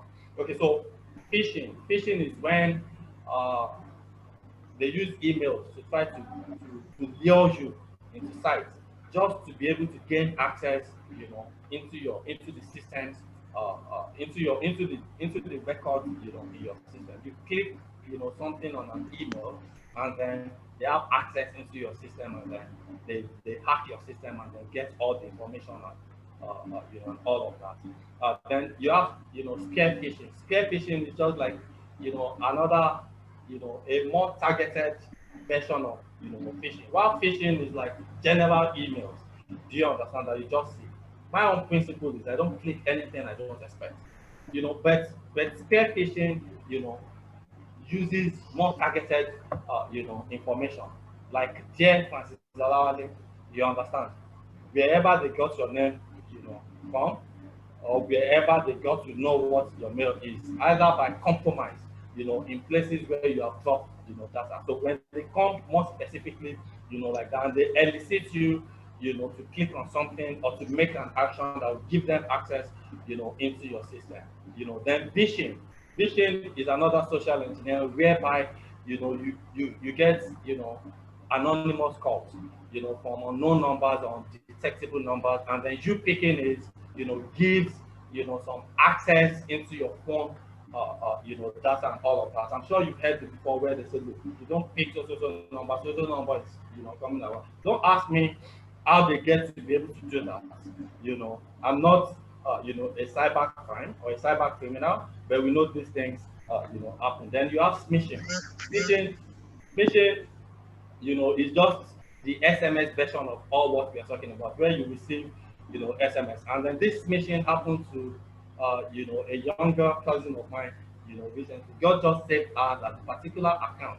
She didn't have more than 200,000, but, you know, for her, you know, a young graduate, you understand, of 200,000 was a very big deal. All she did, it was even, you know, all she did was clicked on something. And I said, I thought I told everybody, you don't click either through SMS or email, anything you don't know, you don't click.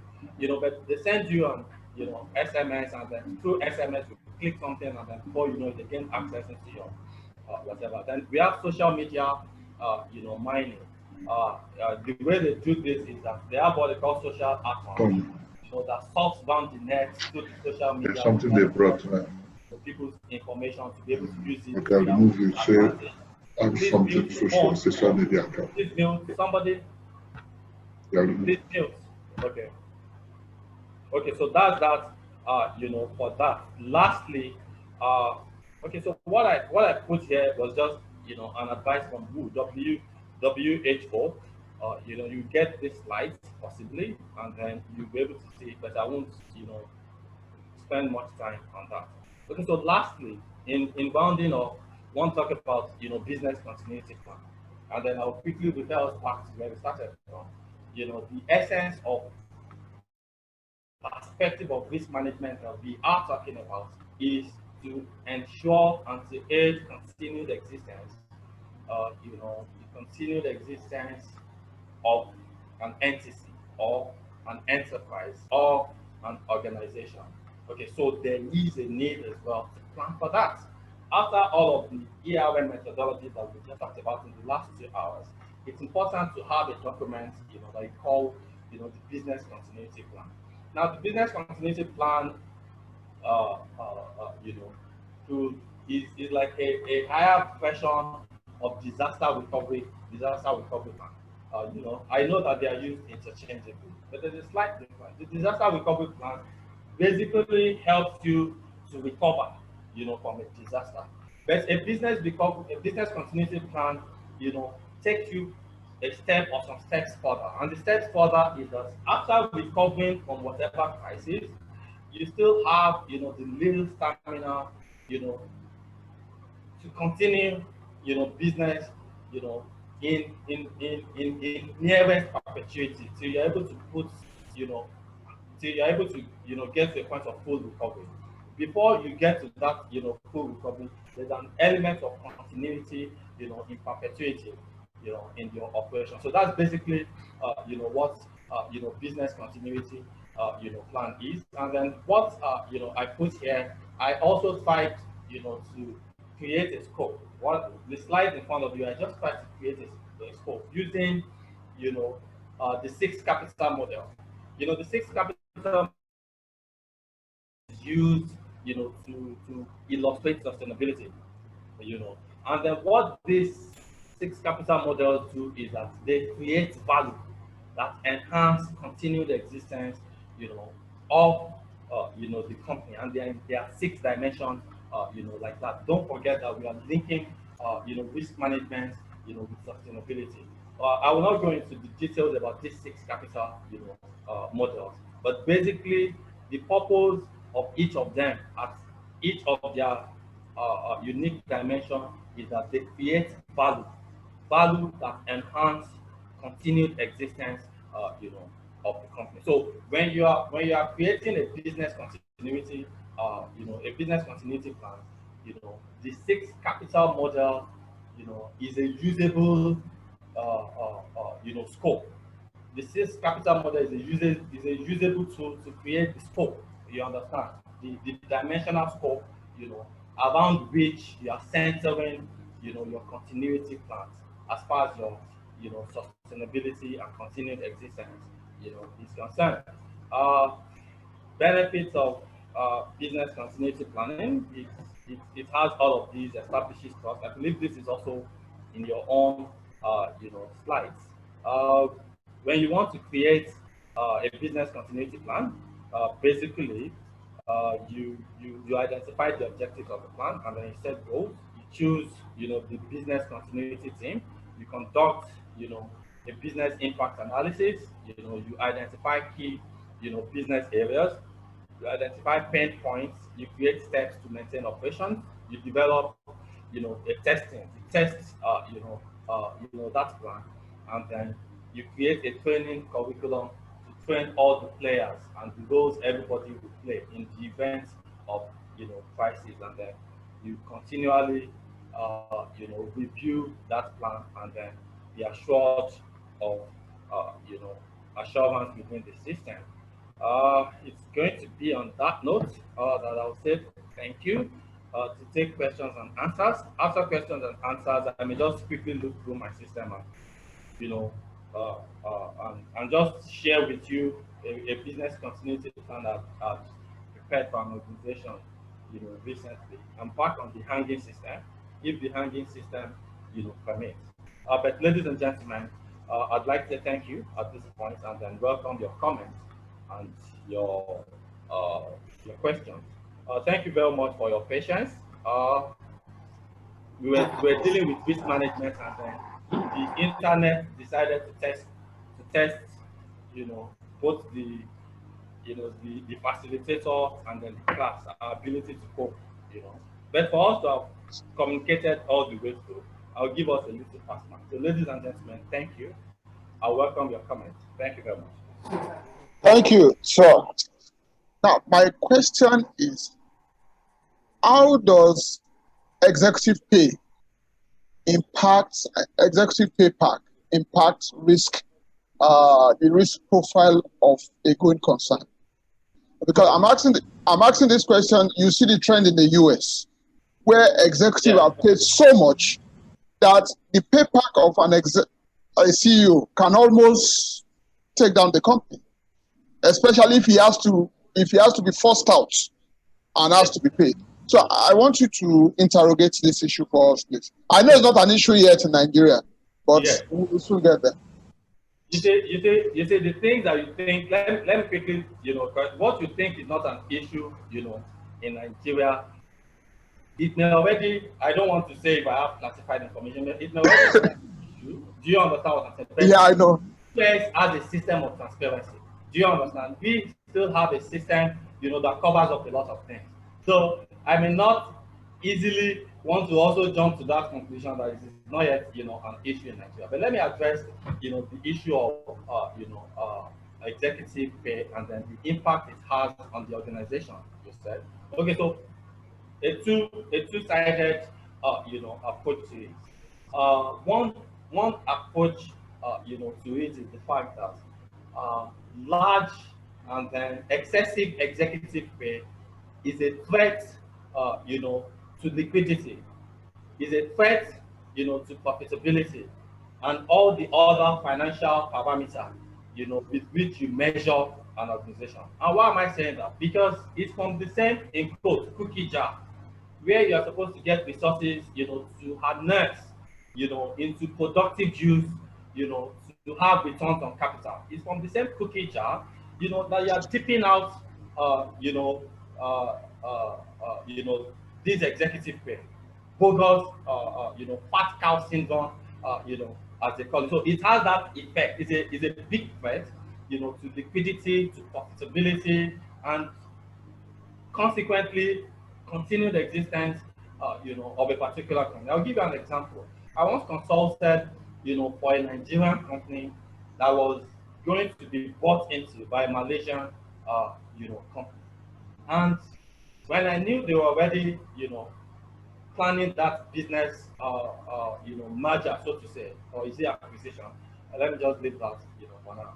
3 years to it, I advised, when I came in as a consultant, I reviewed, you know, their P&L, their management account, and I told, you know, the management that if I'm on the other side, I'm not going to invest. I analyzed, you know, that's why I told you that don't conclude yet, you know, there's nothing in Nigeria.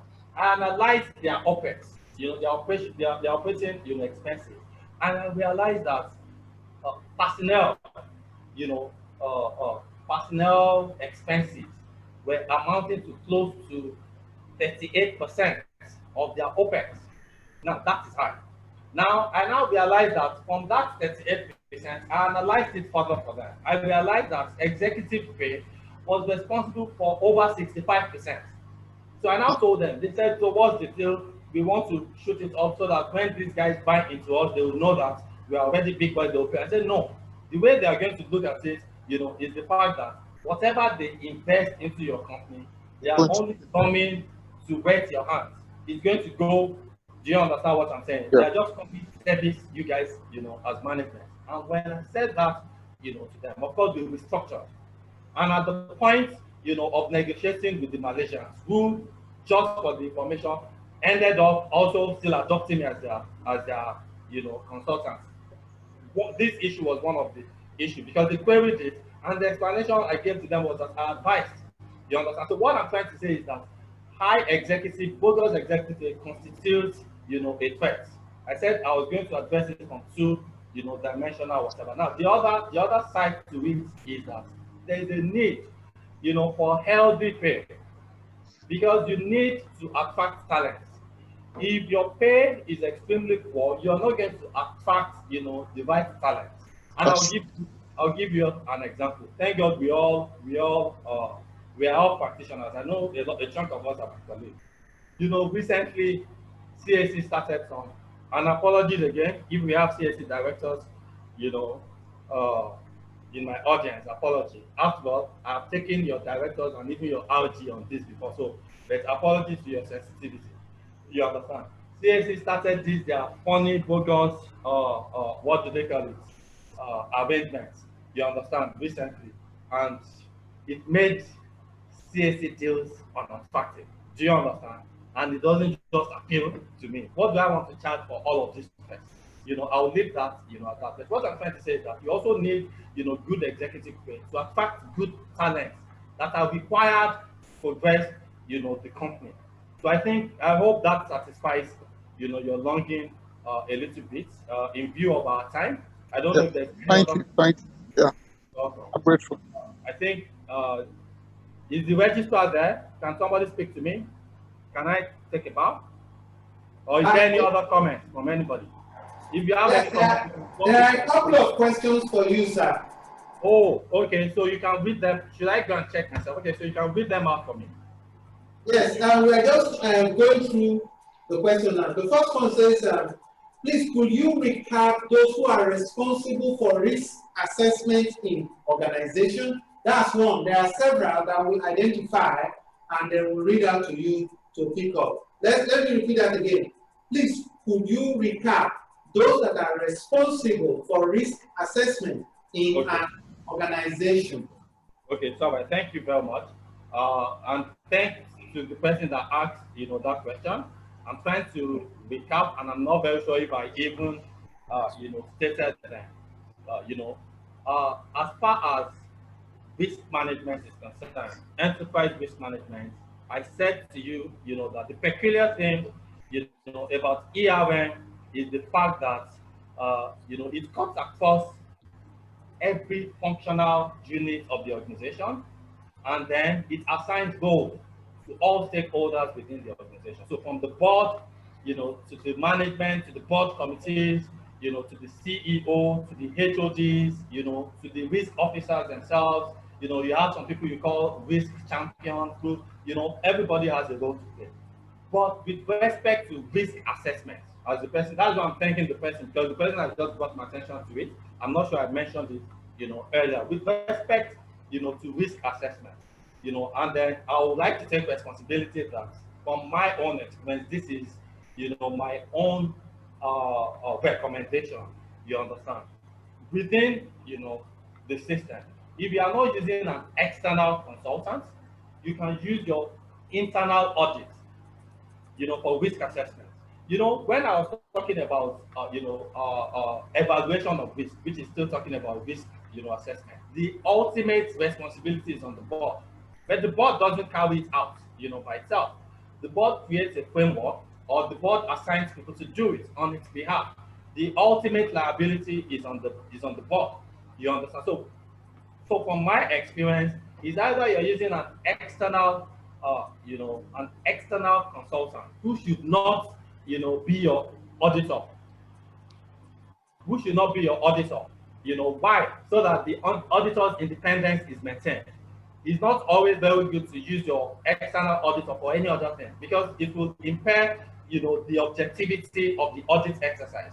Because you're going to pay him, he's going to charge you for those things, and anything finance will be a subject matter, in audit. So it's never advisable to use your external auditor. So you can use an external consultant. Do you understand what I'm saying? Part of what the institute, ICSAN, is trying to equip us for is for chartered secretaries to be able to do it. It is nobody's land. Do you understand? Let me just chip this in. I was one of the representatives of ICSAN when we were interfacing with Financial Reporting Council. Do you understand? We have friends there. Some of them are members of the institute. And we said, look, for corporate governance audit, for board evaluation, why don't you guys do something and make it, what do they call it? Exclusive to chartered secretaries. Of course, they politically did it. If you look at the code, Financial Reporting Council didn't give it to anybody. So our own as an institute, I'm glad, what this committee is doing is to equip ourselves so that if we are not empowered, by legislation or by statutory documents, we can be empowered by fact. It does not matter what your background is. When you are good at something, if you render a service, you understand, to an organization, and you even tell the organization that, do you know that I don't have PSA? And you have rendered effectively, for them. The chairman will say, we are not interested in that. If you have offered valuable service to them, they'll say, I beg, we are not interested in your PhD. Come and do it again. So if we don't get the bragging rights, do you understand, by legislative document, we can get the bragging rights by effectiveness and by fact, which is why ICSAN, you understand, is doing this. For risk assessments, people think, yes, it's more of the accountant, all of that. But we as governance practitioners, we are better risk assessors because we are better trained in risk management. And I know because ICSAN has a full, module on corporate governance. That is pushing many other institutes in Nigeria. Because I also belong to other institutes and I'm a faculty, you understand, and I do one or two things. They invite me, but I know that all these things are being spawned on by ICSAN, syllabus. I know people will be more attuned to inviting their accountants. Do you understand? So you can use your external auditor or your internal auditor or your governance consultant. So if you have, a governance firm, chartered secretary, firm, you understand. I know the institute is doing a lot with the public practice, committee to bring our attention more to these things and let us know that we can do it, as governance practitioners. You understand? So you can use an external consultant, which can be a secretarial firm, and I beat my hand on the chest, that governance practitioners, we can do that. Or you could use, a chartered accountant firm, or you use your internal, auditor. And one key thing about all of these people is that there is independence. Independence. The internal auditor, you know, is responsible to the board. He only has a dotted line, you know, reporting line to the MD. But he reports to the board. So he has a bit of a high level, you know, of independence, you know, fearlessness that management can't do anything to me. I'm a board, you know, picking, you know, so to say. So you can use your internal auditor or an external, you know, consultant, which can be a governance practitioner or an accounting firm. Have I answered that, sir, or Mark? So I see any other questions? I'm trying to look at it. Would you classify a non-disclosure agreement as a mitigating, you know, factor? Of course, a non-disclosure, you know, agreement, yes, but a step, you know, before that, Ma or Sir, whoever asked that question, a step before that, you know, is proper due diligence. Proper due diligence, because everybody carries the name of. I'll give you an example. Ixan is one of the partners of IFC, and then before IFC agreed, you know, to be our partner, the process was I was one of the people in the school of thought that was the deal. You know, the process was such an extensive one, and at the end of the day, IFC said, okay, yes, Ixan, we are partners. That's why we can co-certify. You know, there are programs that Ixan IFC certify and they are internationally recognized. Now, I made friends within the rank and file of IFC. And in one of the instances, one of them, you know, informed me that all those gestation periods, they were doing, you know, integrity test, diligence test, due diligence on Ixan. Every member of Ixan Council, every member of Ixan Council was investigated to where you had worked, and then you know how these guys, you know, can be. Now, why were they doing that? Because agreements, you know, like they said, if you sign an agreement, if you reach an agreement with a liar, it's as good as you not having an agreement. So, an NDA, a non-disclosure agreement, is in right order, is a mitigating, you know, factor. But before that, you know, a step to that is intense due diligence about the person. And you recall how I started, I used the ESG, you know, criteria, the social criteria once again. And it's a first looking beyond the surface. You understand what I'm saying? I could come here now, you know, like they said, do what I say and not what I preach. Don't sign an NDA with somebody that says, do what I say and not what I preach. So you do your due diligence to be sure that he's going to be doing what he preaches and what he says. But on the surface, an NDA, you know, is you know, a good mitigating factor, especially, you know, for third party, you know, risk that I mentioned earlier. Thank you. I hope I've answered that as well. Okay. Any other comments? Can you all do me a favor for 1 minute? Yes. And I want to see the people, everybody has been seeing me, isn't it? I want to see you too. Can everybody just put on their camera for 1 minute? I'll be off in 1 minute. So spend your data for me for 1 minute. Let me see everybody and then hear voices. Maybe say one or two things. So can we do that in 1 minute? Or is that too much of a risk to ask of you? It's not within your risk at the time. Thank you, Olawale Francis. Thank you, Mr. Olawale. Well done. Brilliant. Thank you. Brilliant performance. It's great to be here. Thank you very much. Thank you. Thank you, Mr. Thank you, Mr. Olawale. Thank you. Well done. Thank you, Mr. Olawale. Thank you, Mr. Olawale. Thank you.